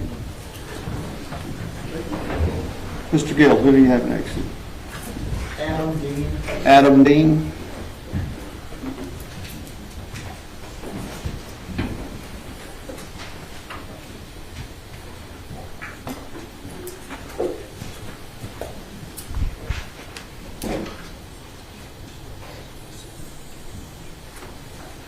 Solemnly swear or affirm testimony given this cause to be the truth, whole truth, and nothing but the true self of God. Yes, sir. I do. Thank you, sir. Have a seat.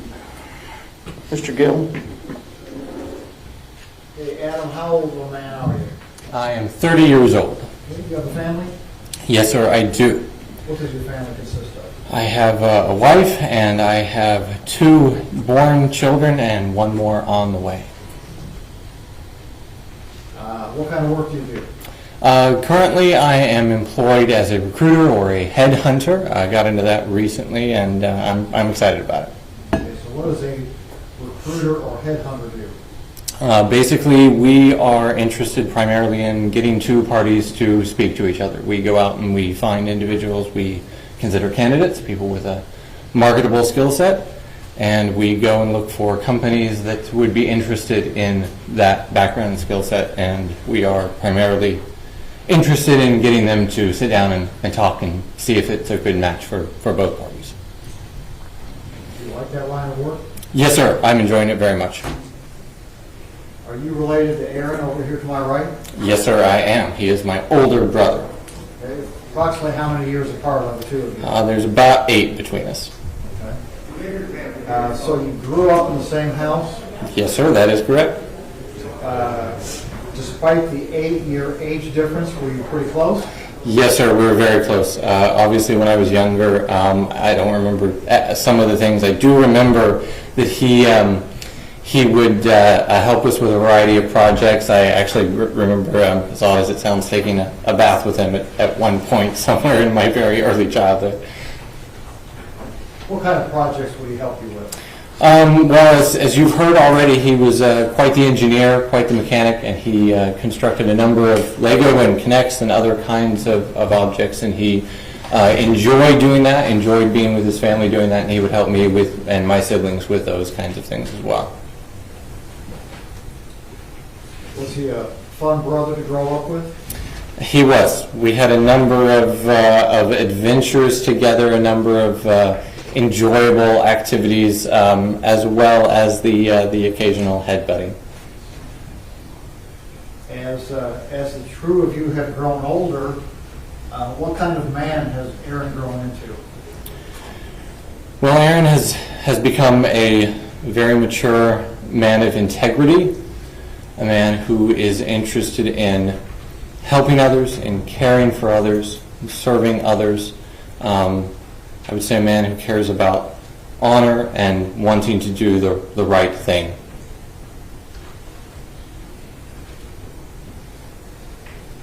How would you describe his personality? He is very analytical, should come as no surprise to you. He has both a serious and a light, fun side. We make fun of him a little bit for being a little too self-serious occasionally, but he has plenty of humor. He can speak to people. He's very interested in a number of different areas. We've already heard some of those kinds of things. He enjoys learning about those things. He's self-taught in many of the areas you have heard described. You described that you have a couple of kids, a couple of born kids. Yes, sir. I have a 3-year-old daughter and a 1-year-old son. Do they know Aaron? Yes, they do, very well. Recently, I got into weightlifting, and again, as the engineer, I knew that Aaron was the one who I would call to help me build a weight rack in my bedroom. And during his time there, he began to interact with, especially at that time, my son had not been born yet, and he interacted with my daughter, and she is very particular about who she likes, who she lets hold her or talk to her. And just after a couple of weeks of being there and engaging in that, she began to ask when Uncle Aaron would come next, when the next time she could see him was. you familiar with his work with the children's choir?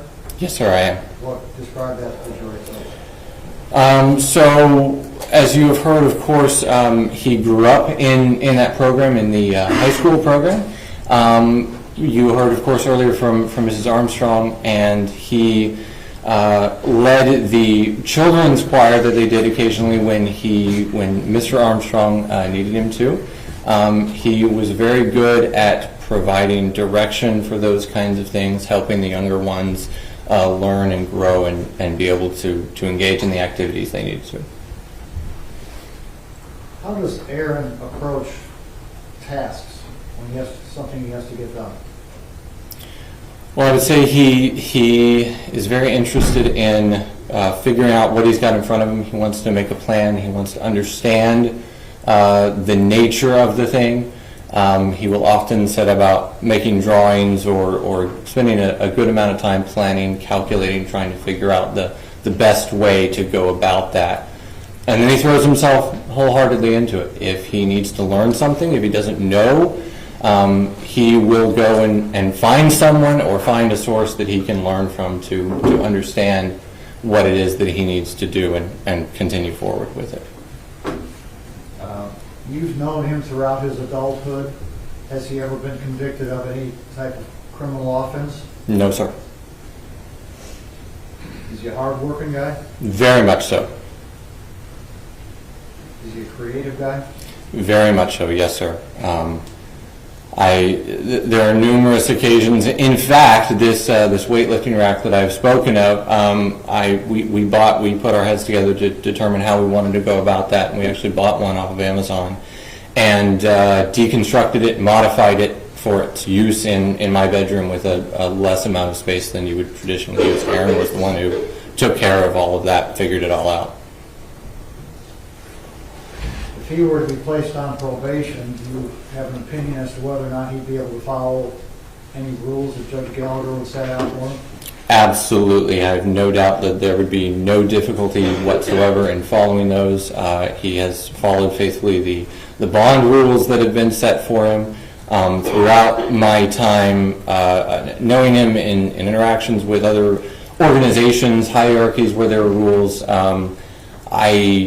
Aaron is not the one who goes and skirts around the rules or figures out how he can get what he wants to do, thinking that he's above them or going to go do his own thing regardless. We'll pass the witness. Cross-examination. No questions, Your Honor. May Mr. Dean be excused subject to any potential recall? You may. No objection from the state. Thank you, sir.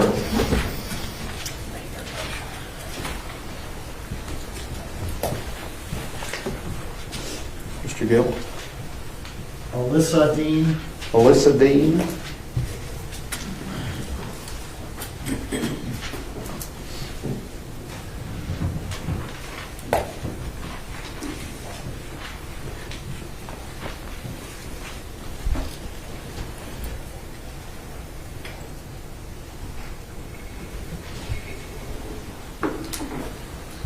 Solemnly swear or affirm testimony given this cause to be the truth, whole truth, and nothing but the truth, so help you God. I do. Have a seat right here. Mr. Gill? Tell us your name, please. Alyssa Dean. And are you Aaron's younger sister? I am.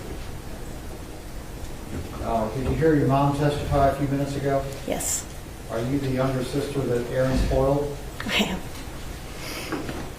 How are you occupied or employed? I am a police officer. Are you a police officer for one of the departments here in the Metroplex? Yes, I work here in DFW.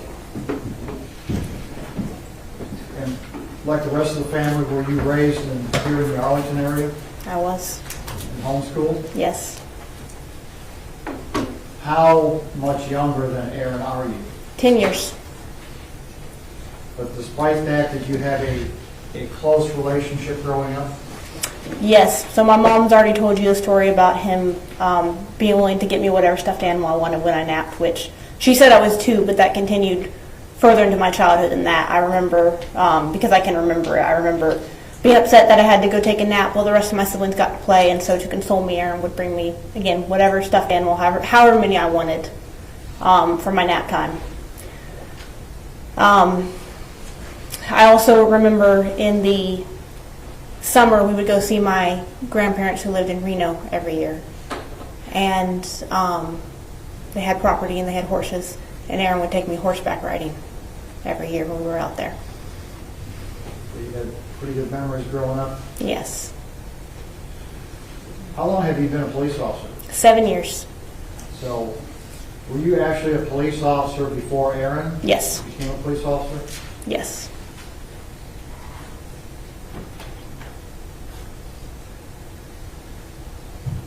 What kind of guy is Aaron? Hardworking, humble, caring. You've heard already from my family that he has a lot of projects, and he does. He has a lot of different interests and likes to do a lot of things. He's actually been in the process of helping me remodel my bathroom at my house. Which is something he took on himself to do, and has ripped it down to studs, and we're in the process of rebuilding it.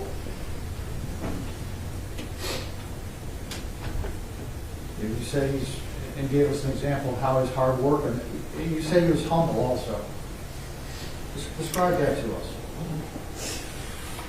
I remember conversations when Aaron was going through the academy. Of course, I had already been through my academy by that time. I was an officer.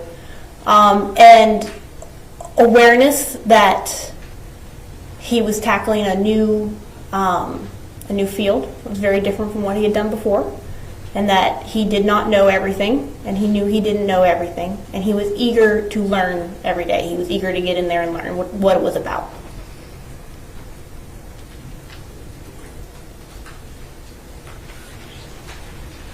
Does Aaron have an ability to follow rules? Yes. Does he follow society's rules? Absolutely. As a component of the criminal justice system, do you feel like he'd be able to follow rules that Judge Gallagher gives to him? Absolutely. My family's already referred that he's, of course, followed his bond conditions for the last 3 years. But he would have no desire not to. I mean, he lives his life according to those rules anyway. That wouldn't be an issue for him.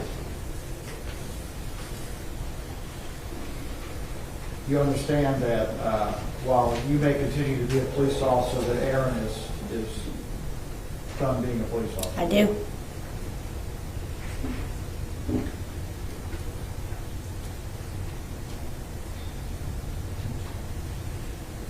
Who passed the witness? Cross-examination.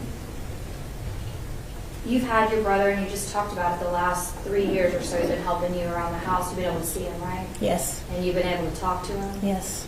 Hug him? Yes. In fact, you just touched him on the shoulder when you walked in. I You did. can still touch him with your hands. I can. And you know that's not something that this family over here to my left, the second row right here, do you know Darius Carr? You don't know him, right? But I saw him speak earlier. Sure, but you don't know him. I do not know. And you don't know Ashley. I do not. And you don't know Amber, who's in the hospital. No. And you know, though, that they don't get that same opportunity. I do know. And they will never get to do that. You know that? I do know it. And as far as what we talked a little bit earlier about this with another family member, you also grew up in a very religious family, correct? Yes. And honor and follow the teachings of the Bible, correct? Yes. And you're familiar with the numerous Bible verses that deal with an eye for an eye, tooth for a tooth. You're familiar with those, correct? Yes. Old Testament, New Testament, both? Yes. All right. When you described earlier about your brother being humble and caring, you love him, correct? Yes. Y'all seem like you are very, very close. We are very close. And both of you guys are the only 2 of the 6 siblings that went into law enforcement yourself. Did he do that because of you? Actually, most of my siblings have had an interest in law enforcement at one time or another. We're just the only 2 who ended up pursuing it. And so, did he go into it because of you? No. Okay. And so both of you guys were police officers at one point. Yes. You heard him testify this week, right? Yes.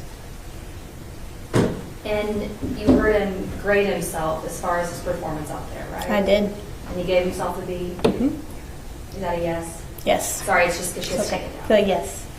And the grade that he gave, the B grade, do you feel like that's a humble grade to give when a life is lost? I think it is very hard to give a grade when you're not given a rubric to grade by. Sure. A rubric to grade by. Rubric? Are you? And so, do you agree with the grade of B then? Like I said, I. If you'll let me finish my question. I'm sorry. It's just because we can't interrupt each other, and I've got to finish before you answer, vice versa. So, do you agree that with your brother then for the grade of B, with his performance out there at the scene? Like I said, without being given some kind of grading tool to use, I can't agree with that. I mean, all tests have to be given some kind of criteria to grade them by, correct? Sure. And so when Dale gave the A to F, he gave the grade B, and you don't disagree with that grade?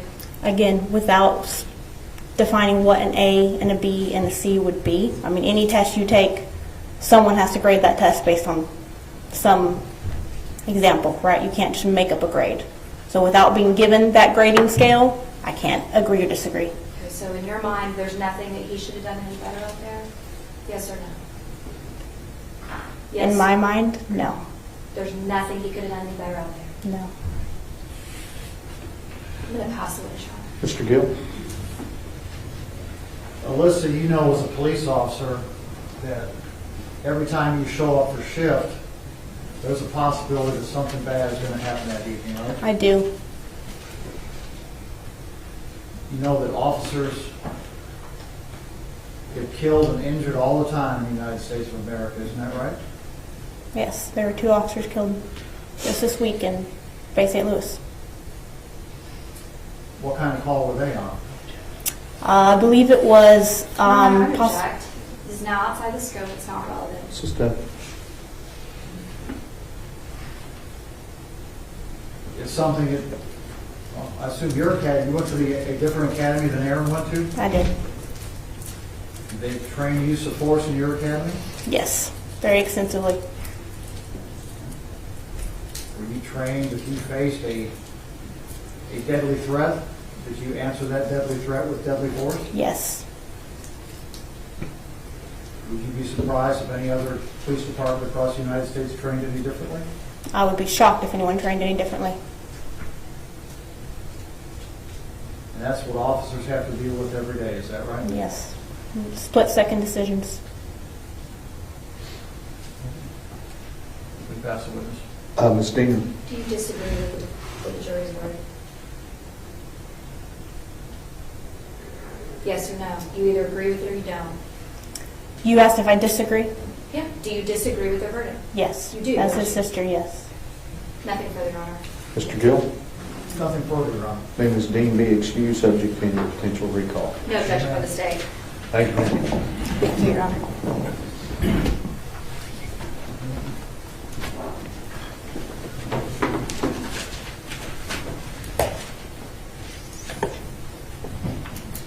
Mr. Gill? Mr. Dean rests. State have any rebuttal? We do. Who do you have? Ashley Carr. Ashley Carr.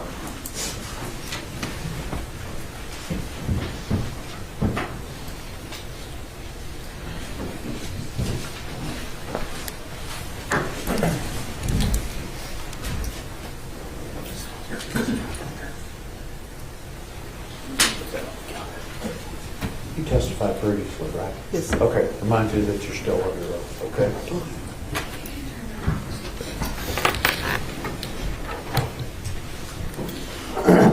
Ms. Diener? And permission to post, I believe it's already been admitted, Stacey's at 91. Yes, ma'am.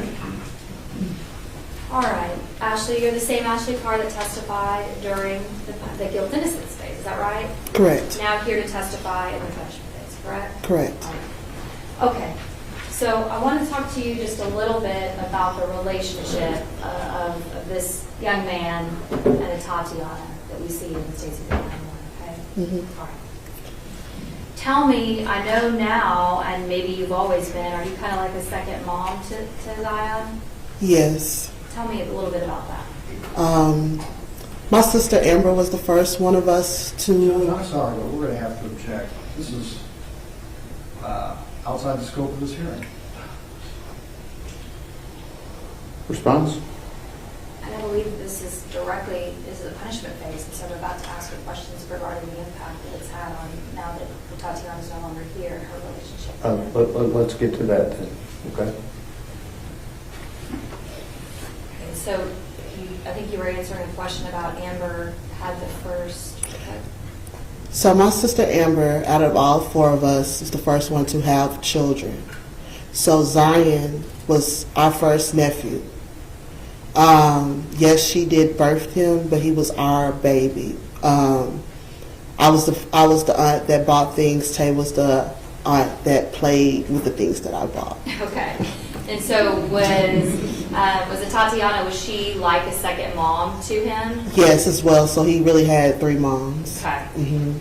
And you said she's the one that would actually play with them. Would she also make sure that he followed certain chores and responsibilities, things like that, especially when she was living there with him?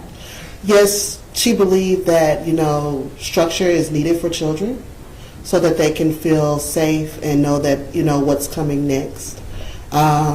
She had made him a schedule of what you're supposed to do in the morning and had it on the refrigerator. Now that Yes.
In your outside presence of the jury, go ahead. Thank you.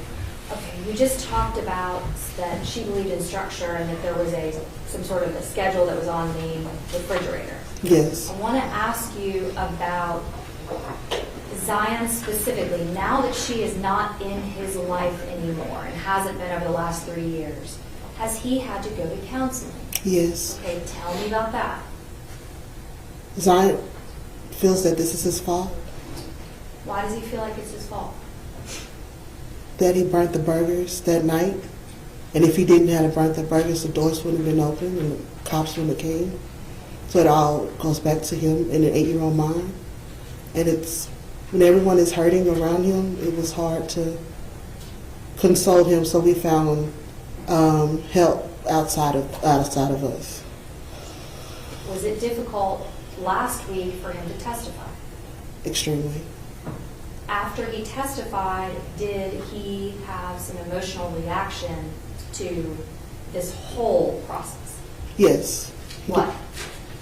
So much so that he did not go to school for the next couple of days after that, so that we can make sure that he felt comfortable. He was having panic attacks, just outbursts. An 11-year-old can't express why you're frustrated and why you're mad.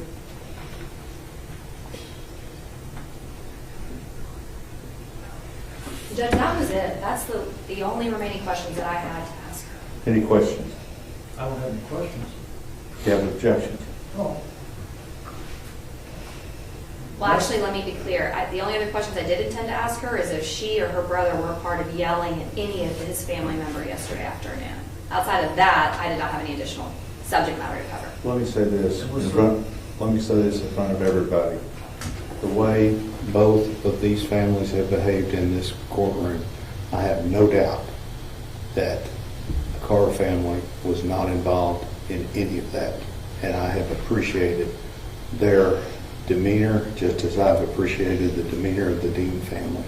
I thank both families throughout this trial. So that's not necessary, in my opinion, Ms. Diener. Mr. Gill.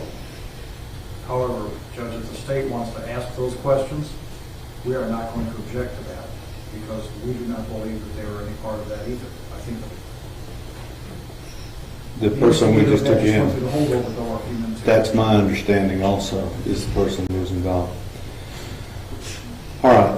But we do have an objection to the way that the victim impact evidence has taken a turn away from the impact of the death of Atatiana Jefferson to impact of court proceedings. I don't believe that there's any relevance to how someone feels after court proceedings. I don't believe it's valid victim impact testimony. I've got a couple of concerns based upon her testimony thus far when she stated that Zion said it's his fault because he burned the hamburger. We're getting into hearsay. That's my first thing. That was going to be my next one. What up? I was just going to ask, may I be permitted to ask him if he's sad? That's an objection calling for hearsay. His demeanor? Oh, his demeanor, you can ask him that, yeah. But you can't go into statements that other people have said outside of court. So that's where I'm coming from. Any other objections? No, sir. Okay. I'm going to allow you to ask her generally about Zion. Has he had problems as a result of this? Has he sought counseling? Did that counseling have to either increase or intensify as a result of the trial? I want to keep it real general. Okay? Mr. Smith. What about missing school? I'll let you ask that. Missing school because of the incident and the trial? Correct. You may have an objection if you choose running objection to that. Okay? Yes, sir. Okay. So you understand where we're coming from? Mm-hmm. All right. Both sides ready for the jury? State's ready. Yes. All right.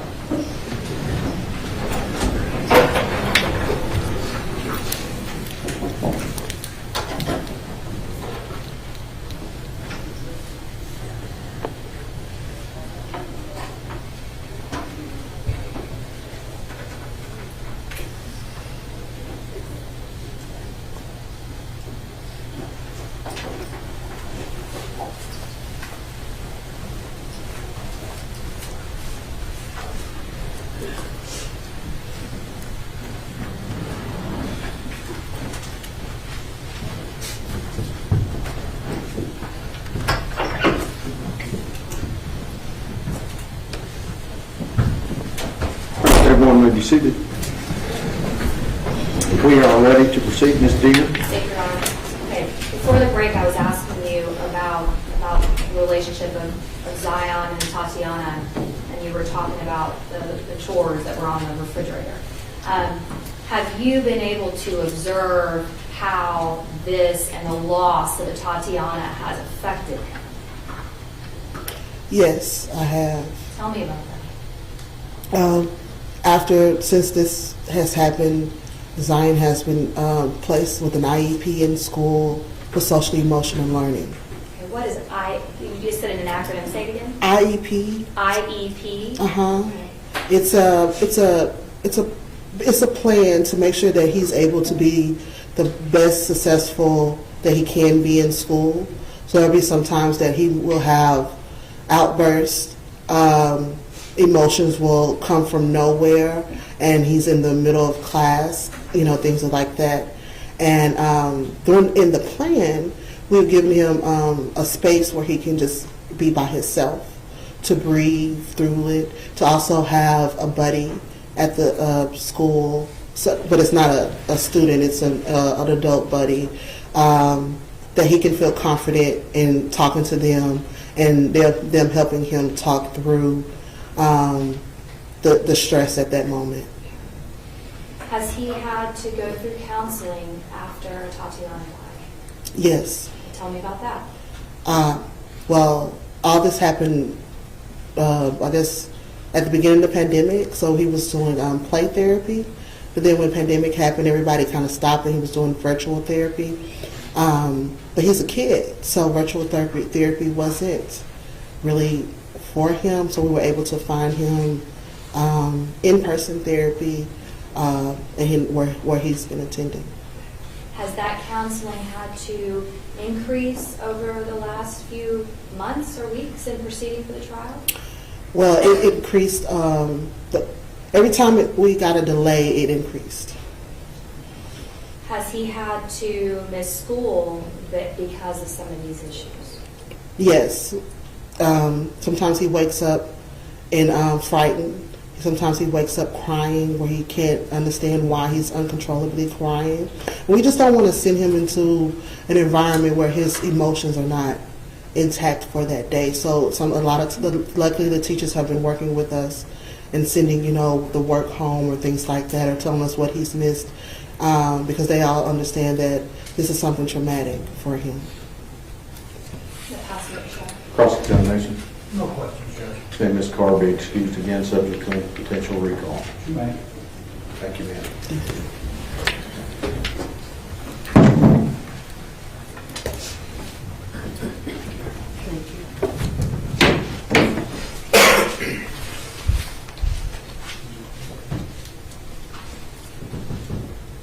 Mr. Smith. Your Honor, ladies and gentlemen of the jury, the state of Texas rests. We close. The state of Texas closes as well. All right, that's all of the evidence that you will hear. And I'm going to talk to the lawyers. Y'all retire to your room. I'll be back to visit with you.